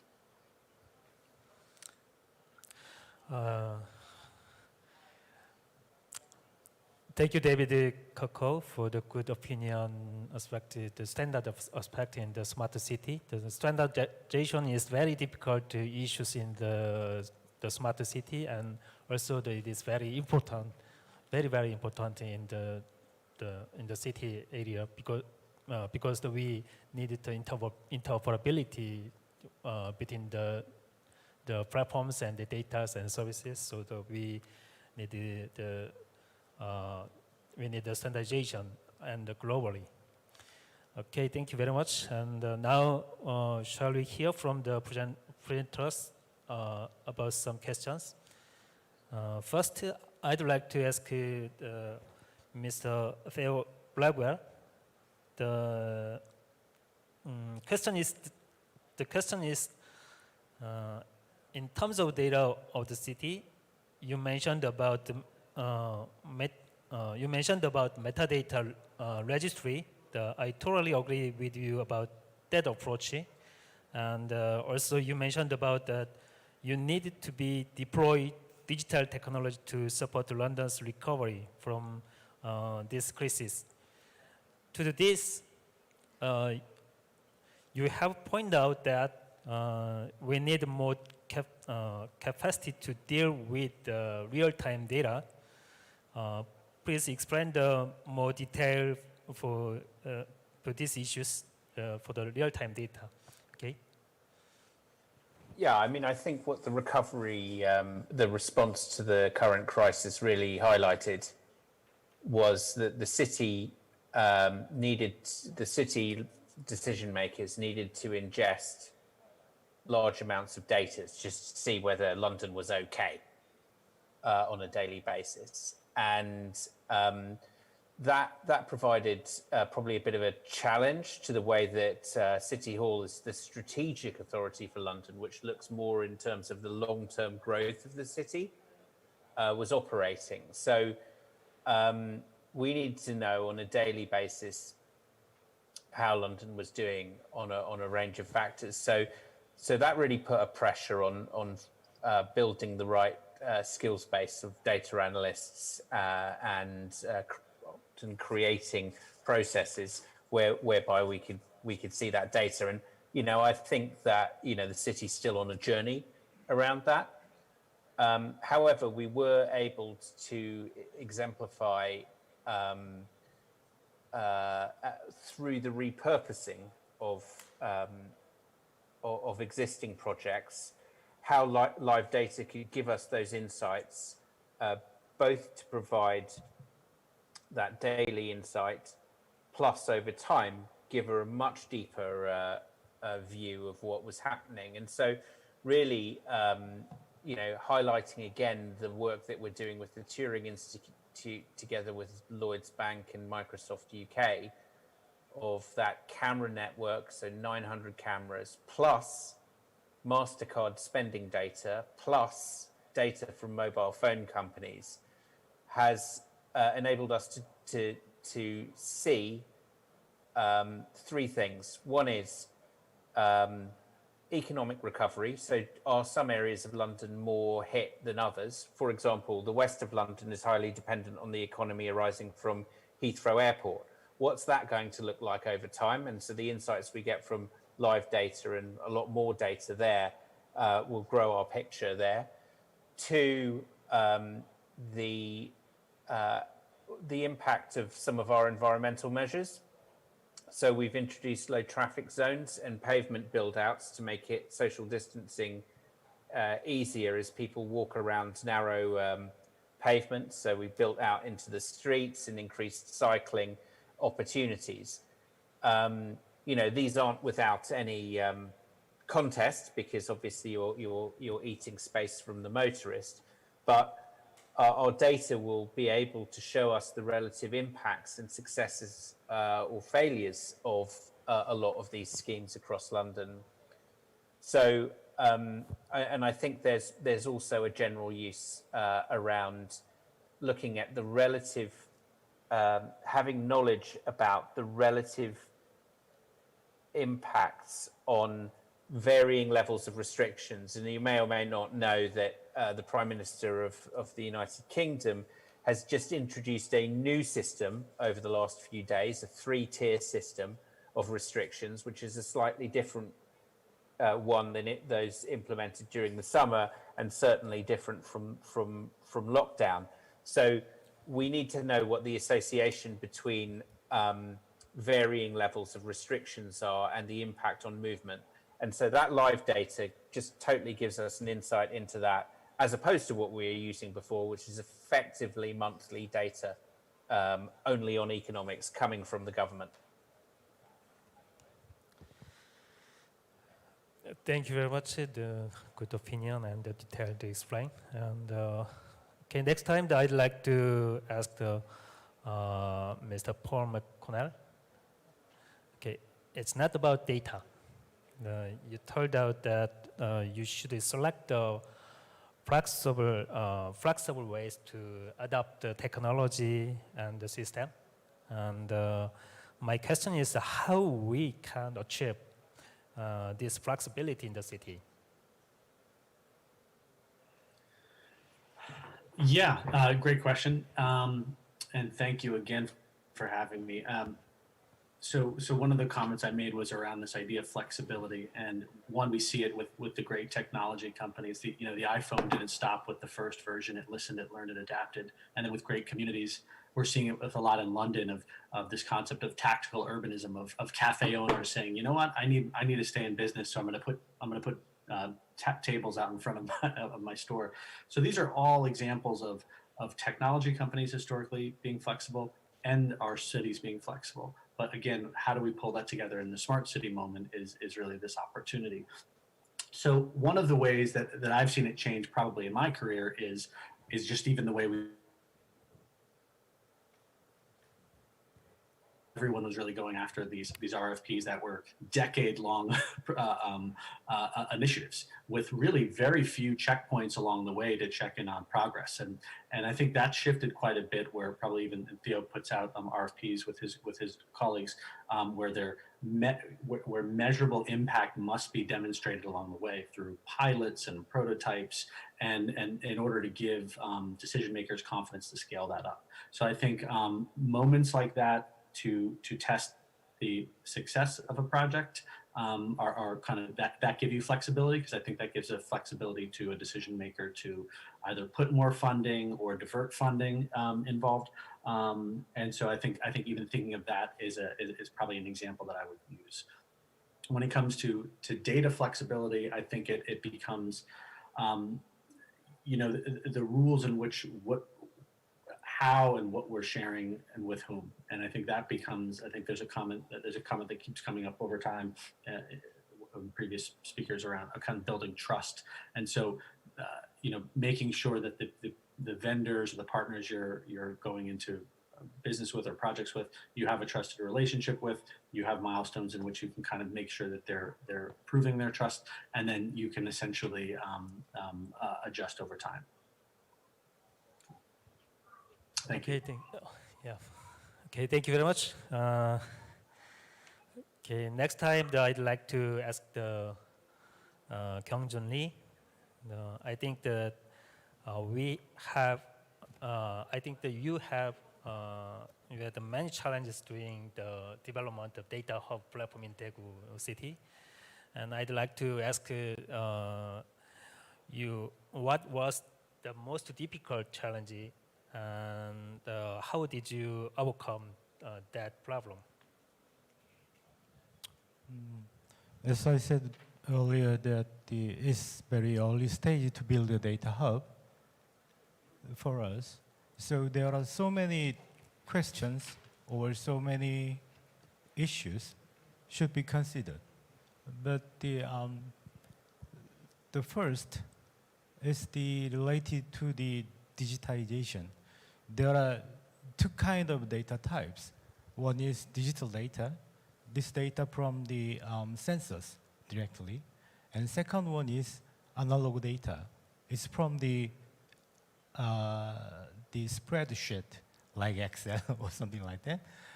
Unfortunately, the most of data is that kind of analog data. So I think personally that the kind of digitization should be done firstly, and the second one is how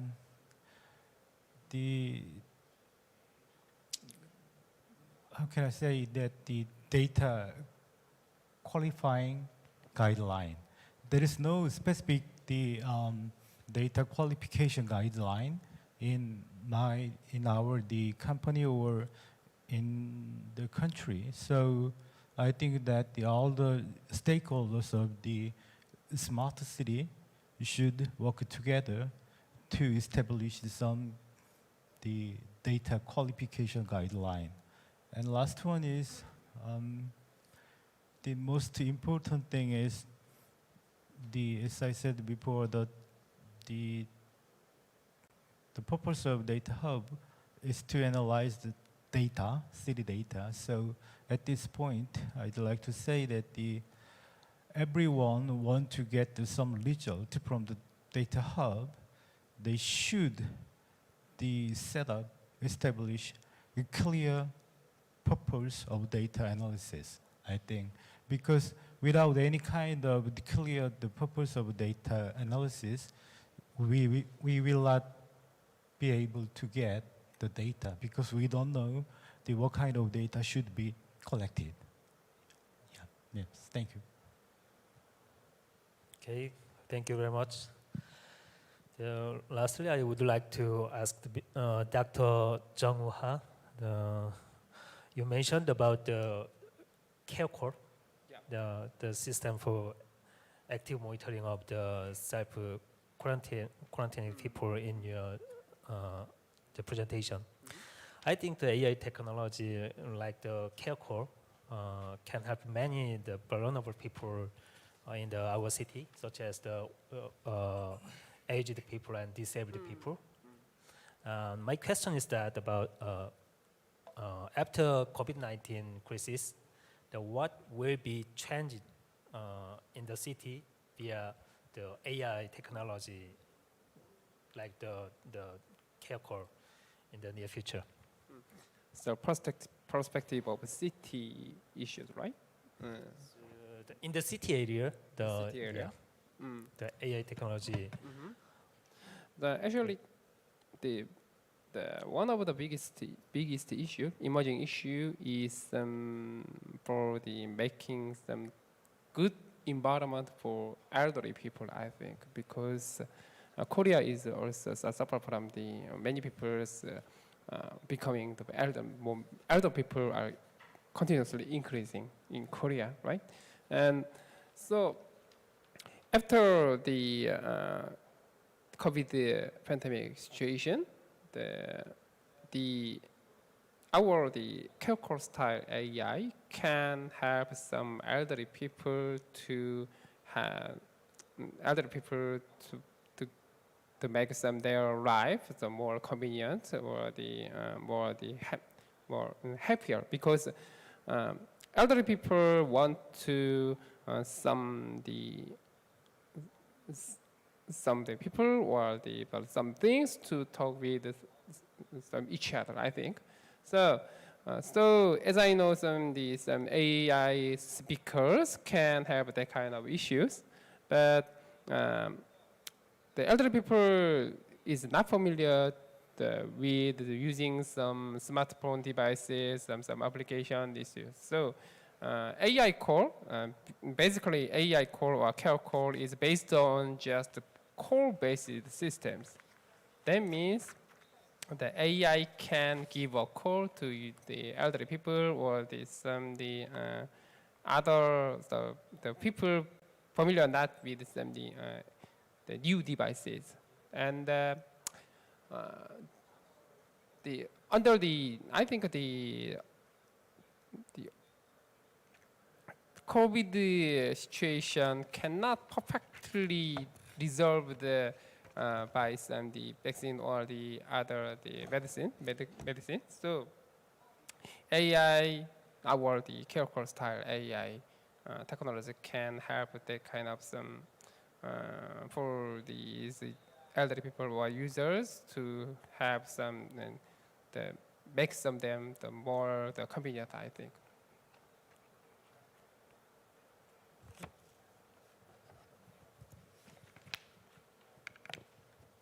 Okay, thank you very much.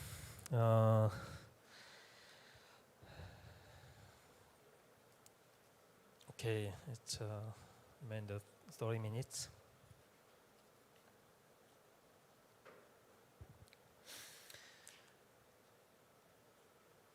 Just a moment.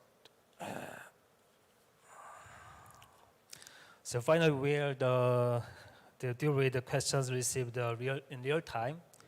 The questions received in real time and online in advance were delivered to me. Among these, there was a question that stood out.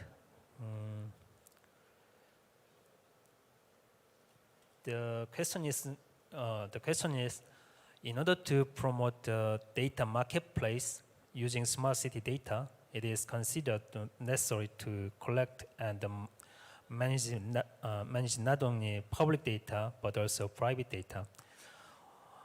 What are some ways to increase the participation of the private companies? I think Theo Blackwell answered this question. Yeah, it's a really good question, and I think London as a city has been on a journey from looking at effectively establishing in 2010 a open data platform, which was about bringing together, linking together of government data sets. One of the benefits of which it was able to spur innovation from the private sector.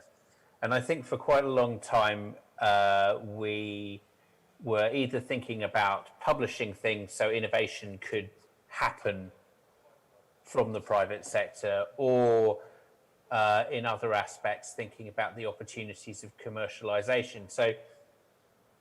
So either we were maybe a step removed from the innovation that was happening with our data, or we were thinking about kind of a transactional relationship with the private sector. And I think my experience, certainly over the last 3 years as being Chief Digital Officer for London, is that there are many more opportunities for collaboration and partnerships with businesses than they were before. I think we've moved beyond some of those discussions that we were having earlier. Now, one of the initiatives that is happening in London that is spearheaded by the business group London First, of which Paul's organisation Arup is a leading voice in, is bringing together private sector organisations and talking to us at City Hall to actually understand what the key priorities of the Mayor of London are, and whether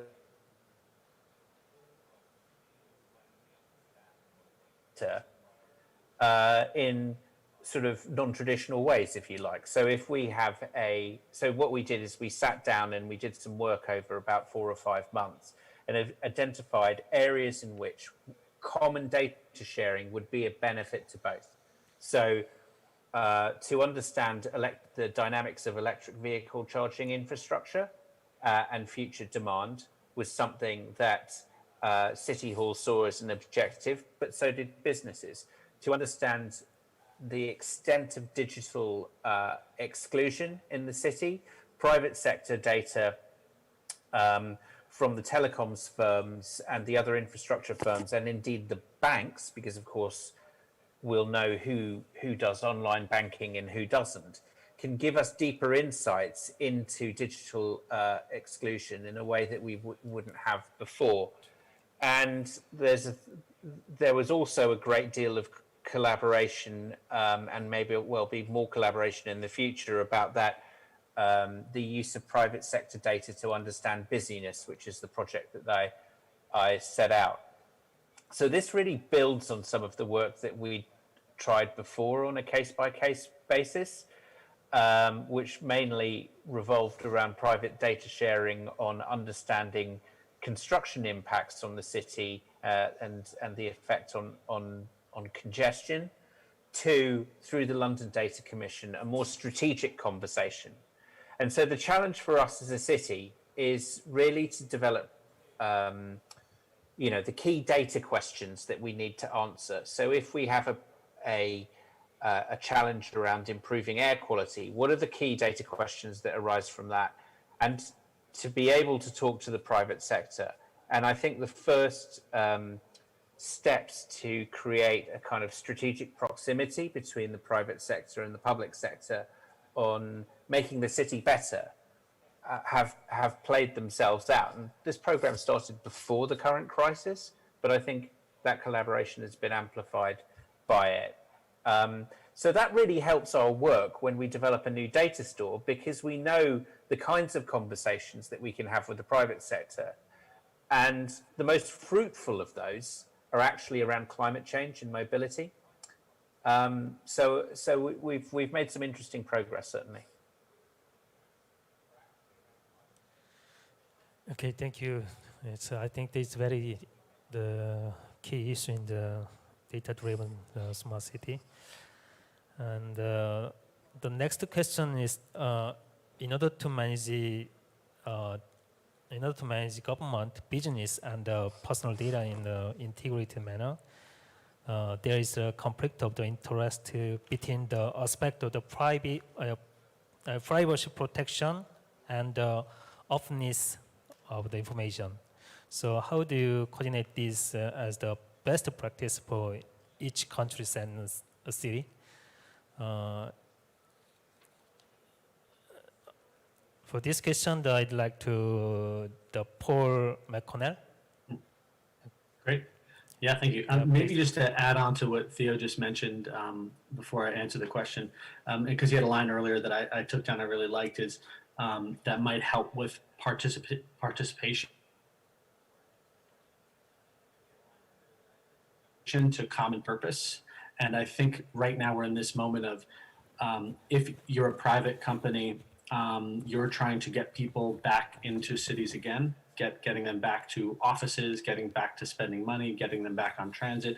So we are kind of in it in a very different way in which we need to work together and possibly share our data for this larger common purpose. So I think that's a pretty exciting moment because we are all in this this kind of in each of our respective cities, trying to understand people, their motivations, their behaviors in order to get them to come and do things again. So there's these constant loops of understanding data, coming up with new ideas, and then kind of tweaking accordingly.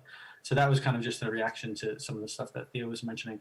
So to your question around this kind of conflict of interest, or is there a conflict of interest between privacy and the data that's being gathered? I don't think if people's interests are being protected. And I think we could possibly look to the past of examples of this in which we've gathered information in theory for public good. So this goes back to when we started taxing people centuries ago to a census gathering. There's all these questions of saying, what are you going to do with this information? I'm not going to give it to you, but yes, please, we need it to govern.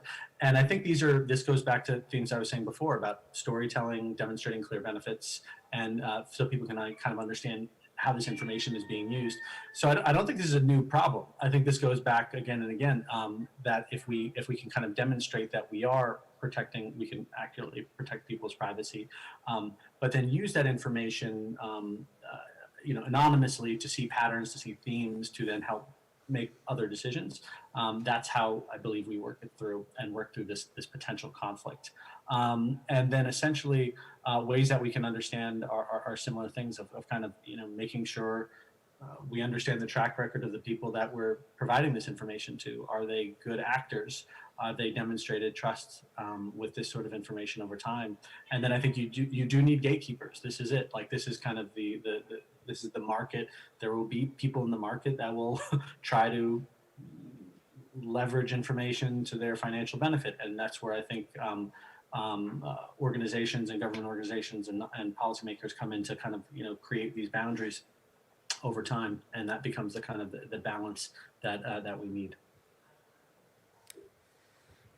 Okay, thank you very much. Okay, it's we demanded 20 minutes. So I'd okay. Next question is about if data analysis result is wrong. I'm curious about how to respond to this situation to get feedback and make a correction as necessary. Please answer, Mr. Kyung-Jun Lee. Okay. Yes. Yeah. I'm sorry, I'm not the data scientist. Okay. Yeah, and so I can give you some typical.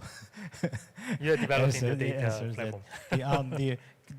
The question is that if the data analysis result is wrong, that means that there will be two kinds of scenarios. First one is if the data is incorrect, or the other scenario is if the analysis itself is incorrect. Firstly, if the data is incorrect, As I said before, there is no specific data qualification guideline in our data hub. So we should check out all kind of the process from the data creation to the delivery network, and then data warehouse and data mart or something like that. But the typical answer, just like that, it is sponsored by obtaining the correct data or improving the quality of data through a pre-processing process to derive the analysis result again. And the second thing is if the analysis is incorrect, that I mentioned before that everyone should has to set up or establish the purpose of the data analysis. That is most important thing, I believe, because without the kind of clear the purpose of data analysis, nobody knows what's the problem, what kind of problem are there. So typically it's kind of a typical answer that if the analysis is incorrect, you check for errors in the analysis and then reanalyze through hypothesis correction and model retraining. Okay, thank you very much. There are many questions about. Okay, the next question is for the Dr. Jung-Woo. Currently, AI technology is getting special attention in the specific community due to the prolonged COVID-19 outbreak. So, and I wonder if there are any plan to apply it to new service field other than the software and the media in the future. Thank you for the great question, but I think it is very difficult questions for the future business models.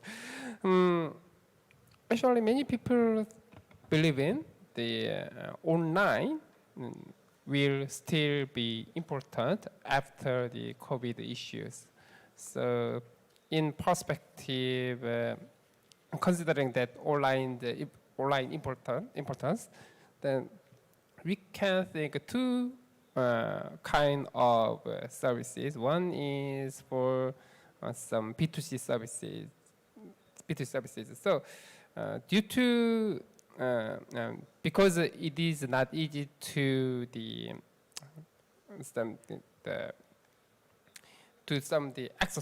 exercise in outdoor. So home training is what became very important and very popular the exercise in the nowadays. So AI can users or customers to perform the exercise in home training. The AI can modify some pose in detail, or the AI can assist how to perform their exercise or practice in their home. And that is one issue for their healthcare. The second one is, as I mentioned, the AI can make some a good tool for the users and the small middle business owners. So actually, because we are organizing some platform, so we can provide our SME, small middle business owners, with our AI tools to make their service more richer.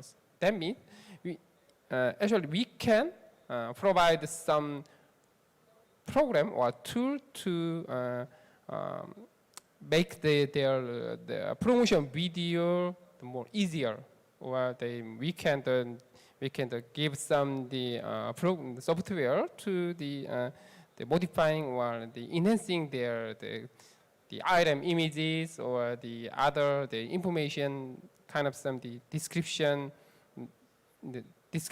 for their items. We can modify or refine the description for their goods. So these AI tools can help all the SMEs the small mid business players on our platform to make the promotion the more convenient and more effective. I think that is the new perspective on the in the online environment, I think. Okay, thank you very much. Okay, I got a question from the online. It's very difficult question, I think. I think it's for the BSI, the David Cockle. The smart city is related to a number of the sectors like the energy, the mobility and transportation and healthcare like this. How can we integrate and facilitate the international standards for smart cities? That easy question, I think. You're absolutely right. That is a question, a very tricky question, because cities don't exist in isolation. There's many complexities in moving parts, whether that be energy, transport, telecommunications, digital infrastructure. It's a very complex space. And I probably don't have a simple answer for you. I wish I did. I think one thing I would say is that there are many challenges for the standards bodies and those that kind of create the rules around standards, simply because of the rapid pace of change, whether that be security or technology or policy or regulation or crisis management across all the different facets that relate to cities, and just the sheer pace of change on how we can keep up with all of these factors. COVID's been a really interesting example of how we, as for example, the UK's national standards body has had to completely readapt the way that we develop standards and take a more flexible, dynamic approach. We published a standard for safe return to work within a matter of weeks, as opposed to months and years. And that's something we're considering very carefully about what our role is as the UK's national standards body, and what the international role of standards are in making sure we are sort of keeping up with that pace of change. And also just reflecting on some comments earlier around public and private sector sharing of data.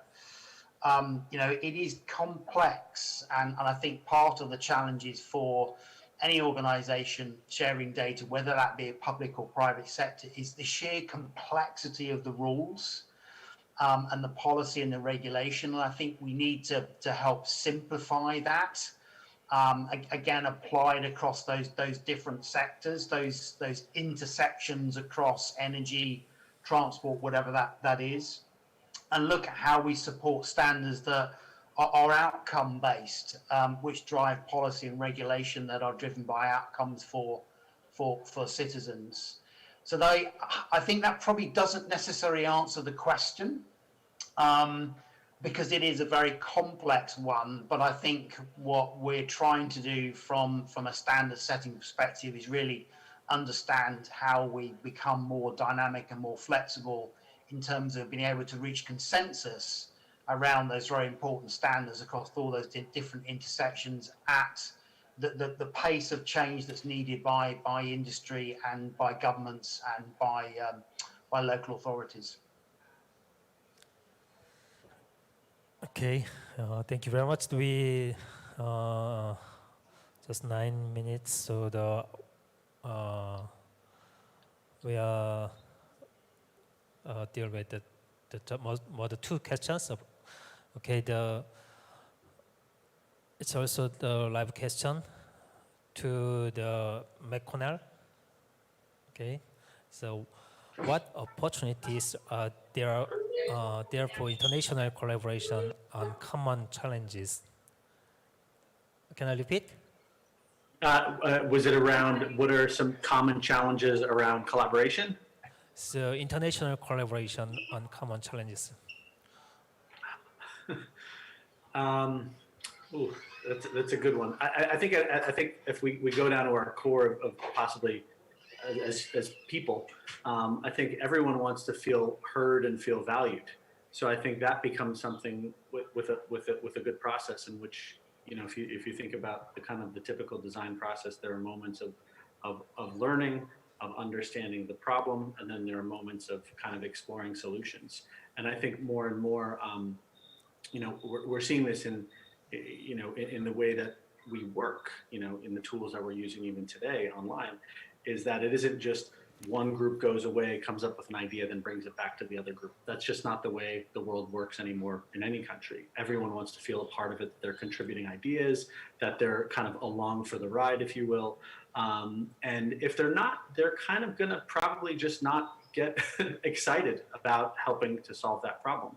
So I think one of the ways that I think even a lot of the topics that I've heard in other speakers discuss this is coming up with methods at every stage of the process that we all feel included, that we feel that we're, you know, maybe even techniques of drawing out introverted members of our team so they feel like they're able to share, or even members of the community so they're able to kind of express frustrations or ideas themselves. And I think that's actually something that spans, for the most part, spans the globe. People want to kind of get invested, they want to get excited. And if we're able to do that, we're actually going to realize some of these projects a lot faster than in older, antiquated ways, which were not that inclusive. So I would say to maybe kind of put a fine point on it, a challenge would be one, you know, if we agree that these are complex challenges that require many different skill sets and integrated thinking, it's one group trying to kind of maybe dominate the solution or dominate the process over others, and the others that don't feel like they're a part of it are not going to be that invested or excited to help. Okay, thank you very much. And the next one is it's for the Blackwell. Okay, so we faced many regulations and limitations on city data with the city stakeholders. So how can we deal with data regulation issues? That's a really good question, and also, you know, something flagged by David as well in his comments. So, you know, there exists many points of friction. Of, you know, regulation is one, culture, and technological barriers as well towards data sharing. So, over the last 18 months or so, as part of our work on fixing the plumbing around data, we've invested a lot of time in understanding what these barriers are, including really engaging the professional community responsible for interpreting laws around data and data sharing, the information governance community, which I feel was probably a little bit of an unloved part of our public sector family. You know, and I think that spending time with those professionals was really important, because it seemed like it was easier to say no to some data sharing rather than yes to it. So through the work of the Great London Authority and the London Office for Technology and Innovation, we've published a 6-step programme on data sharing, with also a high-level vision of what the mayor expects and what the municipal authorities below the mayor expect on data sharing. So for the first time, we've got a vision of what the benefits of data are, which is beyond traditional performance management. to things like stimulating innovation and giving insights and visualizing complex problems for the public. And then below that statement hang some pretty gritty but practical measures that authorities together must take. A standard way of doing data sharing agreements via a template. Usually, if you want to share data, a form of data, it has been shared by someone else sometime before. So there will be a kind of a legal agreement to enable that. You don't have to start again.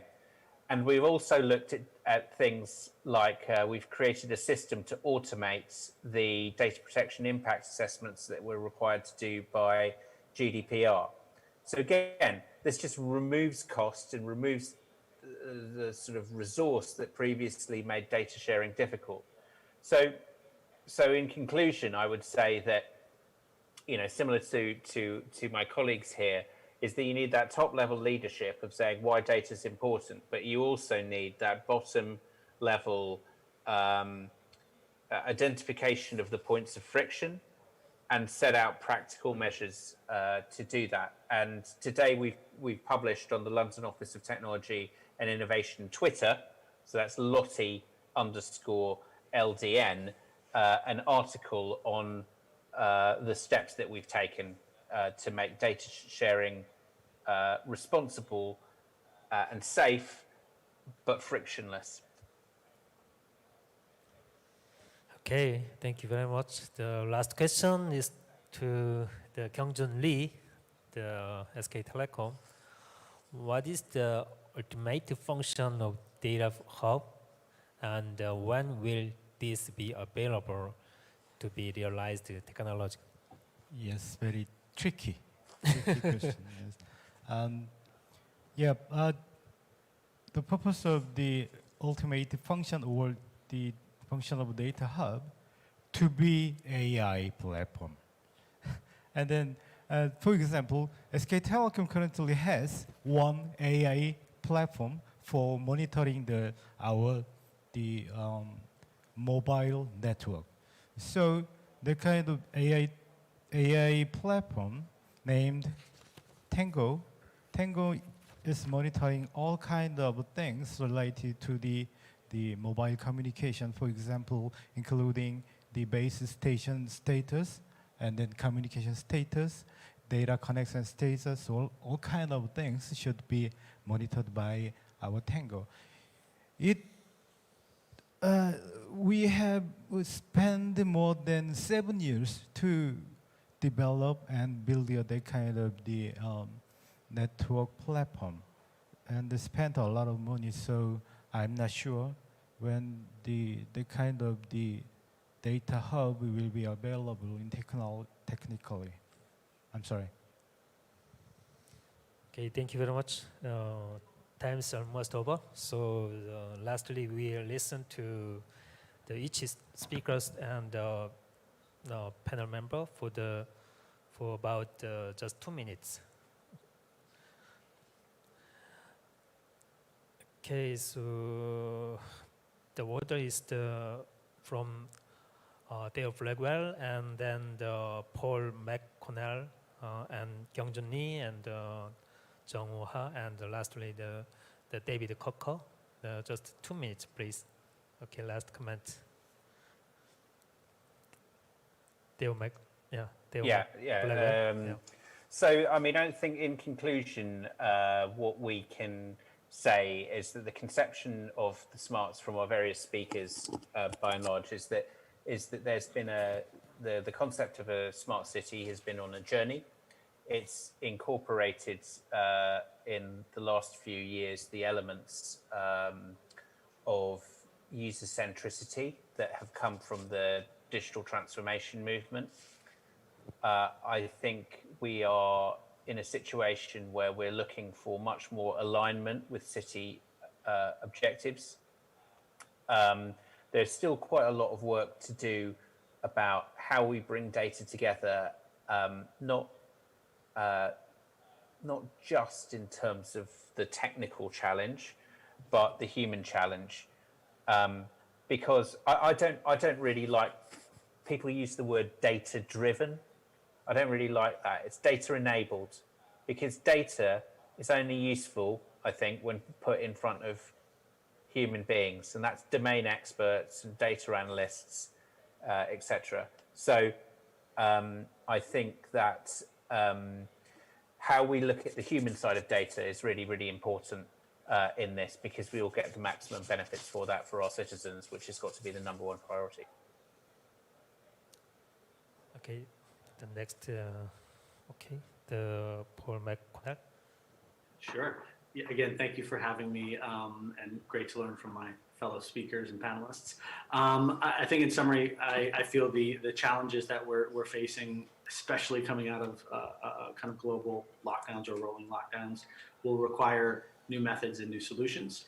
And I feel that, you know, as you can kind of hear me advocating, this combination of understanding people, understanding technology, understanding these business concerns, and this integrated thinking, it's kind of this perfect moment in which we can kind of together collaborate to help solve these problems. And I actually think it's this exciting moment for what we've been all calling the smart city movement for the last few decades. It's really kind of now. It's this great opportunity where we really need to understand data and kind of interpret it in new ways quickly, whether it's an environmental condition or environmental challenges we're facing or economic challenges. It's going to be the cities or the international organizations that can quickly take this process of interpreting, concepting new ideas, and applying them again and again and again, because as you know, cities, technology, people, we never stop. There's never a done stage, but those that can kind of quickly go through that cycle will be the ones that can best help the people that we represent. Thank you. Okay, thank you. The Kyungjun Lee. Thank you for joining us, gentlemen. And to be honest, the concept of smart city is very difficult to me, because it's very hard to understand the meaning of smart. What's the meaning of smart? That is my problem. So as time goes by, I'd like to do my best to understand the meaning of smart, and right after that, I can do my job with my best. Thank you very much. Thank you. Yeah. Jung-ha. Yeah. Thank you for inviting me here. And actually, I'm not familiar with smart city task and problem. So this symposium is a very good opportunity for me to learn the knowledge on smart city project or the issues. Actually, I think there are some similarity between smart city and AI. In particular, the ultimate goal is to aim to make human happier, I think.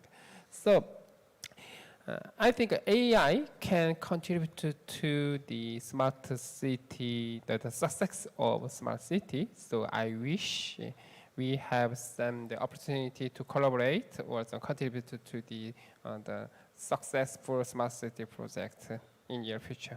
Thank you. Thank you. The next, David Coco. Hi.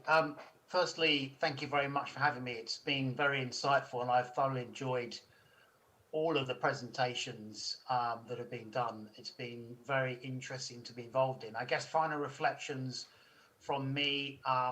Yes, good question. What is a smart city? I think if we got 10 people in a room, we'd probably get 10 different definitions of what it actually is. And it certainly is not just about the technology. Transformation using digital technologies is about a combination of a number of things. It's how the technology is applied to deliver an outcome for citizens, and the cause and effect of those transformed services, whether they be people, process, systems, procurement, standards, whatever they are, that they're part of a complex ecosystem which allow our cities to function more effectively.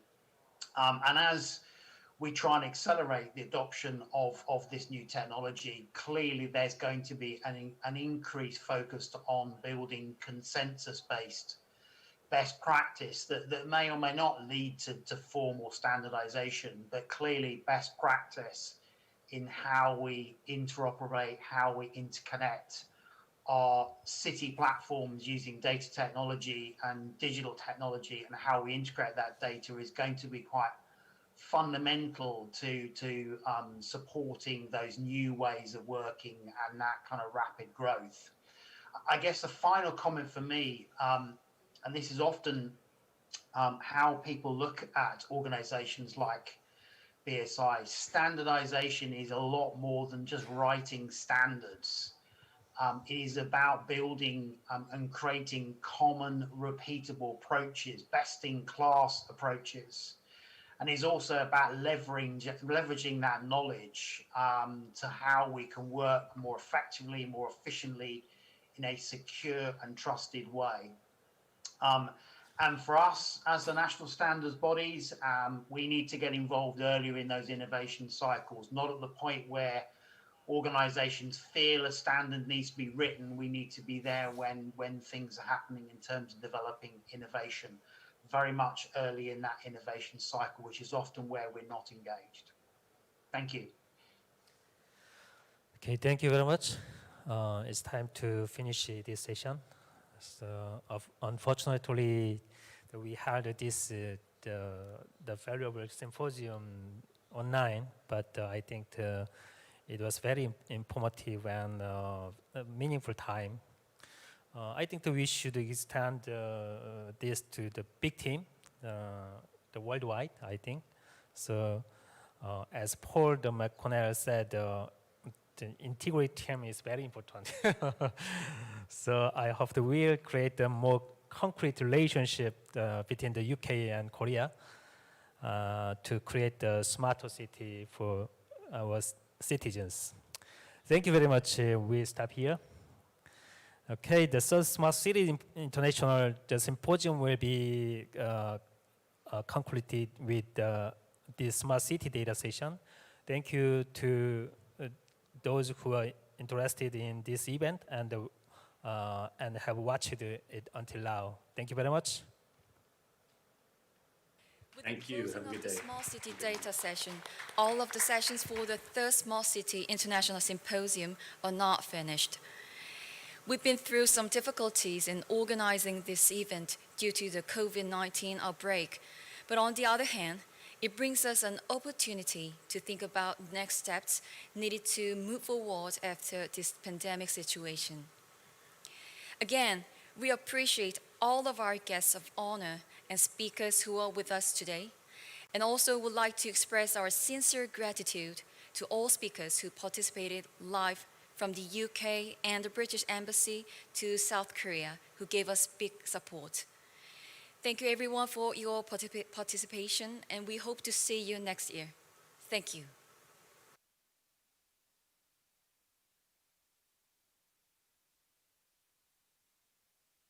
With the closing of the